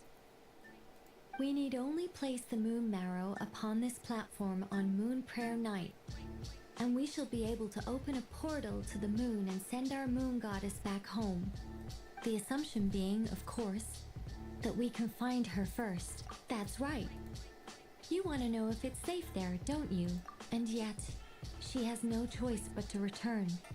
You know this. That's not the only issue here. This is the end of the line, right? We've explored everything we can. And despite looking at historical artwork and talking to people from Hyperborean times, we're still no closer to learning Columbina's name. If it's not too much trouble, could you tell me exactly what Alice said to you about finding her name? Excuse me. Oh, sure. What she said was... Then your first job is to find it. As a moon goddess, I'm sure she must have a name she identifies with. Neither Columbina nor Kutar is her true name, and she's never really accepted either of them.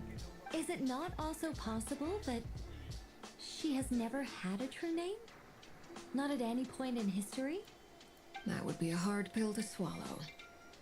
But at this point, we may have to accept that that is the truth. No one knows how she came into being, and she certainly doesn't have parents in any sense that we're aware of. Perhaps she was never granted a name at all. Does that mean there's no way to get Columbina back? She's just gonna disappear and there's nothing we can do about it? Huh? Wait, why all this pessimism? Was it the way I phrased this question? You all seem to be taking this in completely the wrong way. Well, just because she's never had a real name in the past doesn't mean she can't have one now. What? Think about what Alice said again. She never once said that you'd have to find a new name, did she? It's Are true. you saying what I think you're saying? Yes. Names are anchors that connect us to the world. If she doesn't have one already, then all we have to do is create one, no? It's like... yes. Traveler, when you first arrived in Teyvat, did you... But what about now? I understand what you mean. Life is a long journey. Even the friends and family by our side can change over time. When people call you by different names, what matters isn't so much the words themselves, but what they symbolize. And of course, whether that resonates with you. Ether. So, close your eyes and picture the moon goddess in your mind. If you were to call out to her in this moment, what would you say? Columbina. Columbina. Hi, Mom would call her Columbina too. Well, she has long forsaken everything that Kuthar represents. I think from now on I should call her Columbina too. Well, she's just gonna pop in like, you It rang? sounds to me like you found your answer. Are you sure? Is it really that simple? We haven't found her this whole time, and not for lack of trying. For a journey like this, the process is every bit as important as the outcome. Had you not searched far and wide, rejecting every other answer you were offered, how could you have come to an answer you felt was finally correct? Oh, it all makes sense now.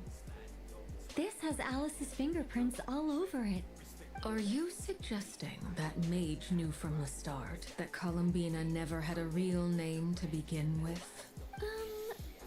I can't say for sure, but I can definitely imagine her chuckling in satisfaction somewhere right now, saying, "Oh, what fun!" Rama, your antlers! You should hurry. The festive moon has begun to rise. Do not worry, for when you called the name Columbina just now, I could sense that the power within was enough to summon back the moon goddess. The power within what? The name? Yes. So, the thing is... What's wrong now? This is so annoying. I really, really, really want to explain how that whole thing works. Starting from the founding principles of Teyvat and... Oh, I could talk about this for hours. Days, but even. Deep breaths, Nicole. Deep breaths. You're an angel. A sober, sensible, solemn angel who has her priorities straight. Okay then. Sorry for asking. Clearly I've bad call on Paimon's part. Anyway, you all need to hurry. Last thing, remember how it felt when you called out that name. Then it is agreed. By the name Columbina, we shall find her. Then we'll throw her the best Moon Prayer Night party ever! And Sounds. at last, we will send her home.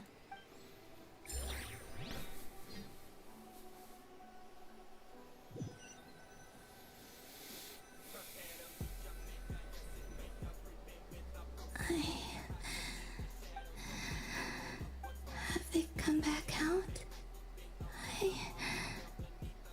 I'd love to see them one more time.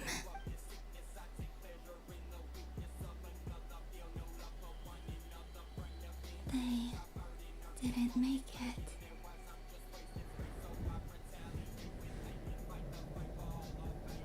Could you tell me your name?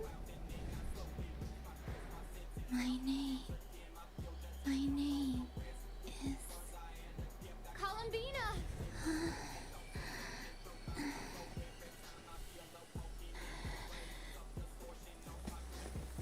Columbina! Are you here? Columbina! That's the name you gave when we first met. And it's what I've called you ever since. Columbina. It's a fine name. I have many fond memories of Columbina, and so do all of your friends.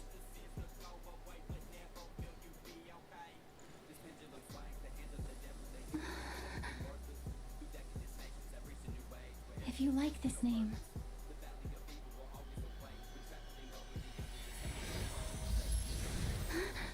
Whoa, whoa, whoa, whoa, whoa, whoa, whoa. I hope that's not a bad thing. Did she just... Looking for me? Columbina? Yeah, there she is. Welcome back. We fucking missed you. I like it. You can carry on using it. My name is Columbina Hyposelenia. I like it. Goes hard. Columbina Hyposelenia.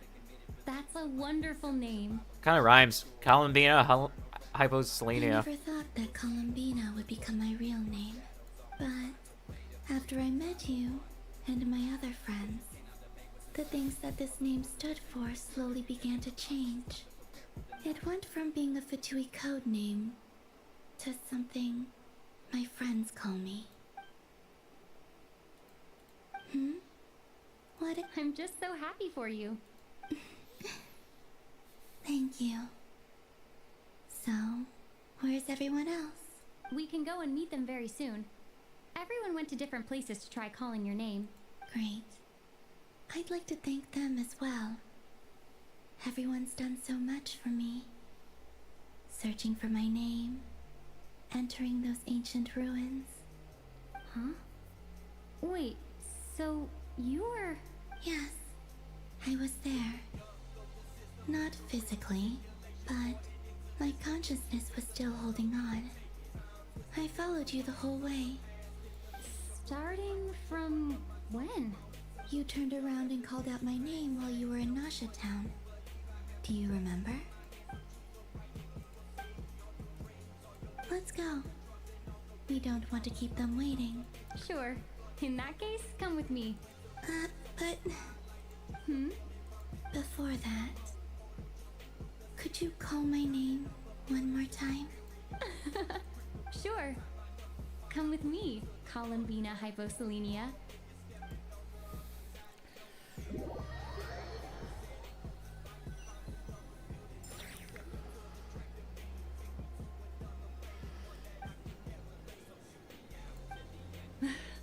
Columbina. Oh, this truly is wonderful. Llama! Just in time for Moon Prayer Night. It's good to have you back, Miss Columbina. Yeah, we were worried sick. Thank you, my friends.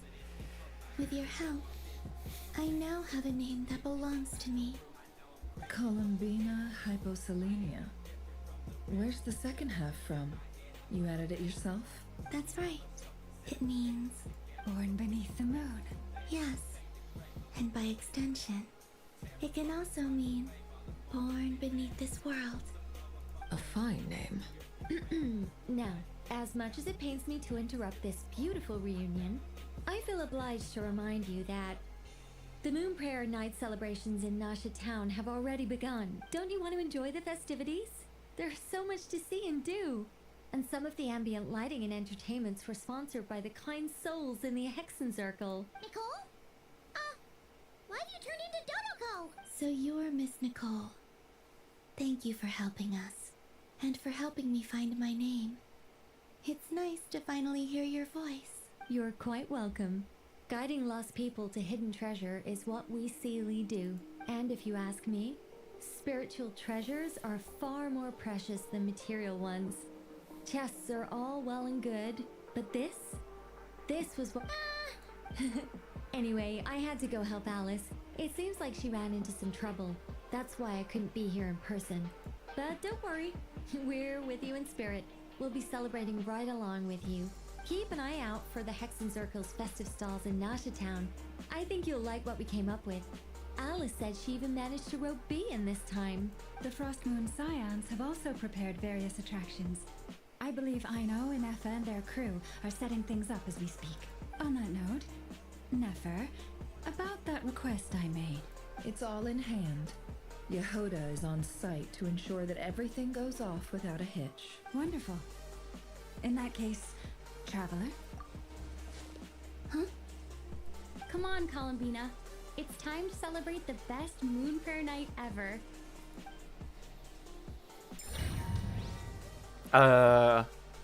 That's the domain entrance sound. I don't like where this is going. I don't like where this is going. At all.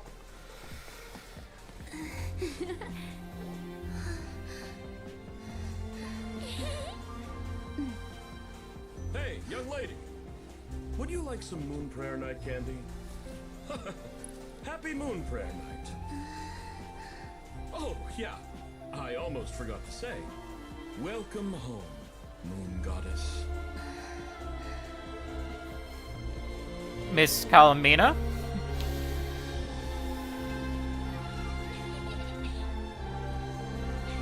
Oh, is my music still playing? Welcome home, Moon Goddess. Use her name, please. Welcome home, Moon Goddess. Welcome home, Moon Goddess. Turning Nasha Town into her home is a festive gift. A rather brilliant idea. Perhaps this is what Notcry, Columbina's home, should have been like all along.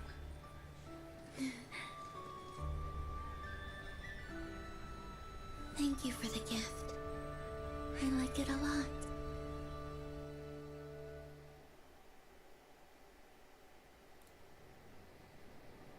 This feels like the surprise of my life. I do. I never imagined I'd ever get to enjoy Moon Prayer Night with everyone so freely. If you're happy, we're happy.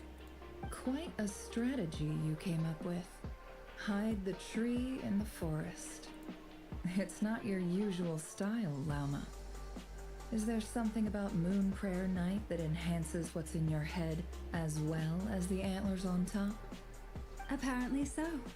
It even inspired a perennial penny pincher to use their resources for a greater cause. It truly is a magical festival.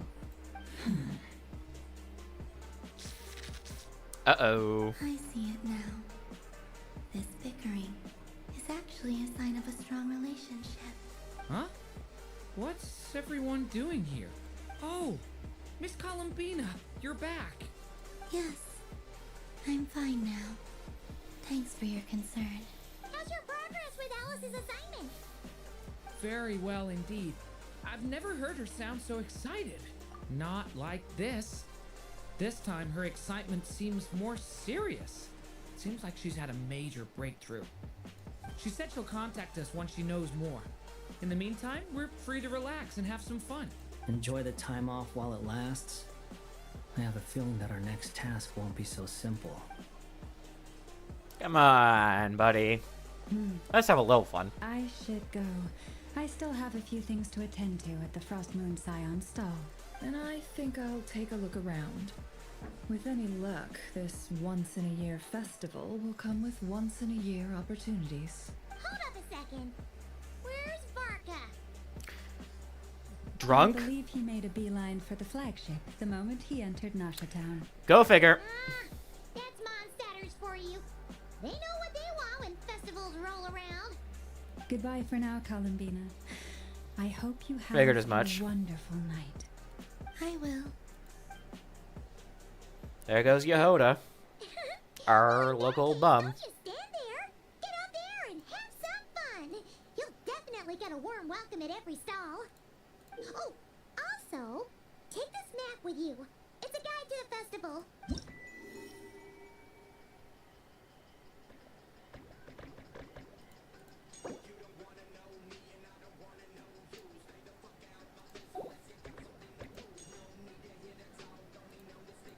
The Frost Moon Scion stall is over here. Lauma's invited a whole bunch of cute animals to celebrate too. Over there is the Hexen Circle section. Atlas seemed more excited than anyone about this festival, so she insisted on making it a grand affair. Oh, and then there's the Nasha Town local specialties, including... Actually, forget that. Better if you go check them out for yourself. Thank you. It looks like a lot of fun. You're not coming with me? We'll be around. But don't you want to browse by yourself for a bit first? Yep. If you find something you like and want to try it out together, just give us a shout. We'll be right with you. Otherwise, just relax and enjoy yourself. There's so much on offer, so try to experience as much as you can. And don't forget to stuff yourself with all the delicious festival food. Classic Paimon thinking about nothing but food. My god. Alright then. Off I go. I'm still wondering why she decided to blind herself. Or if it wasn't herself she blinded. Like, I wasn't aware if it was, I'm still wondering about her blindfold there. Did she blind herself or did someone else blind her? I'm concerned about that. Still, I'm worried about. Where should I go first? I want to see her jumping animation real quick. Oh. This must be the mage's stall. It feels like I've entered a fairy tale. How lovely. Ah, yes, the Dodecos. A soft and furry creature that bounces and jumps. Welcome home, Moon Goddess. This one talks too. Allow me to introduce myself. I am a Dodeco from a distant archipelago, the most mischievous of all my Dodo brothers and Dodo sisters. When the going got tough, I powered through, and when I met obstacles, I boomed them away. That sounds like a lot of fun. Doesn't it just? Oh, but then the trouble started. Recently, I found a lovely beach, the same beautiful jelly color as my hometown, and so I dove in to have a look, only to find it overgrown with seagrass and nasty little spiky fish everywhere, looking to turn me into a Dodeco kebab. I made it back to shore by the skin of my teeth, but my tail was sorely hurt. Couldn't you just boom them away? Oh, I wanted to, believe me. But I've heard that you, Moon Goddess, can understand animal speech. The last thing I wanted was to cause a gigantic fuss and get taken to court by a school of spiky fish. I'd be driven out of these waters for good, and my winter holiday would be ruined. And so, dear Moon Goddess, I was wondering if you might lend me your allegiance. Are you roping me into a crime? Oh, let's call it a once-in-a-lifetime carefree adventure. Does that sound better? All the festival goers tonight are dressed up as the Moon Goddess. But there's nothing to say that the Moon Goddess can't disguise herself as a Dodeco, is there? Besides, This is your home. You should be free to be whoever you wish. I'm afraid I'm not well acquainted with Dodokos, Madam Mage. Oh, that's quite all right. We Dodokos are innocent, happy creatures with a free-spirited nature. Many, like myself, are mischievous troublemakers. Others are lazy souls who like nothing better than to lie down on a nice rock and take a nap. In our eyes, every creature who yearns for happiness and freedom is a Dodoko. But perhaps in yours, we Dodoko are a fluffier and more mischievous breed of Kuhenki. Yes, that is a much easier image to follow. Oh, wonderful! Then let's play! Grab onto my tail and follow me into the sea. Time to settle some scores with the bad guys. Okay. I swear to God, it's like that one event. Oh my God, it is! Motherfucker. Thing is I'm alone this time. I don't have other people that did. I don't have other people.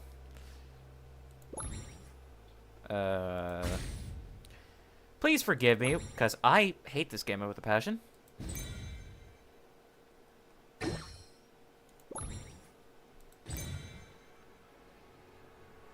Truth is, they're not like... I kind of feel bad. At the same time, I don't.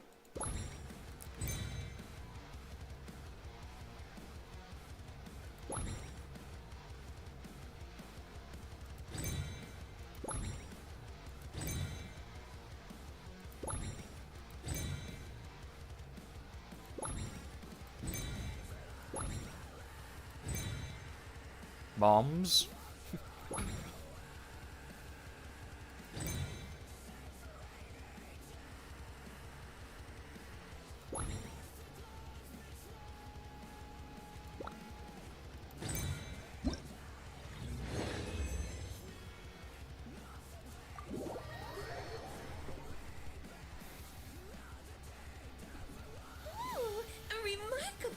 Talent. So, what do you make of it? The use of Jumpy Dumpties doesn't come as naturally to me as Kuvaki, but their unpredictability makes it fun. Indeed it does. I think they call this... novelty? Indeed! And how did it feel blowing those pesky nuisances away? Not bad. Any guilt? What do you mean? Oh, wonderful! Lovely answers to all 3 questions. You passed the safety test. Now I can give this special bomb to you as a bombs. Remember, if you find any meanies living on the moon, you can use this to boom them into oblivion. I will. Beautiful.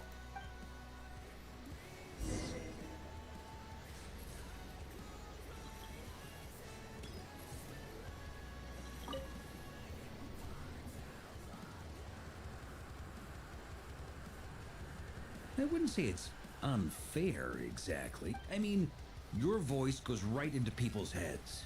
How would you explain that to the kids? You can't just explain it away as magic. Is something the matter? Ah, Miss Columbina! No, nothing you need to worry yourself about. Ah, impeccable timing. Stick around for a second, Miss Columbina. I need your input on something. This self-proclaimed Knight of Justice has yet to give me a satisfactory answer.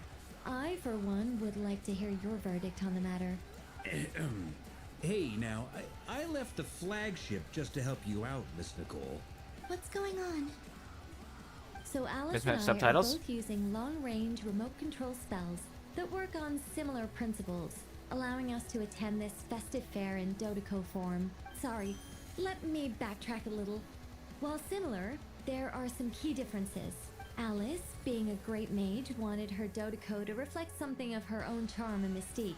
So she adjusted the way its tail moves when it spins around. An entirely gratuitous move, in my opinion. I hardly see how anyone is going to notice that. If anything, I'd say that anyone who stares intently enough at a Dodoko's tail to notice such a small detail is someone we ought to be highly concerned about. I only say this to emphasize that my question has nothing to do with tails. Now that we're clear on that, why is Alice's Dodoko permitted to interact directly with the children celebrating Moon Prayer Night, while mine is not? Your voice speaks directly into people's minds. See? Exactly what I said. Miss Nicole? I can't stand it. I know that probably makes me sound like a whiny child acting out in front of their parents. And it's a little embarrassing now that I think about it. But hey, I said it now, I can't take it back. That would be even more embarrassing. Also, don't go reading too much into that analogy. It was off the top of my head. I'm actually an awful lot older than either of you. Miss Nicole, are you saying that you'd like someone to play the game you've prepared? I'm not so invested in that. It's just something cobbled together using items I borrowed from Alice. She probably didn't even make them herself. The point is, I want to know everyone's thoughts after they receive their prizes. But as you've said, I can't just ask. I've been biting my lip for so long, and I've had no one to vent my frustrations on. I thought this was going to be a nice, straightforward festival where I'd get the chance to guide people to treasure. Well, can I play? I can't guarantee that I'll win a prize, but... You will? I'd like to try. Then what are we waiting for? Let the game begin! Minigames! It's like they forgot I was ever here.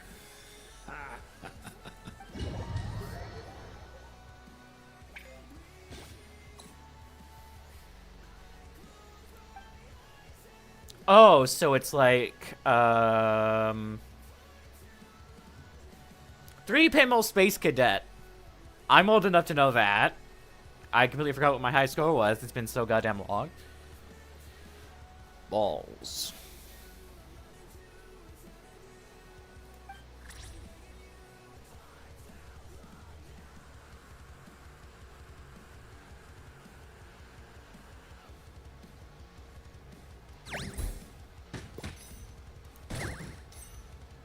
So it really is just like 3 pinball space cadet.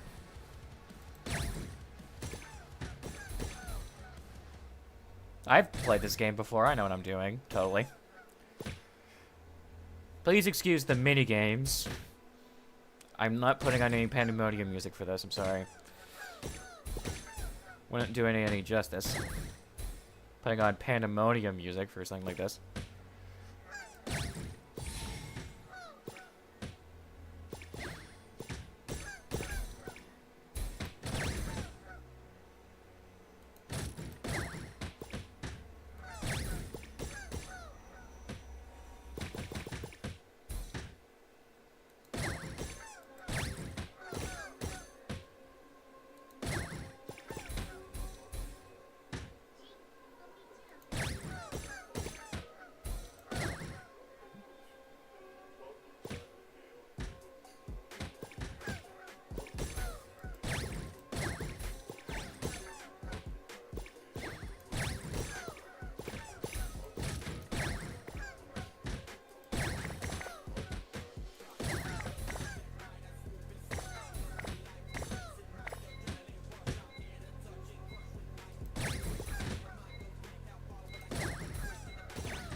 I'm pretty good. I played this game before. Congratulations, Miss Columbina. With your great wisdom, you have overcome every obstacle in your path and conquered the great challenge posed to you by fate. Fate? Well, something to that effect. If you'd prefer something more poetic, it could be the icy winds or the dawn. Anything you like, really. World bearing. You could even go with the challenge posed to you by Dodeko, if that's what you're into. Anyway, you can take or leave my suggestions. Moving on. All my hopes are now resting on this. Can I open it now? Stop teasing me. Please, I'm begging you. No more talk. Just open it. Wow.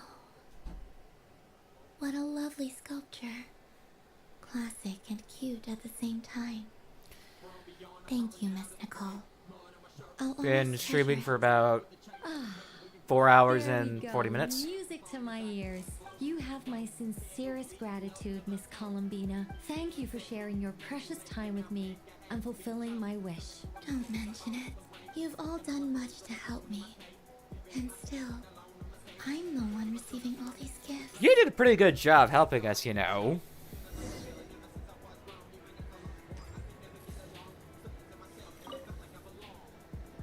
Welcome home, Moon Goddess. Oh, you're the genuine article. Alice was right. This Moon Prayer Night was worth watching after all.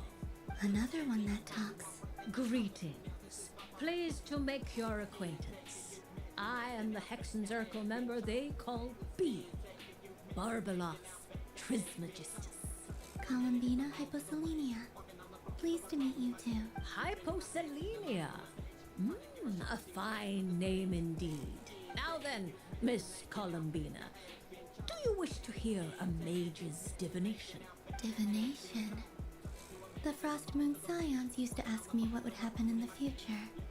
Is this like that? From the perspective of the one seeking answers, perhaps. As you look to your journey ahead, if you seek to understand the unknown, resolve your doubts, and soothe the confusion in your heart, divination could be for you. The unknowns on my journey. Of course, if one wishes to peer into fate, then hydromancy is the more precise option. But that is a complex affair, and to relegate that majestic art to the status of a festive amusement would seem somewhat uncouth. Besides, it is sometimes better to not know fate with great certainty. Hence, I shall use the suitably festive Luna Arcana to tell your fortune instead. It is more popular with the youth in any case. Lunar Arcana. Indeed. Unlike hydromancy, this will only display possibilities and trends. People like to think of themselves as creatures of agency and free will. Peering too far and too clearly into the future is detrimental to both body and soul. I'd like to give it a try. Of course you may. Come then, take a seat, Miss Columbina. Before we begin, are there any specific questions you would like to ask? Let's stick to general possibilities and trends, like you suggested. Ah, very well. Then I No. shall use the basic Lunar No topic? Arcana deck. No topic? Now, try to relax. Cast your mind upon the things you have experienced and the things you are soon to experience. I will shuffle the deck. Would you like to cut the cards yourself? You do it. No problem. Now then, to make things easier for the seeker, that is to say, you, I shall decipher the cards from your perspective. Guess you want me to click?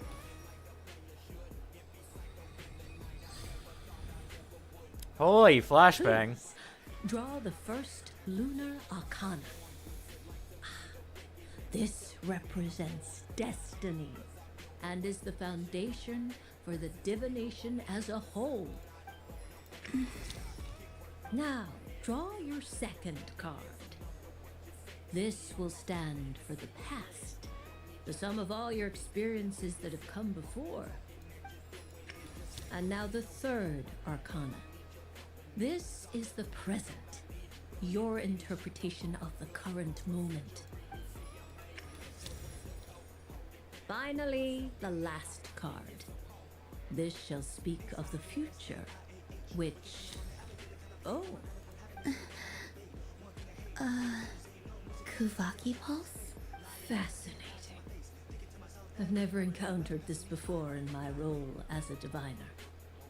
Something has exerted an influence upon this card, causing it to leave its designated position. What do you make of this, Miss Columbina? Perhaps this is the guiding hand of fate in action. Of course, if you wish, you can choose to deny the validity of this card and draw the future for yourself. No, it's fine. Let's go with this one. A bold decision. I must say I'm looking forward to the result. Well then, let us flip the Lunar Arcana in sequence and see what emerges. Sure. First, destiny. No surprises here. The card that represents yours is the moon. The moon. Indeed. The moon can represent the truth at some times, but deception at others. False peace, destructive calamity, and the world-changing power that lies within. When the moon is placed on the destiny tile, it indicates that your destiny is not what it may appear on the surface. Instead, it may yet have a hidden side. It symbolizes a journey through the fog, fraught with uncertainty and deception, where one must face inner challenges head-on. I don't understand. Patience, my dear. This is but the first card, which serves as a basis for the interpretations that follow. Our divination will only grow clearer from here on out. Now then, flip the second card, the one that speaks for the past. The Hermit, but inverted. Inverted? Yes. The Hermit symbolizes solitude, introspection, and the pursuit of truth. When inverted, it represents isolation. I'm gonna truth mute. out of reach and a path that leads I'm gonna, one astray. I'm gonna- Combined with the moon One as moment. one's destiny, the Hermit inverted represents... I'm just gonna mute my mic real quick. Only really gonna unmute when it's necessary. Or when we're done with this part. Okay. Muting now. Frails. Totally. A choice you made to stand alone in the past. It was a choice made not out of fear or arrogance, but for reasons that others could not perceive. You fumbled through the darkness without a guide, but you did not find your way. Rather, you went astray. More than once, it would seem. Is this about how I became Kutar despite not wishing to become a god? And how I joined the Fatui because I yearned for a place to belong? I suspect only you know the answer to this question. All is not lost. The past is in the past, and so it shall remain. Shall we look into the present now? Oh my. The Lovers. One of the most interesting Luna Arcana. What does this one mean? This means that you have had an unprecedented emotional experience. The joy of finding your soul becoming intertwined with that of another. A precious and wonderful thing indeed. It's true. I've made a lot of friends recently, and they are very good to me. I like them a lot. Goobers. Just little goobers. Let me get a screenshot of this actually. Hang on. Actually, wait. I could just do this. God bless keyboard shortcuts. Whoever invented them, I owe you my life. That sounds lovely. I am most delighted for you.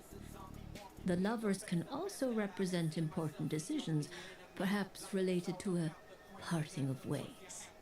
Now, if I were to guess... Yes. My return to the moon. I understand. Parting with friends is never easy, Columbina. But rest assured, this is not the end of your journey. There is always another story waiting to be told.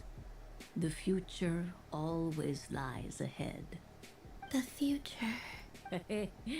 Well now, it's finally time to flip this most mysterious of cards. Why did it appear? And what does it wish to tell you? I'm ready. Very well. Flip this card and see what lies on the other side.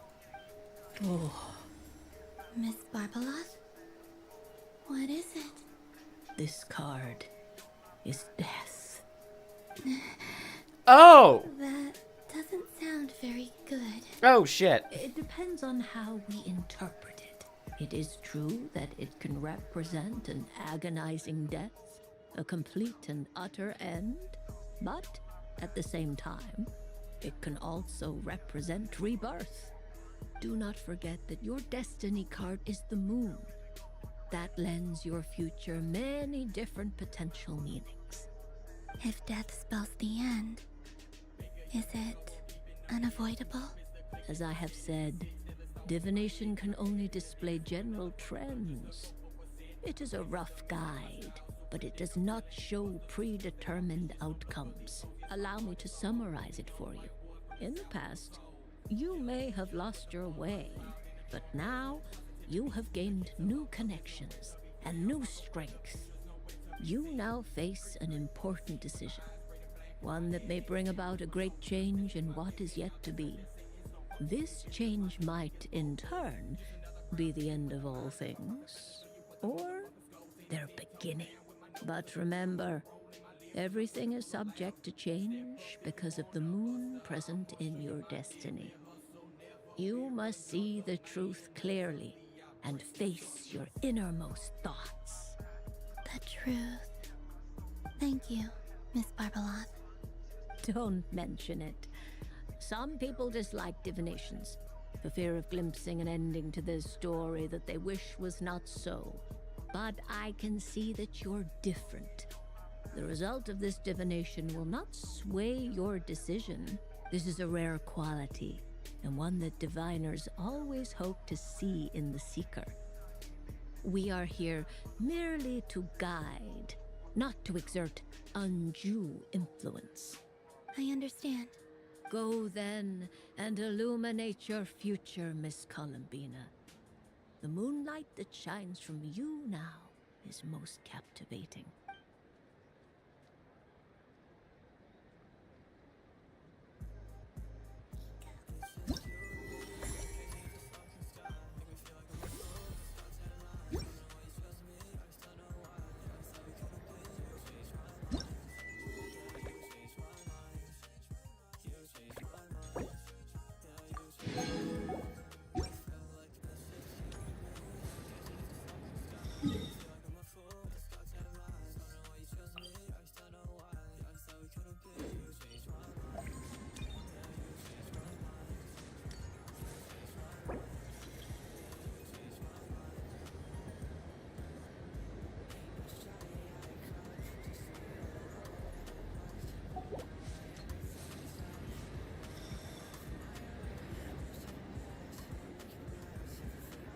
I realized my mic was muted. Ah, welcome home, Moon Goddess. Might I ask what this is? Ah, it's a very special amusement sponsored by the great mage herself. Ride on a soft and furry Dodoko and embark on an unforgettable adventure. I say that, but I'm just following a script here. Who is this mage anyway? And what the heck is a dodo? I'd like to ride. No problem. But, are you by yourself? Is that not okay? Oh, no, it's fine. It's just that each Dodoko can accommodate 2 passengers. Would you like to bring a friend along? My friend. That should do it. Now, we just need to get everyone else to draw something on it too. But we gotta keep it a secret from Columbina. Traveler, Jump scare. I want to go on that ride. Will you join me? Ride for 2. Let's Sounds like go fun. then. Don't worry. Paimon will do the rounds. You go have fun. All right. I think we have to wait in line over there. Please take your seats. For safety reasons, you mustn't try to leave the ride before it comes to a complete stop. All right, you're all set. I wish you both a wonderful journey.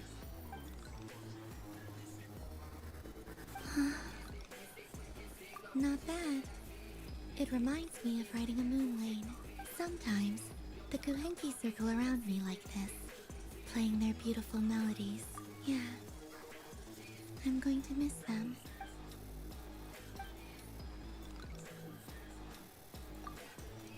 It does. I've felt scared in the past, too. But this is a little different. You know something?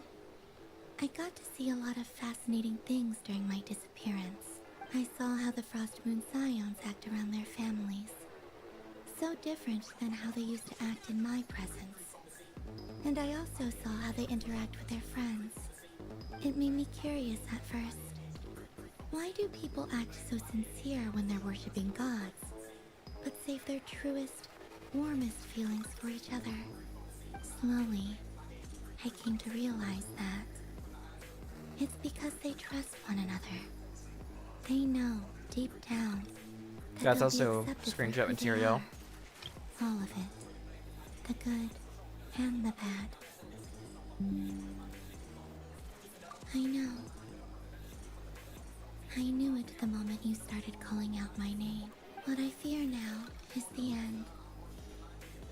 I fear losing all this the very night I have gained it. Thank you for this conversation. Thank you for listening to me. Don't worry. This fear I have, and the unknown that awaits me, they cannot hurt me. Not when I possess a treasure far greater. I just want you to remember this version of me. The real me.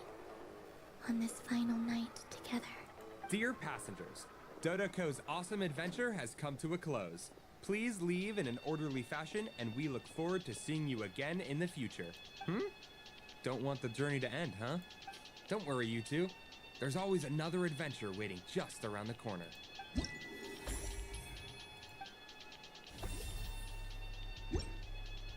So this is the Frost Moon Scions area.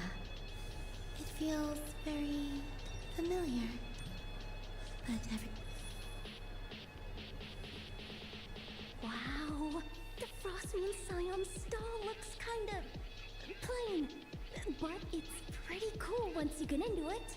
I don't go to Hisi Island much, but it's got that, like, old-world cultural feel. And if culture means we get more festivals, I'm all for it! hello, Yahoda. Columbine, that was too close. I almost gave the game away in front of the staff. Do you like balloons too? Balloons? Oh, you mean those? What's so fun about balloons? I'm not a kid anymore.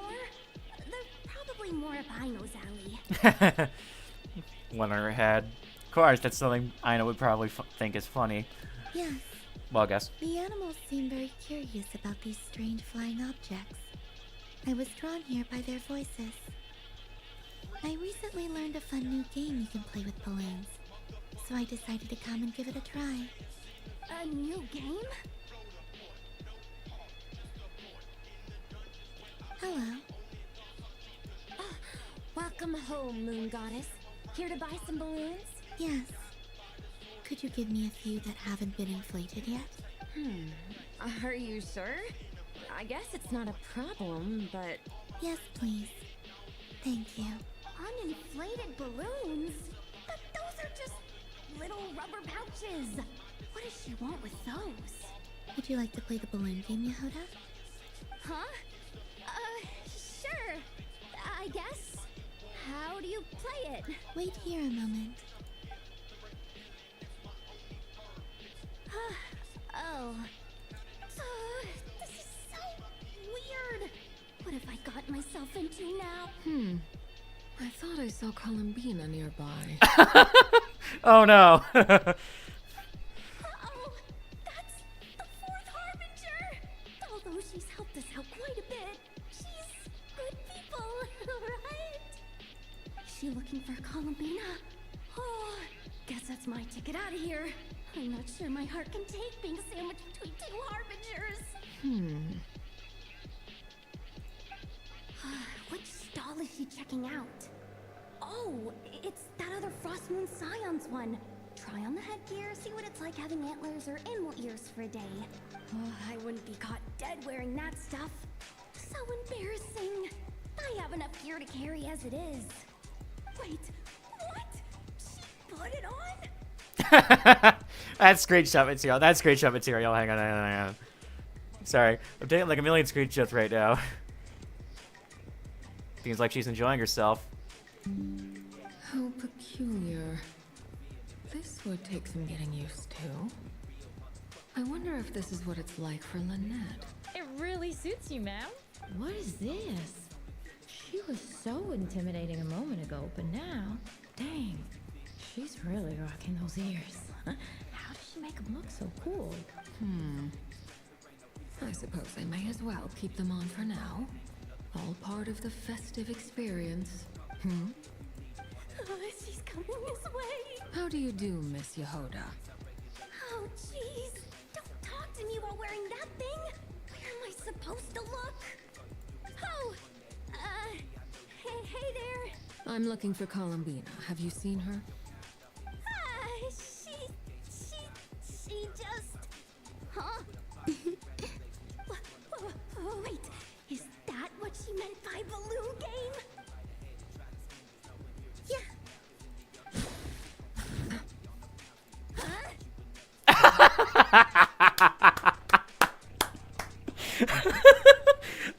Oh my god. Oh my god. No fair. How come I get caught in the crossfire? An ambush from the rear? Is this a declaration of war, Columbina? Would you like to play too, Arlecchino? Seriously? Are they gonna start some beef right here, right now? Gladly. That said, I believe there is another who would like to join. Boss Nev! Thank goodness! You've gotta get me out of here! Things are kicking off big time! Hello there. I'd like 10... no, make that 20 balloons, please. Uninflated. What? Miss Moon Goddess, I hope you're prepared to pay the price for assaulting my employee. Welcome to the game, Nefer. Just to be clear, let's keep this a fair fight, okay? No strange powers, please and thank you. Naturally. Don't just stand there, Yehoda. Aren't you going to team up with me? Huh? Do I have to? Of course. Don't forget, the Curatorium has a reputation to uphold. I knew something like this was gonna happen. Like, I think it was like 5 balloons just flew in her direction.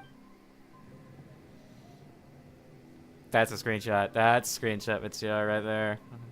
I didn't have that.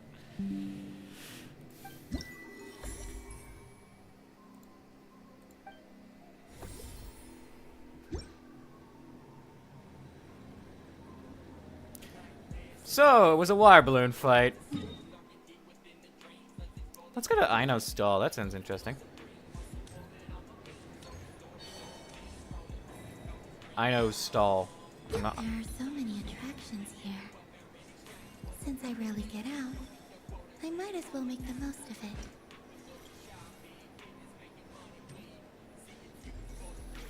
I want to see what Aino and Nefa are doing. Oh. This doesn't make any sense. How am I losing every single time? Wait, Inefa, you're cheating, aren't you? Yeah, that must be it. I am not cheating, Aino. Uh-oh, sounds like Inefa's turning into a big baloney bot. I think it's time for some serious maintenance. Moon Goddess, help me.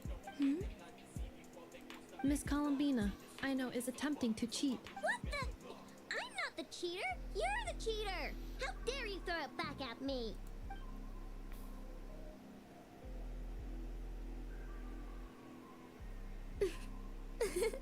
Alright, fine. Let's all laugh at Aino. Just you wait till I get home, because I'm gonna make a game bot that can win 100% of the time. Let's see you laugh when I come back and beat your butts. You'll all have your heads covered in stickers when I'm through with you. We came to check everything was okay after all that yelling, but,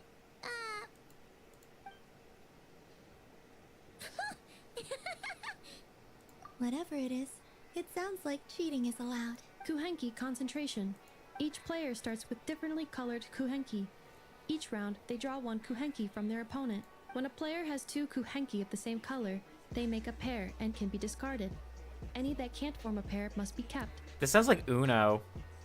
The round ends With when a kuhenki. player can't form any more kuhenki pairs, and that player gets a sticker.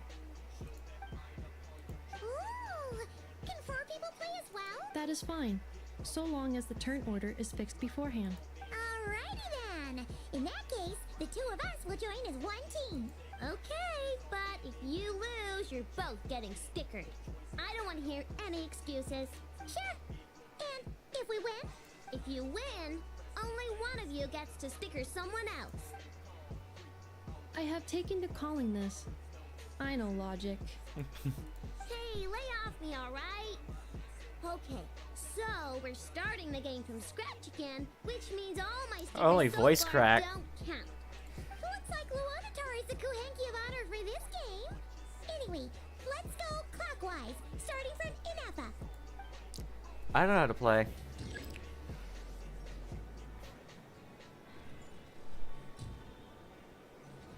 I don't know what to choose. I don't know what to I know how to play.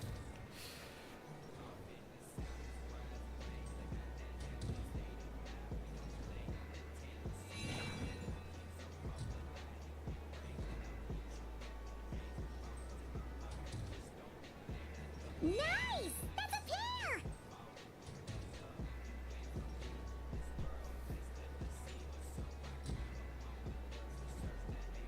Go, go, fly! Hey, I know I got a pair. Alright, my turn. I'm gonna go purple, my favorite color. Alright, Hey, I got a pair.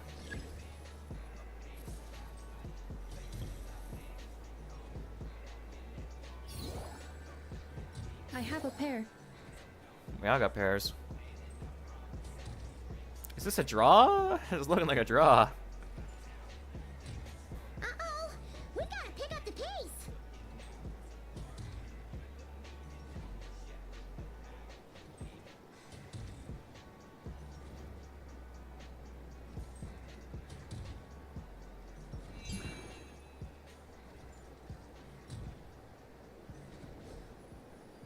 Alrighty, I choose the Pyro Slime box?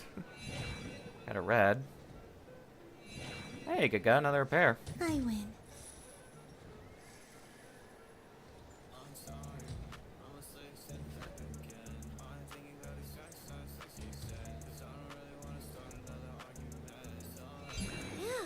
That was too close. I thought I was gonna lose. Good luck, everyone. We're out!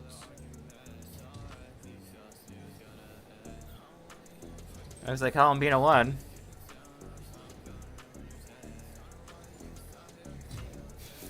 Oh, it's stickered. Let me pick a good one. What's it gonna be? You're not looking very pleased with yourself there. What happened to being a huge Grumposaurus? I won. Duh.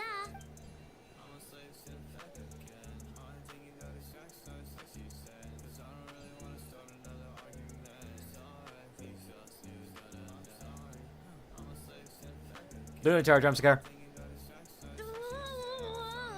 Me again? Don't fidget too much, I know, or the sticker's going to fall off. I don't care. If it falls off, it falls off. If a pair of kuhengi get discarded, why not a pair of stickers? Huh?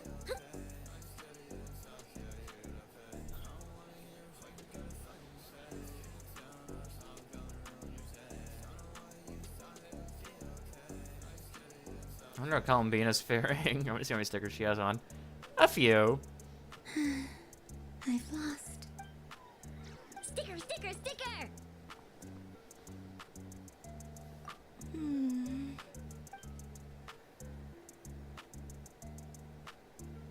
Cute!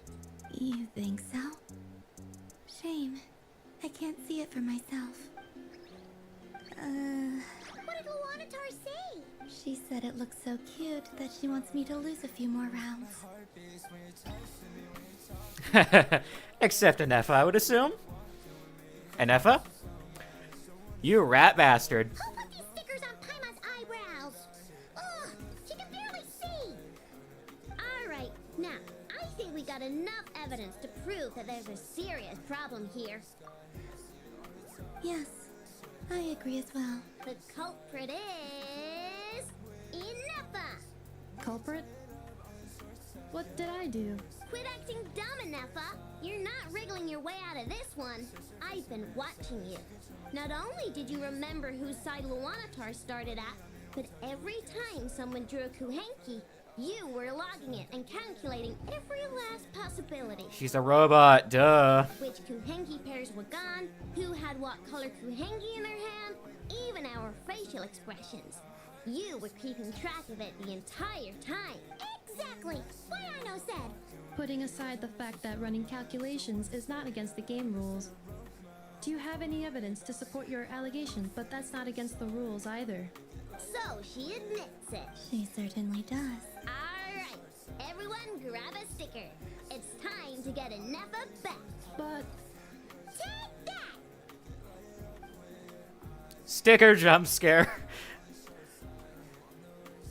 That's a screenshot again.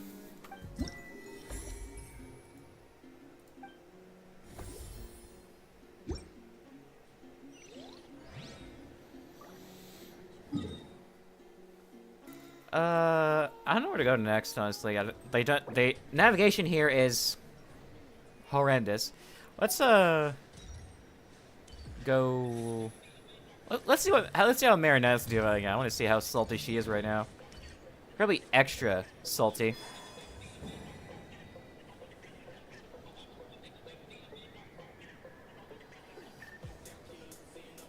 Well, look who it is. I heard someone went and disappeared on us the moment we let her out of our sight. They looked all over for you. Girl. Frankly, I Address didn't think you'd be address back me, on Image. Prayer night. Were you worried about me, Sandrone? You would like that, wouldn't you? Do you even hear what you're saying? It seems to me like you disguised yourself with festive headgear, just so that you could come see me on Moon Prayer Night and make sure I'm okay. You didn't even bring Polonia with you. You? I thought you couldn't see. I cannot. But I sense the confusion of those around us rippling through the Kuvaki currents. Based on what I know about you, let me guess what you're wearing. Is it cat ears? Shut up! I'm only here to protect the Fatui's interest in this territory. Running into you was pure bad luck. Really? But you were the one who asked Arlecchino to help everyone find my name. Columbina! Ugh, just one more word and I'll unscrew your vocal cords. That's screenshot material again. I'm taking a lot of screenshots this stream. It's Columbina Hyposelenia now. Tell someone who cares. I've missed you, Sandrone. The whole time I was gone, I was thinking. Uh-oh. I hope I get a chance to say some ugly words to you.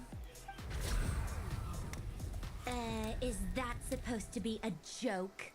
Anyway, let's go play that game. What? You mean that frostfin whale? Yes. It's some kind of game where you get bitten if you step on the wrong tooth. Seems like fun. Oh, that reminds me of snares. Step on the wrong spot and you get bitten by a snare. Painfully. Who in their right mind would wanna? Because you're not a scaredy cat. Oh, ego hit. This shit's heated. I definitely want to... maybe not. Fine! You wanna play? Let's play. Don't complain when I kick your sorry butt. Lovely. You old geezer! I'm gonna beat the pants off you! Just you watch! I almost forgot. Sandrone? What is it now? You'd better not lose, or I'm going to beat your head in. What? Allow me to demonstrate since I'm feeling so nice. You just step on the teeth. Like this. Okay. Now you want... Yeah, I recognize one of these. Alright. I'm gonna go ahead and... Which should I pick? I'm gonna pick this one. Your turn, Sandrone.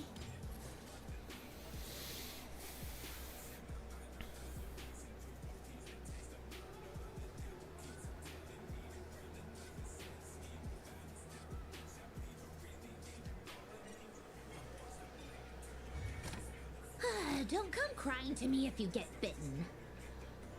Alright. My turn. I pick, this one. There are less and less teeth remaining. That one's bad. That one's bad. I really think that one's bad. Huh? What's that noise? Uh-oh. Bite o'clock.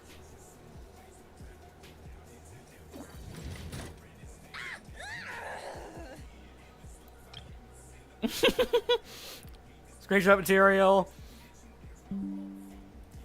I think you might have picked a bad tooth, Sandrone. Shut it! Do you need any help? It seems like you're stuck.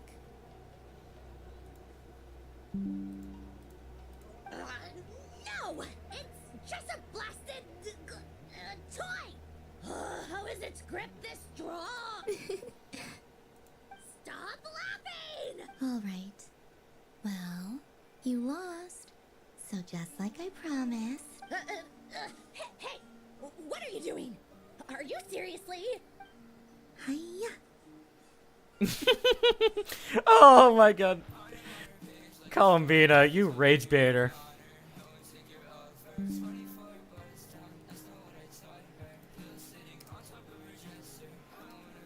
Hang on.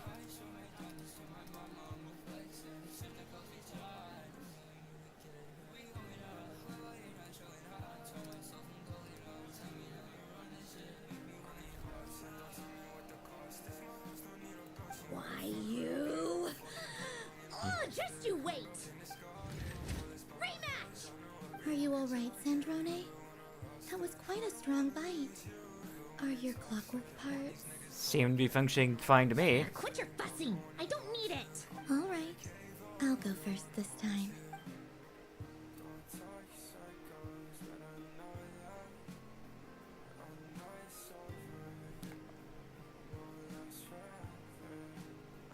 I see it now. She can sense which teeth are rigged. So I just need to avoid the same ones that she does.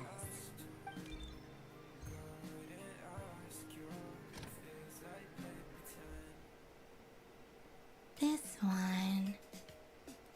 She avoided that one then? Now I've got you. She knows what you're thinking, dude. Alright, my turn.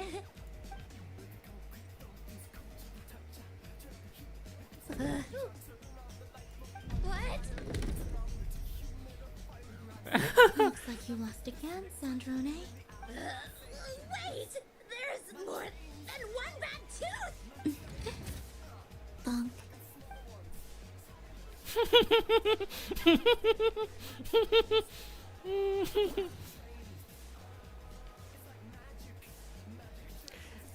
I'm surprised she has not received several. Stupid game! What idiot came up with this? Are you alright, Sandrone? You said some nasty things just now. Oh, I'm peachy. Should I let you bonk me on the head as well? Nah, forget it. Come on, bonk away. It can be your consolation prize for losing so badly. I told you, forget it! Gah, you've always been so annoying. Singing right outside my door, inviting yourself to my tea parties, going AWOL. And now you're off to the moon or something.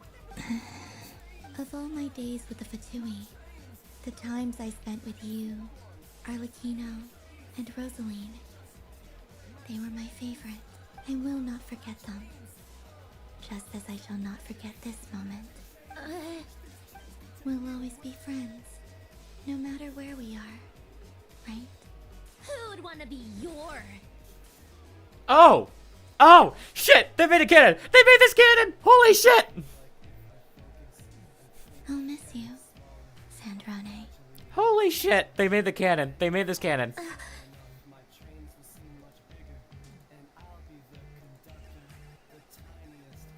And there she goes, Miss Ragebaiter. Oh my god. Goodbye, Sandrone. That's a clip. I am so I'm so recording that and watching that later.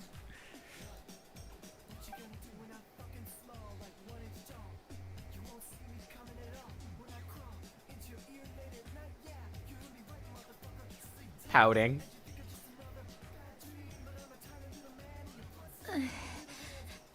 I'll miss you too, Columbina.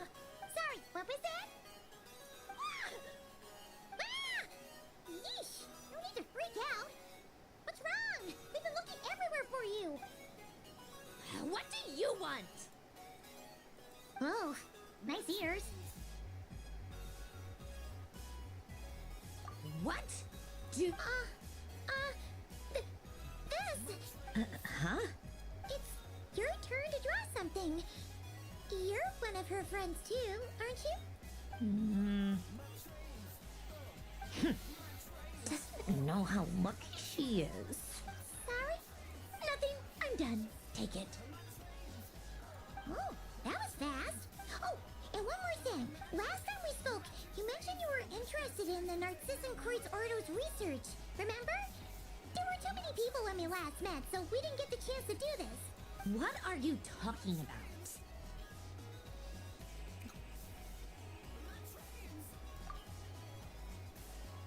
This is... Oh.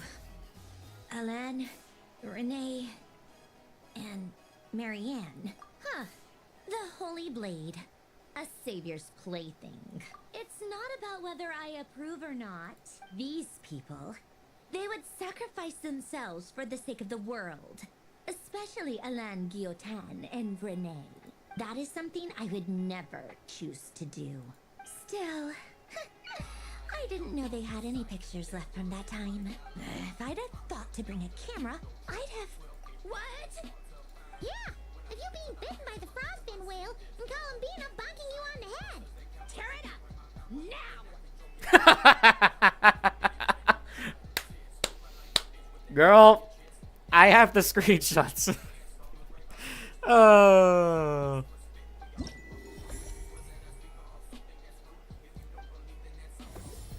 Navigation's terrible here. Oh my goodness. Someone's Zangy. Let's go where Flynn's is.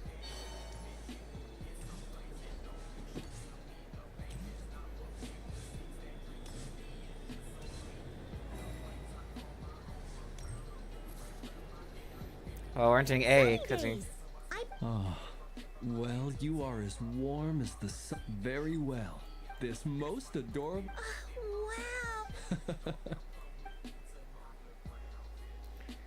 Flynn's? I recognize that.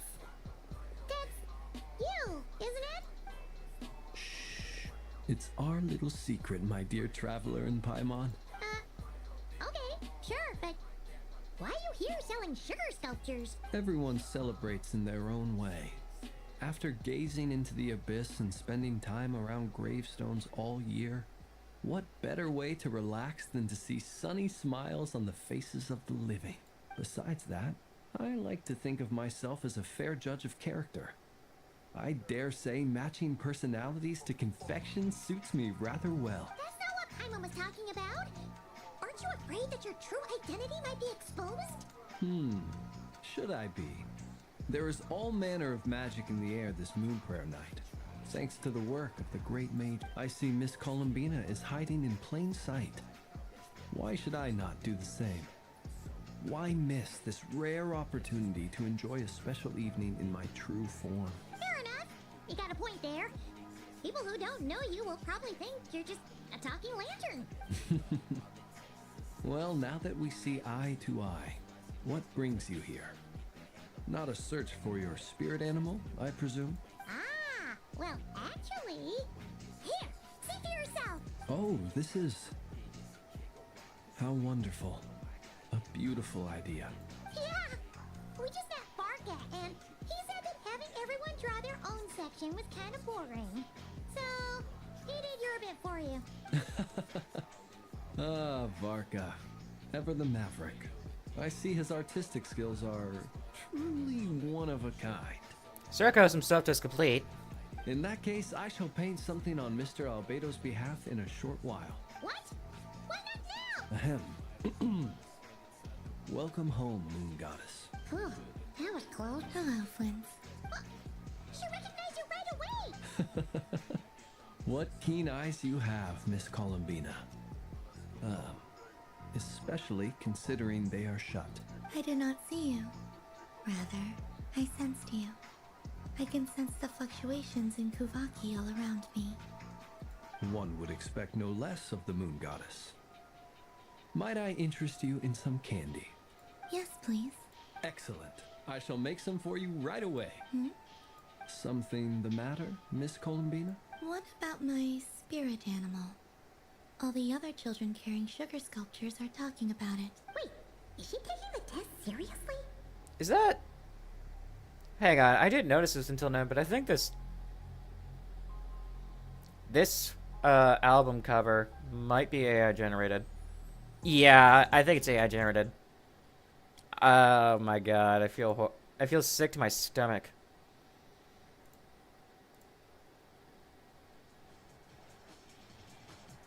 Ooh, summer days. I feel sick to my stomach. I feel sick to my stomach knowing there was an AI generated cover in my official playlist for this long. Oh my god. Ah, my apologies. How could I neglect that? You are quite right, Miss Columbina. Every one of us has a magical creature living in their heart. Would you permit me to help you find yours? Yes, please. Do you prefer the day or the night? Night. Which of the 4 seasons is your favorite? Winter. Think of a perfect day. What is the weather like? Sunny, rainy, or perhaps cloudy? Rainy in the morning, sunny at night. What kind of answer is that? Forests, lakes, and open seas. Which do you prefer of these? I like them all. Imagine you opened your very own shop.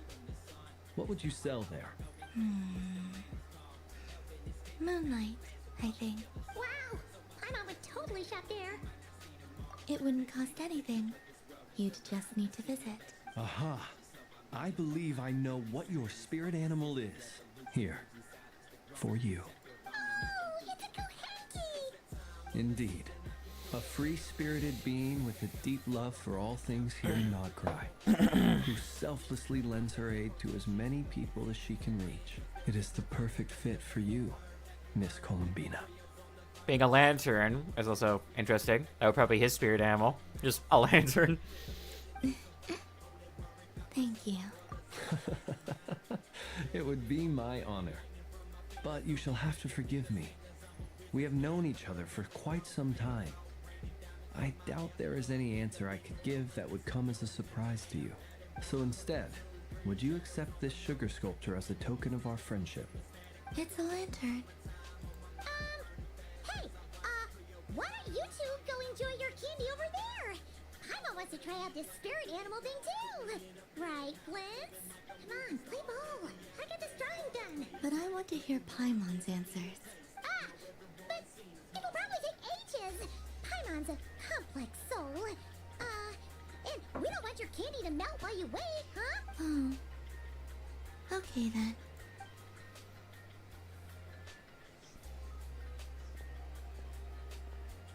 Phew. Nice excuse, Lady Paimon. That was some quick thinking. Yeah, no thanks to you. I'll go help next time. It's sweet. Is that Lockaberry?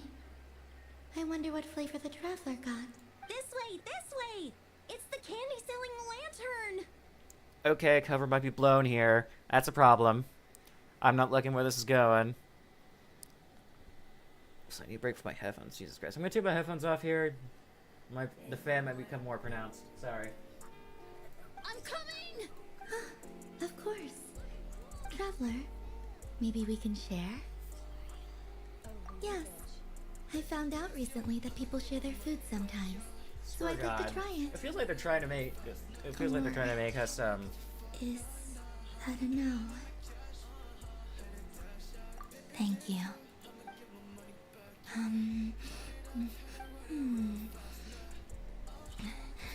Yours is a little. Are you sure? Amazing. My sugar sculpture has shrunk, yet my heart is filled with feelings of sweetness. I swear to God, they're trying to make this a happy couple here. I will remember this feeling. Sure.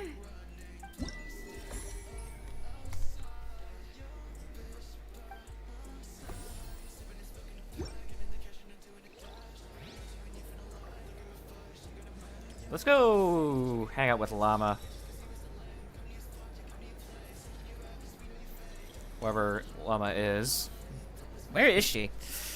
I saw her icon, I just couldn't find her. Wish for a never-ending supply of laka berries.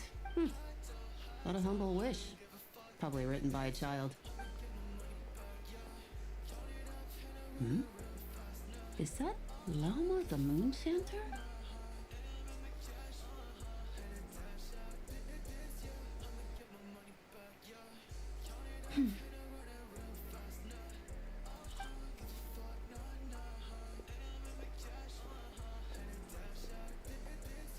I wish that the long plume ibises would stop biting me. Oh dear, poor Llama. All right, I'll write that one down for you. I got it. While everyone else is celebrating Moon Prayer Night, you're as busy as ever. I don't mind. It's rewarding work. A good kind of busy. My antlers are at their heaviest tonight, and the Kuvaki waves are especially strong. But as I help these dear friends hang their wishes up, I feel a great peace within myself that is hard to describe. You see, they are all such beautiful wishes, and they are ones that we can fulfill by our own strength. Do you blame me, Llama? I want to hear your honest answer. It is by the help of so many people that I can return to the moon. But I feel as though I've hardly done anything in return. You've done plenty, Columbina. I say this in earnest, both as someone who knows your history, and also as a friend who has seen what you've been through. What about as a moon chanter? I feel proud to honor our moon goddess's wish, and I'm sure any moon chanter in history would have felt the same way. Thank you for your kind words, Llama. But since you asked for my honesty, I won't lie to you. My feelings are mixed right now. Besides pride, I also feel... I suppose it's a reluctance to let go. Once you return to the moon, we will be far apart and separated by a false sky. I wonder if the Heavenly Princess will try intervening. I hope not. I'm sure those of us left behind will gaze up at that sky, yearning for the moon once in a while, just as you used to do. I will miss you, Llama. I will miss you all. I hope to stay in touch. I will try and find some way to send messages down from the moon. Perhaps you could use Kuvaki. I've heard Yehoda say that signals can be sent using long and short waves, or strong and weak lights. Morse code. We could teach her Morse code and... yeah. That sounds a little complicated. What if we forget what the signals mean? We could prepare a code book beforehand, but... You're right. It wouldn't really suit you. Still, whatever happens, I believe that you will find your own unique way of communicating with us. And now that I think about that, my heart feels lighter. Because you trust in me? Yes. I have faith in you, and in the power of truth. In my experience, the truth tends to be difficult. But that's what makes it stand out from what is false. So I'm confident that your thoughts and your love will shine through the curtain of lies. We will know it when we see it. Thank you. Now, could you help me hang up my wish? Is this? I wish that all who dwell in this moonlit world can find a place to belong. And I wish that I shall one day see my friends again. It's 2 wishes. I hope that's not too greedy of me. Not at all. And I think you speak for us all with the second one.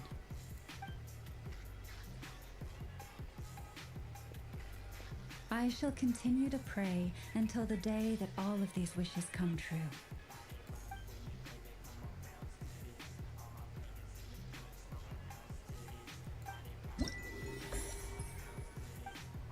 Alright, 2 more to go. I will try to attempt at navigation here. I think we need to go to Albedo, wherever.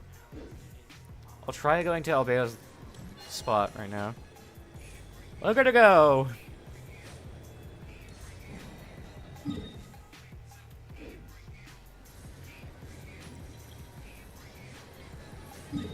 Actually, I want to see where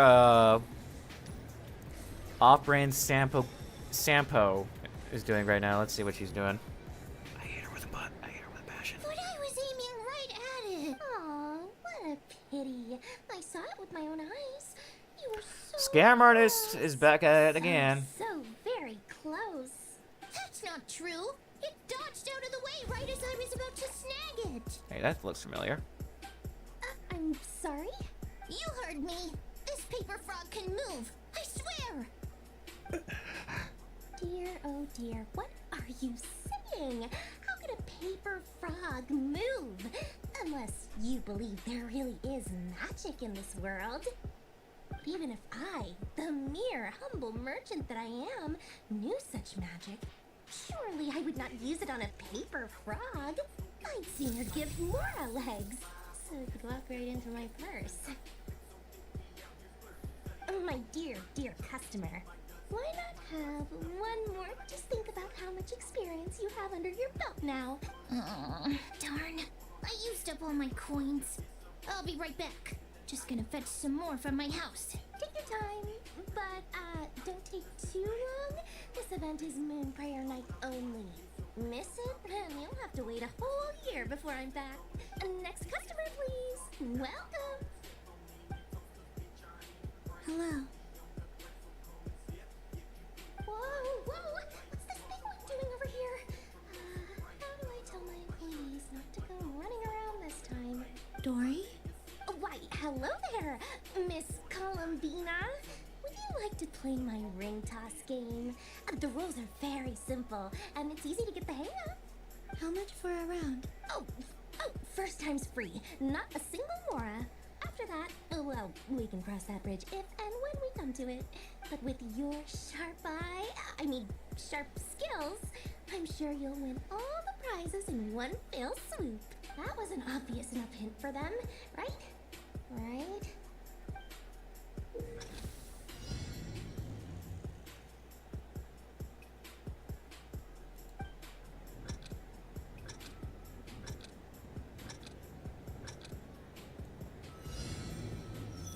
Here comes the ring!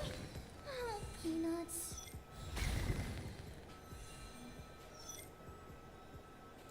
Change tracks. I think she can read minds. Roselle, should we move or not? Just a tiny bit. All right, then I'll... Oh, sugar plums, not the clock hands. How do I move the legs again?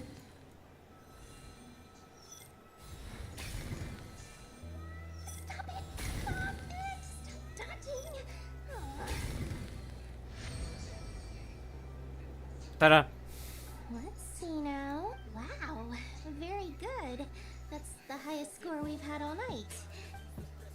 And here's your prize. Now, how about another round? As for the cost... Happy Moon Prayer Night, Miss Columbina. Happy Moon Prayer Night, Durin and Hat Guy. Are you here to play the game? Yes. I guess Dr. Lig Dr. Ligman standing out is gonna. You said we were just coming here to say hello. I did, but then I recognized a few more people as I got closer.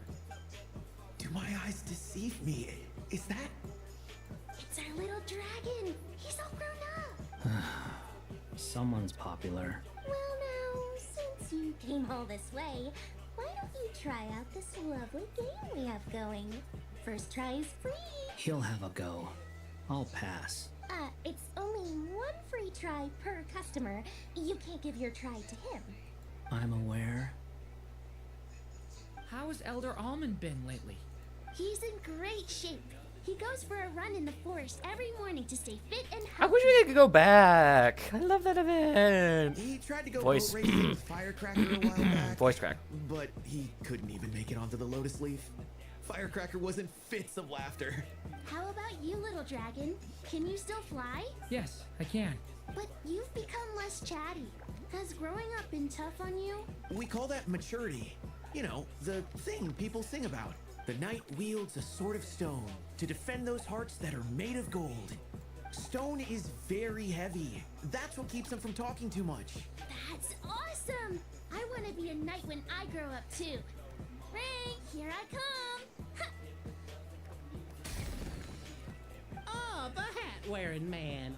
I never thought I'd see you again. You seem more determined than when I saw you last on the train. If you say so. Oh, I do say so. The people you once helped see it clearly. It's because you are once again on the right track.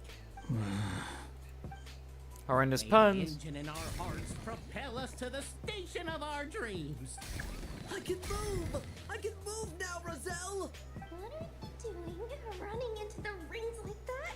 You got them all so quickly! I've never seen anything like this in all my travels. Is this guy actually an old friend of theirs?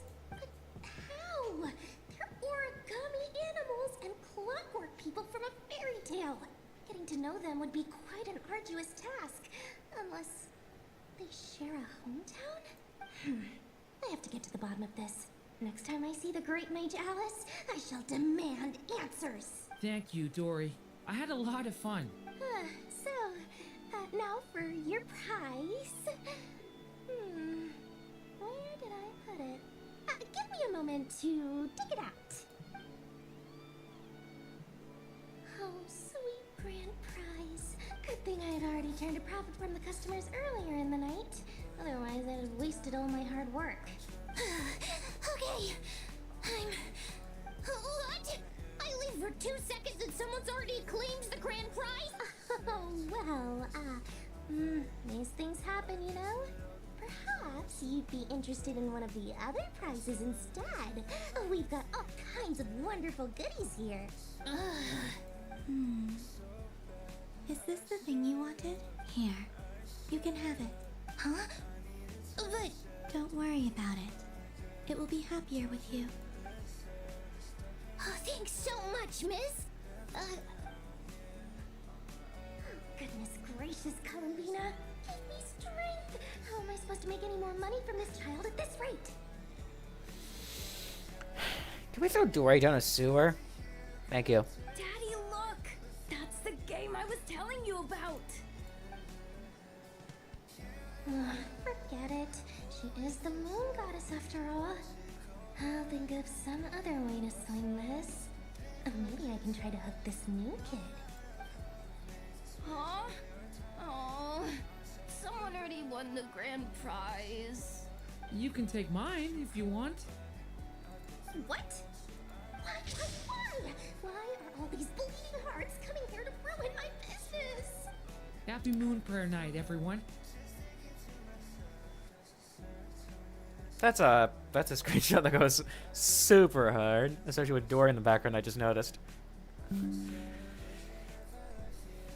Happy Moon Prayer Night. I haven't claimed my rewards yet. Rachel says to press V and it shows. Nice. Reward claiming spree. Woohoo. Alright. hard flavored moon prayer candy, so where would that be? Maybe where Nefer is? Question mark. Let's try there.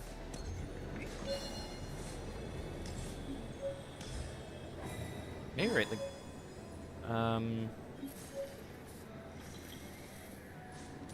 now let's just have a quick look around here, see if I can find the last one, because I don't know where I'm supposed to go here, because like it is not telling me.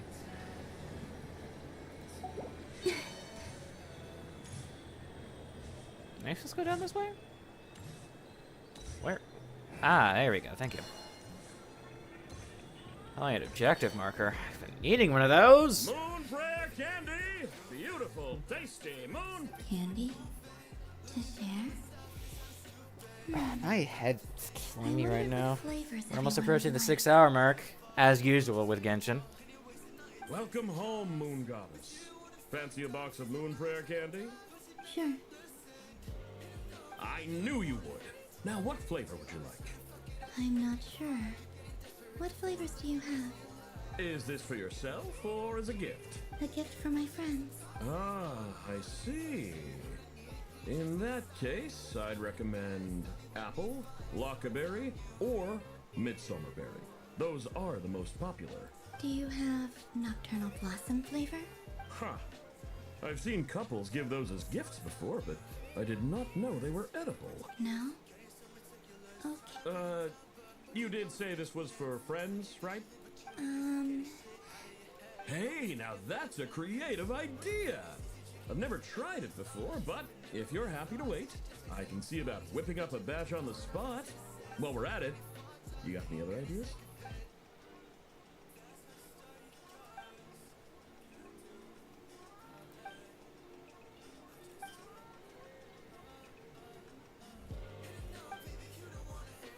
Here you go. Every flavor you asked for is in there. Nice. Thank you. I should be the one thanking you. You brought me a whole bunch of new business. I hope you and your friends have a lovely night. There, that's everything.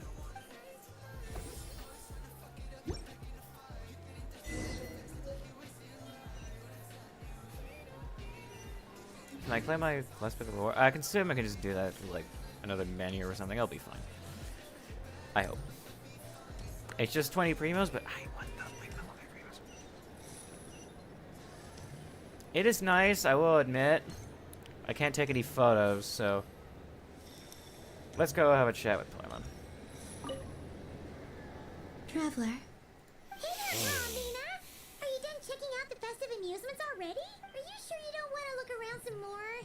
You might not get another opportunity like this for a while. Right now, what I'd like to do is... Oh! Candy for us? Thanks a bunch, Columbina. Don't mind if we do. Whoa! This one's intense. But it's so tasty. What about you, Traveler? How does yours taste? Ooh, sounds good. Paimon's drooling now. Are there any more Smetna candies in the box? Yes, I believe so. Okay, gotcha.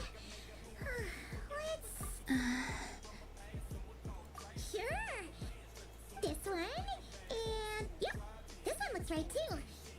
Okay, that's 3. Here we go. 1 per person. It's so sweet. All 3 together.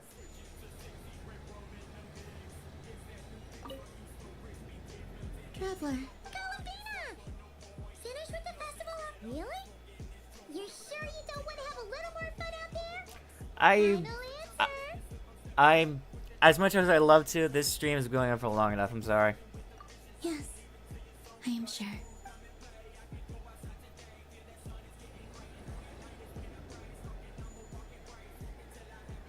I'd say confidence so. Out of all the Archon quests so far, been my favorite. This one's been definitely my favorite. Everywhere I went, people were saying, "Welcome home." And there were friends at every turn. I only wish it could last longer than one night.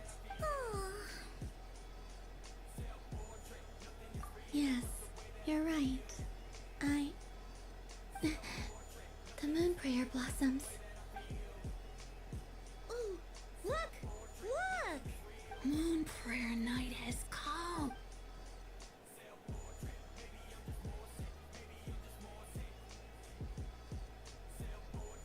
The moon. It's so beautiful. Happy Moon Prayer Night, dear.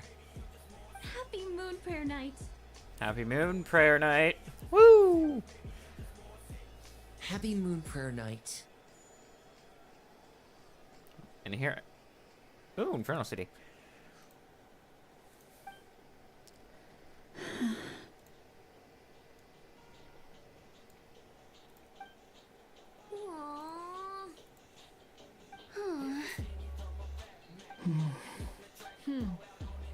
Ah, she took the ears off. Time flies when you're having fun. Indeed it does. 5 hours passed and he hasn't even hit me yet until now. Looks like the time has come. Columbina. You're heading off then? Yes, to the ruins you mentioned. And from there, back home to the moon. Wait! I know? At least... Take one of our craft shop's crumb cookies up to the moon with you. You know, for a snack. Sure. Why not? The Curatorium of Secrets believes in proper farewells. No story should be left without a satisfactory endnote. Never. Farewells are an important affair for the Ratniki, too. We never know when we might meet again. Haha! And here I thought grand farewells wouldn't suit tonight's mood. But I suppose friendly passion is not to be stopped, eh? We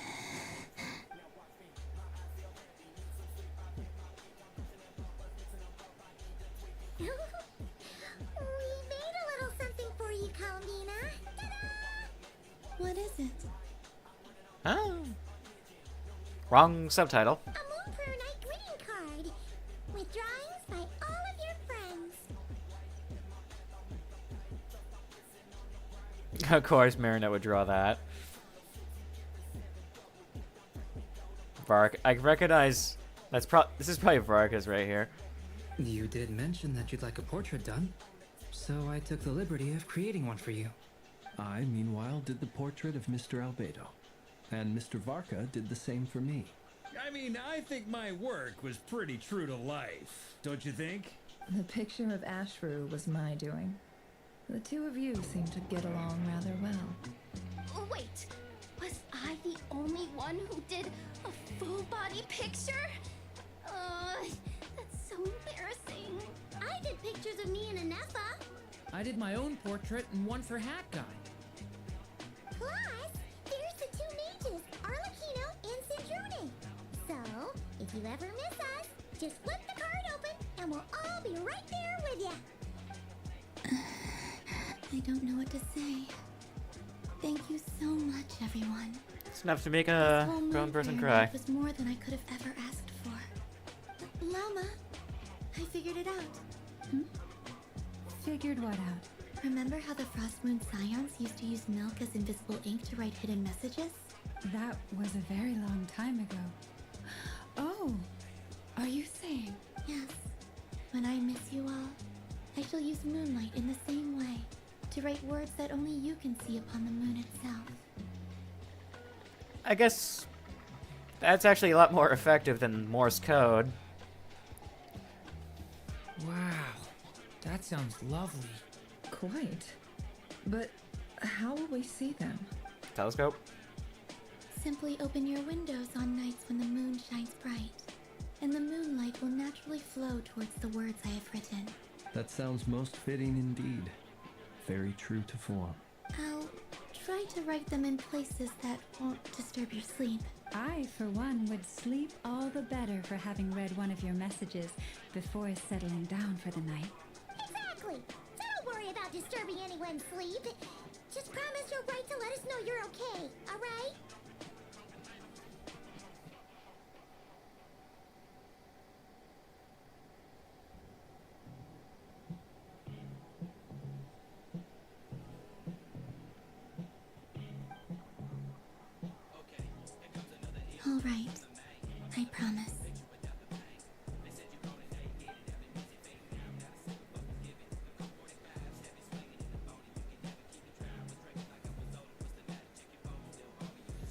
In that case, Columbina.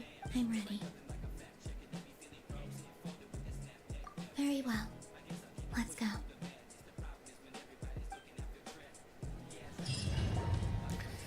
Here we go again.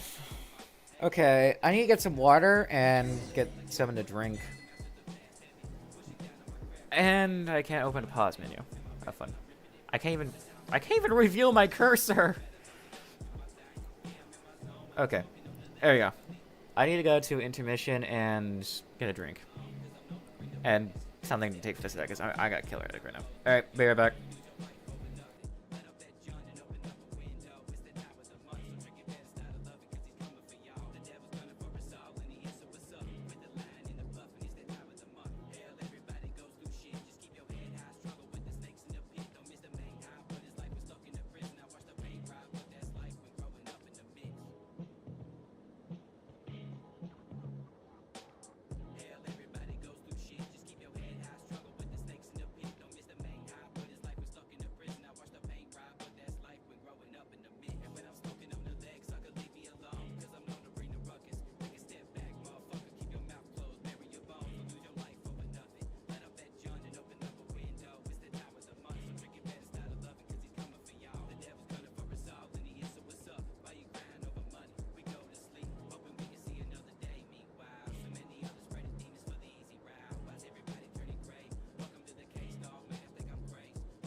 Sweet like bubble girl, I just want it up.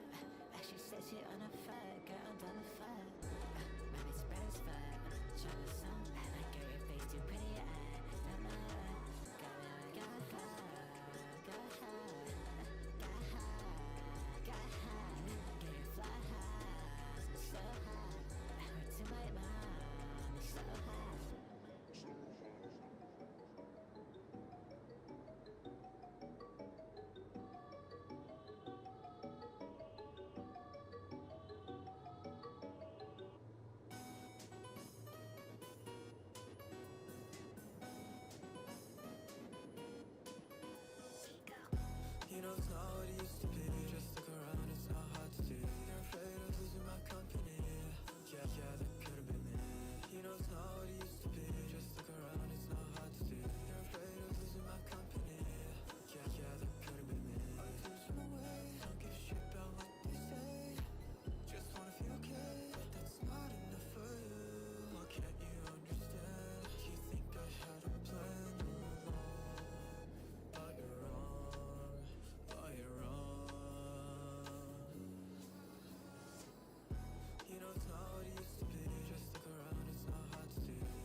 We had a bit of a spill. Sorry for taking longer than expected. Pain in the rear to clean up. Try to get some water. Accidentally spilled it.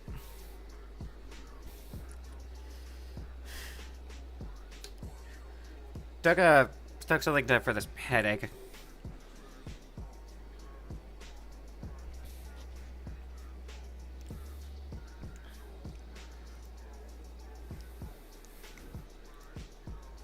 In just a few moments, I will be gone. I still don't know what to expect on the moon. Will I really be able to send messages to my friends? The Kuhenki, the animals of Nodcry. I'll never get to see them again. I wonder where I'll be when the next moon prayer night comes.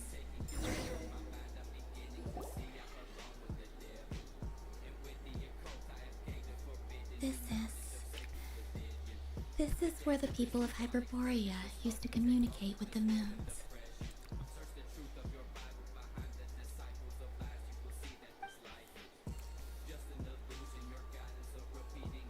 Eternal moon, frost moon, iridescent moon. When the power of all three converge, the gate to the moons shall open. Moon marrow preparations are complete.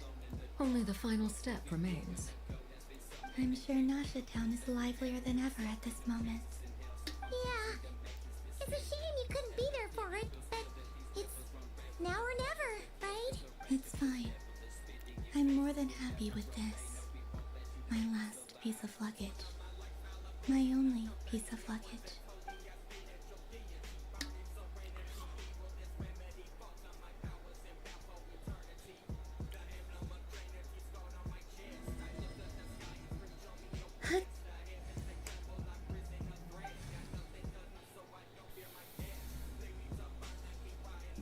I can already feel the moon calling to me.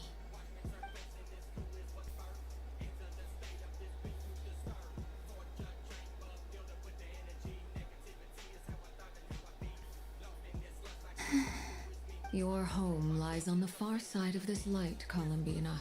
From now on, we will at last have a reason to pray to the true moon. Columbina. Yes? I'm listening. Be sure to come back and see us when you get the chance.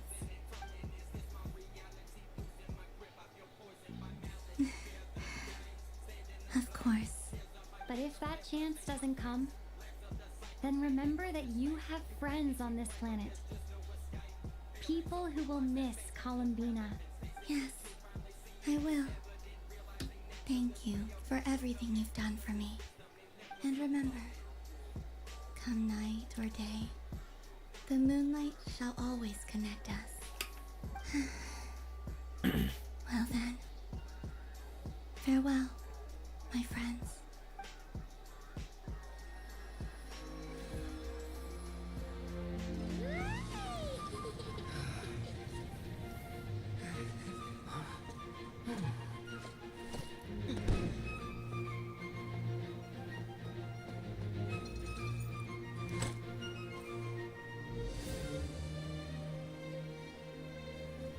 Thank you. This was my happiest night in Tevat. Farewell, Columbina. And she's off.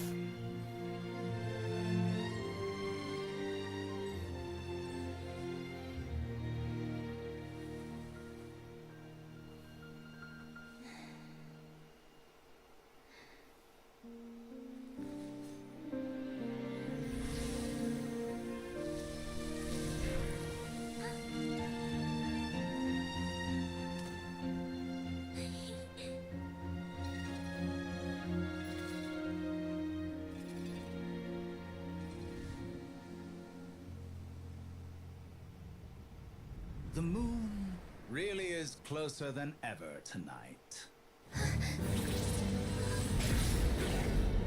What? Dottore? Columbina. All three moons in one place. Time time for one final experiment. Reason, life, death, time and space. They all believed I would fail.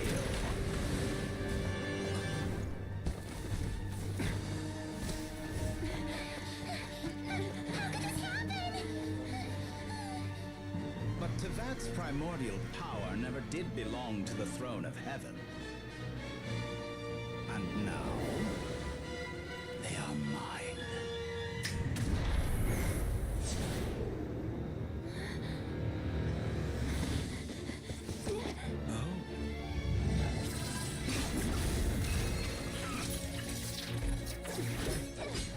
Vittori, I'm going to bury you alive.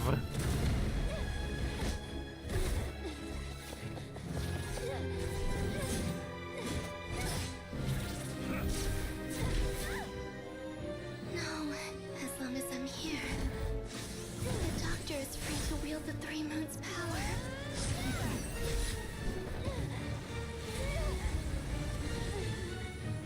It's the only way.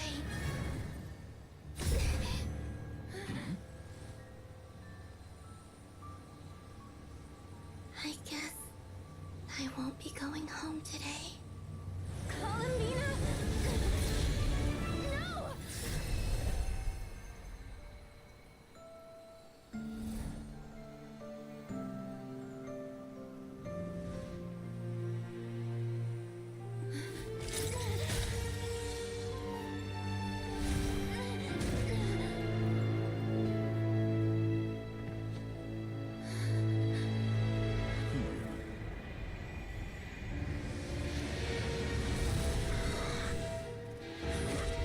Stubborn world, do not try to control me.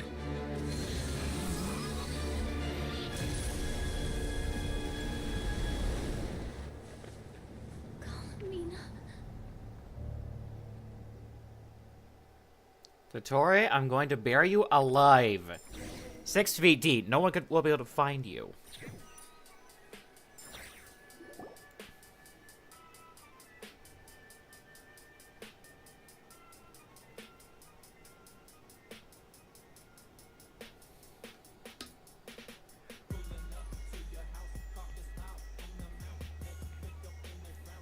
Are you all right? Do your wounds still hurt?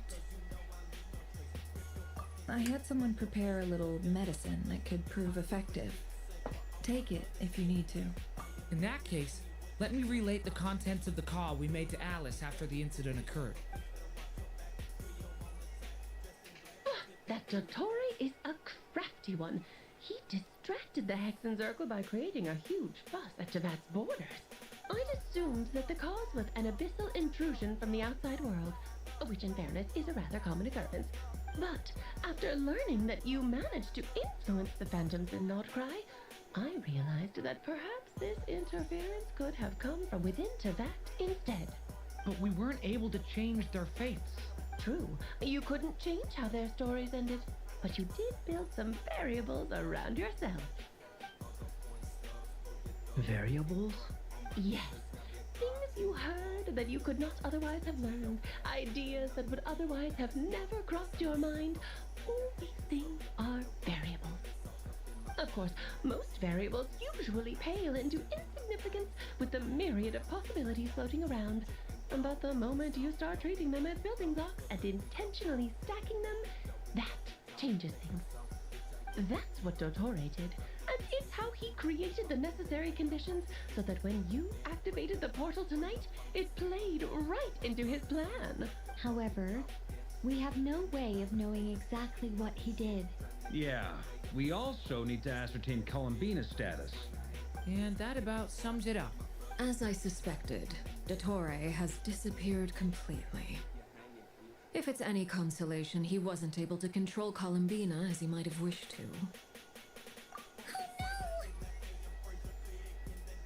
What? She did what? All we saw was Dottore appeared and used some kind of power. The next thing we knew, he and Columbina were gone and you were falling into the sea.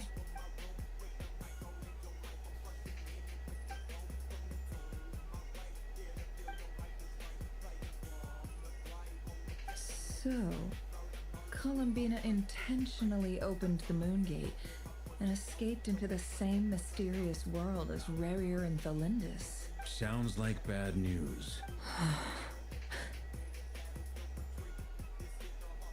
Seen in that way, the Trilunar Syzygy and Rarier's emergence, Dottore might have been pulling the strings in both cases. According to Miss Alice, he is attempting to transcend his destiny and finish an experiment that only a god might complete. An utter lunatic. Wait a sec. Where's Hat Guy? Seems like he'd want to be here for this. He took off with a Dodo communication device after we spoke to Alice. He said he had a hunch that he wanted to investigate by himself. The look on his face was terrifying. I've never seen him like that before.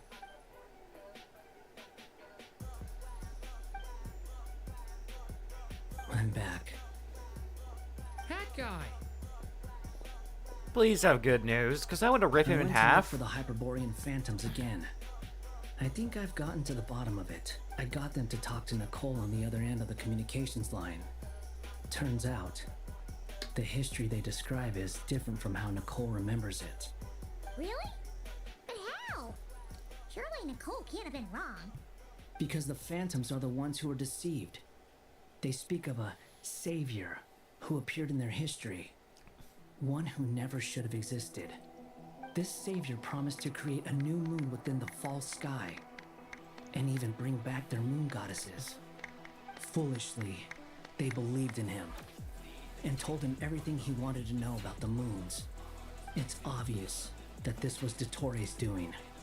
Now you mention it, the first Motherfucker. time we entered the Hyperborean ruins, we heard the phantoms discussing their history, and I remember Nicole commenting that something sounded a little strange. But Dottore shouldn't have been able to get in there in the first place. He didn't. Nicole said that this was an anomalous state triggered by disruptions in the causal connections between phantoms from the same era. The variables that Dottore put in place were substantial enough that they even affected phantoms that he never met. So it's not that their memories were unclear. They'd been tampered with. That's exactly the possibility Dottore was trying to manufacture. He turned these variables into knowledge and engineered I the knew something was situation gonna go so wrong. all that knowledge I thought it was gonna be would fall into Rarier, his not hands. him. Then Dottore. he harnessed that knowledge on Moon Prayer Night to truly create a false moon. How is that even possible? To be precise, he exploited a weakness in the way the spell works. The spell senses Kuvaki to detect the moon's location. So, as long as the false moon more strongly resembled the moon than the frost moon beyond the skies, the gate would teleport Columbina to the false moon's location. In other words, to Dottore's side. Once he had her under control, the teleportation spell remained active, and he manipulated her power to seize both moon marrows. At that moment, the moon marrows disappeared right before our eyes. It was already too late, even as we were leaving the ruins. By then, Dottore had already amassed the power of all three moons. So, where does that leave us? What do we do now? I'd certainly like to know what Her Majesty thinks, now that the concerns I expressed to her have come to pass. But we cannot simply sit and wait for her to decide the matter. And in any case, it is not the Fatui Harbinger Damselette who sees us as her friends, but rather Columbina Hyposelenia. If, even in such extreme circumstances, Her Majesty will not lift the prohibition on Harbingers drawing steel against one another, then I will do as my heart demands. I will fight as Peruware instead. Time is short, so I'll make the first move.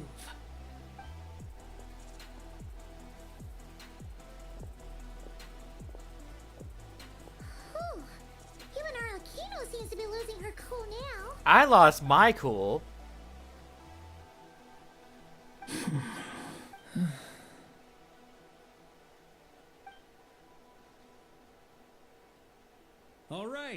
All right. Lose those dejected looks for a moment and let me get a word in. It looks bad, I won't lie. Very bad, in fact. So Dotori's pulled some real dirty tricks to gain the upper hand. For now. And yeah, it's to the point where even the mages say that his variables have affected destiny. I'm not so sure, though. Many have told me that Tevat's destiny is fixed, and that does appear to be the case. Well, what makes Dotori so sure he'll be the exception? And since he was able to stack these variables up, who's to say we can't do the same? You of all people should not be discouraged, traveler from afar.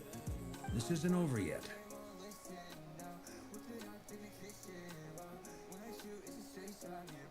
And you're not alone in that. Everyone here does, whether they've spoken thus far or not. But none of us are the type to sit back and wait for the sun to shine again. That's exactly how a knight should roll. If they knock you down, you get back up and get back in it. Don't forget, honorary knight, you're a legitimate member of Mondstadt too. Mark is right. This is far from over. Dotori's already way overdue a butt kicking given his past shenanigans. And after this, he's earned himself a double dose. That's what I'm talking about. How's everyone else feeling? I'll use Kuvaki to investigate Columbina's whereabouts. I'm not ready to give up either. Leave the intel gathering to me. Whatever happens within Nodcry's borders, when the Curatorium of Secrets wants to be in the know, we always find a way. Ano and I will do all we can to support you. We will attempt to reverse engineer Dotori's actions and seek a breakthrough that way. Alice and Nicole are busy dealing with an emergency at Tevat's borders, so they can't return just yet. But they're both very angry about this. They've asked Albedo and me to act on the Hexen Circle's behalf and do everything in our power to fight back against Dotori. Are you ready then? We're going to have to conduct a lot of research, even in the early stages. I'll do my best. As for me, I'm pretty familiar with Dotori's way of doing things, so I can try to predict his next move. I'll help with your investigation. Nice! Looks like we have our basic division of labor. I'll get in touch with Flints and Igua, get them to have a chat with their Starshiner. It couldn't hurt to bring the Lightkeepers on board as well. At the same time, I'll pass on instructions to the Knights present in Nodcry to assist the Lightkeepers and other organizations in ensuring that... We'll show him! Kind of tempted to remove that song, I'm not gonna lie, I'm not starting to That's not like it it. then. Good luck, everyone.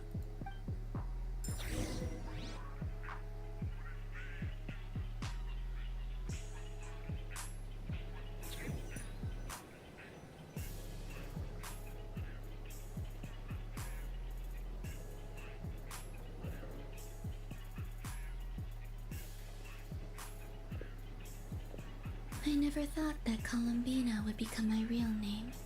It went from being a Fatui code name to something my friends call me. And remember, come night or day, the moonlight shall always connect us.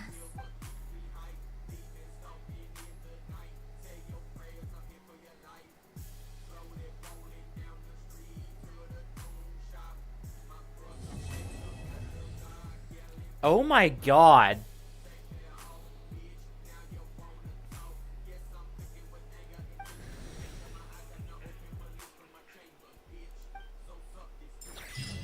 What?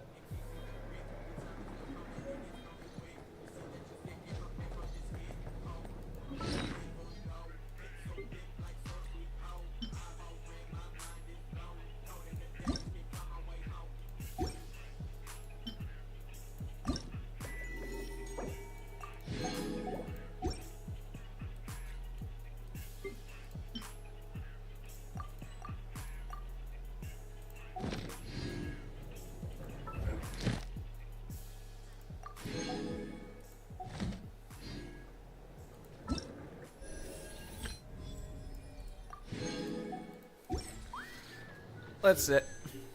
What are you thinking? One more Yehoda? Get some Yehoda cons?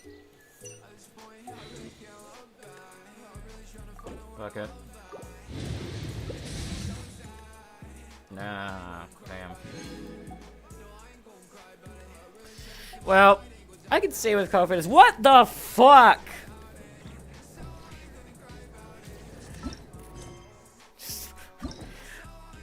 Oh, Duran's story quest.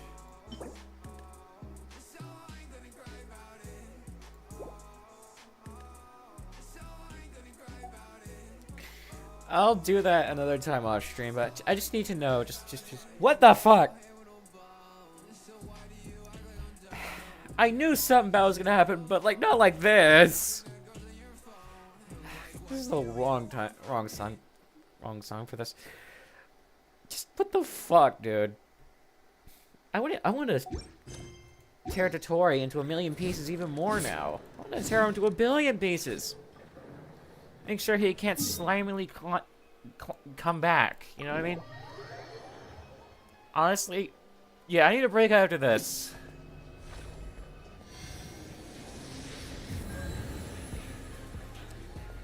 Like, the second I get the ability to throw Dotori into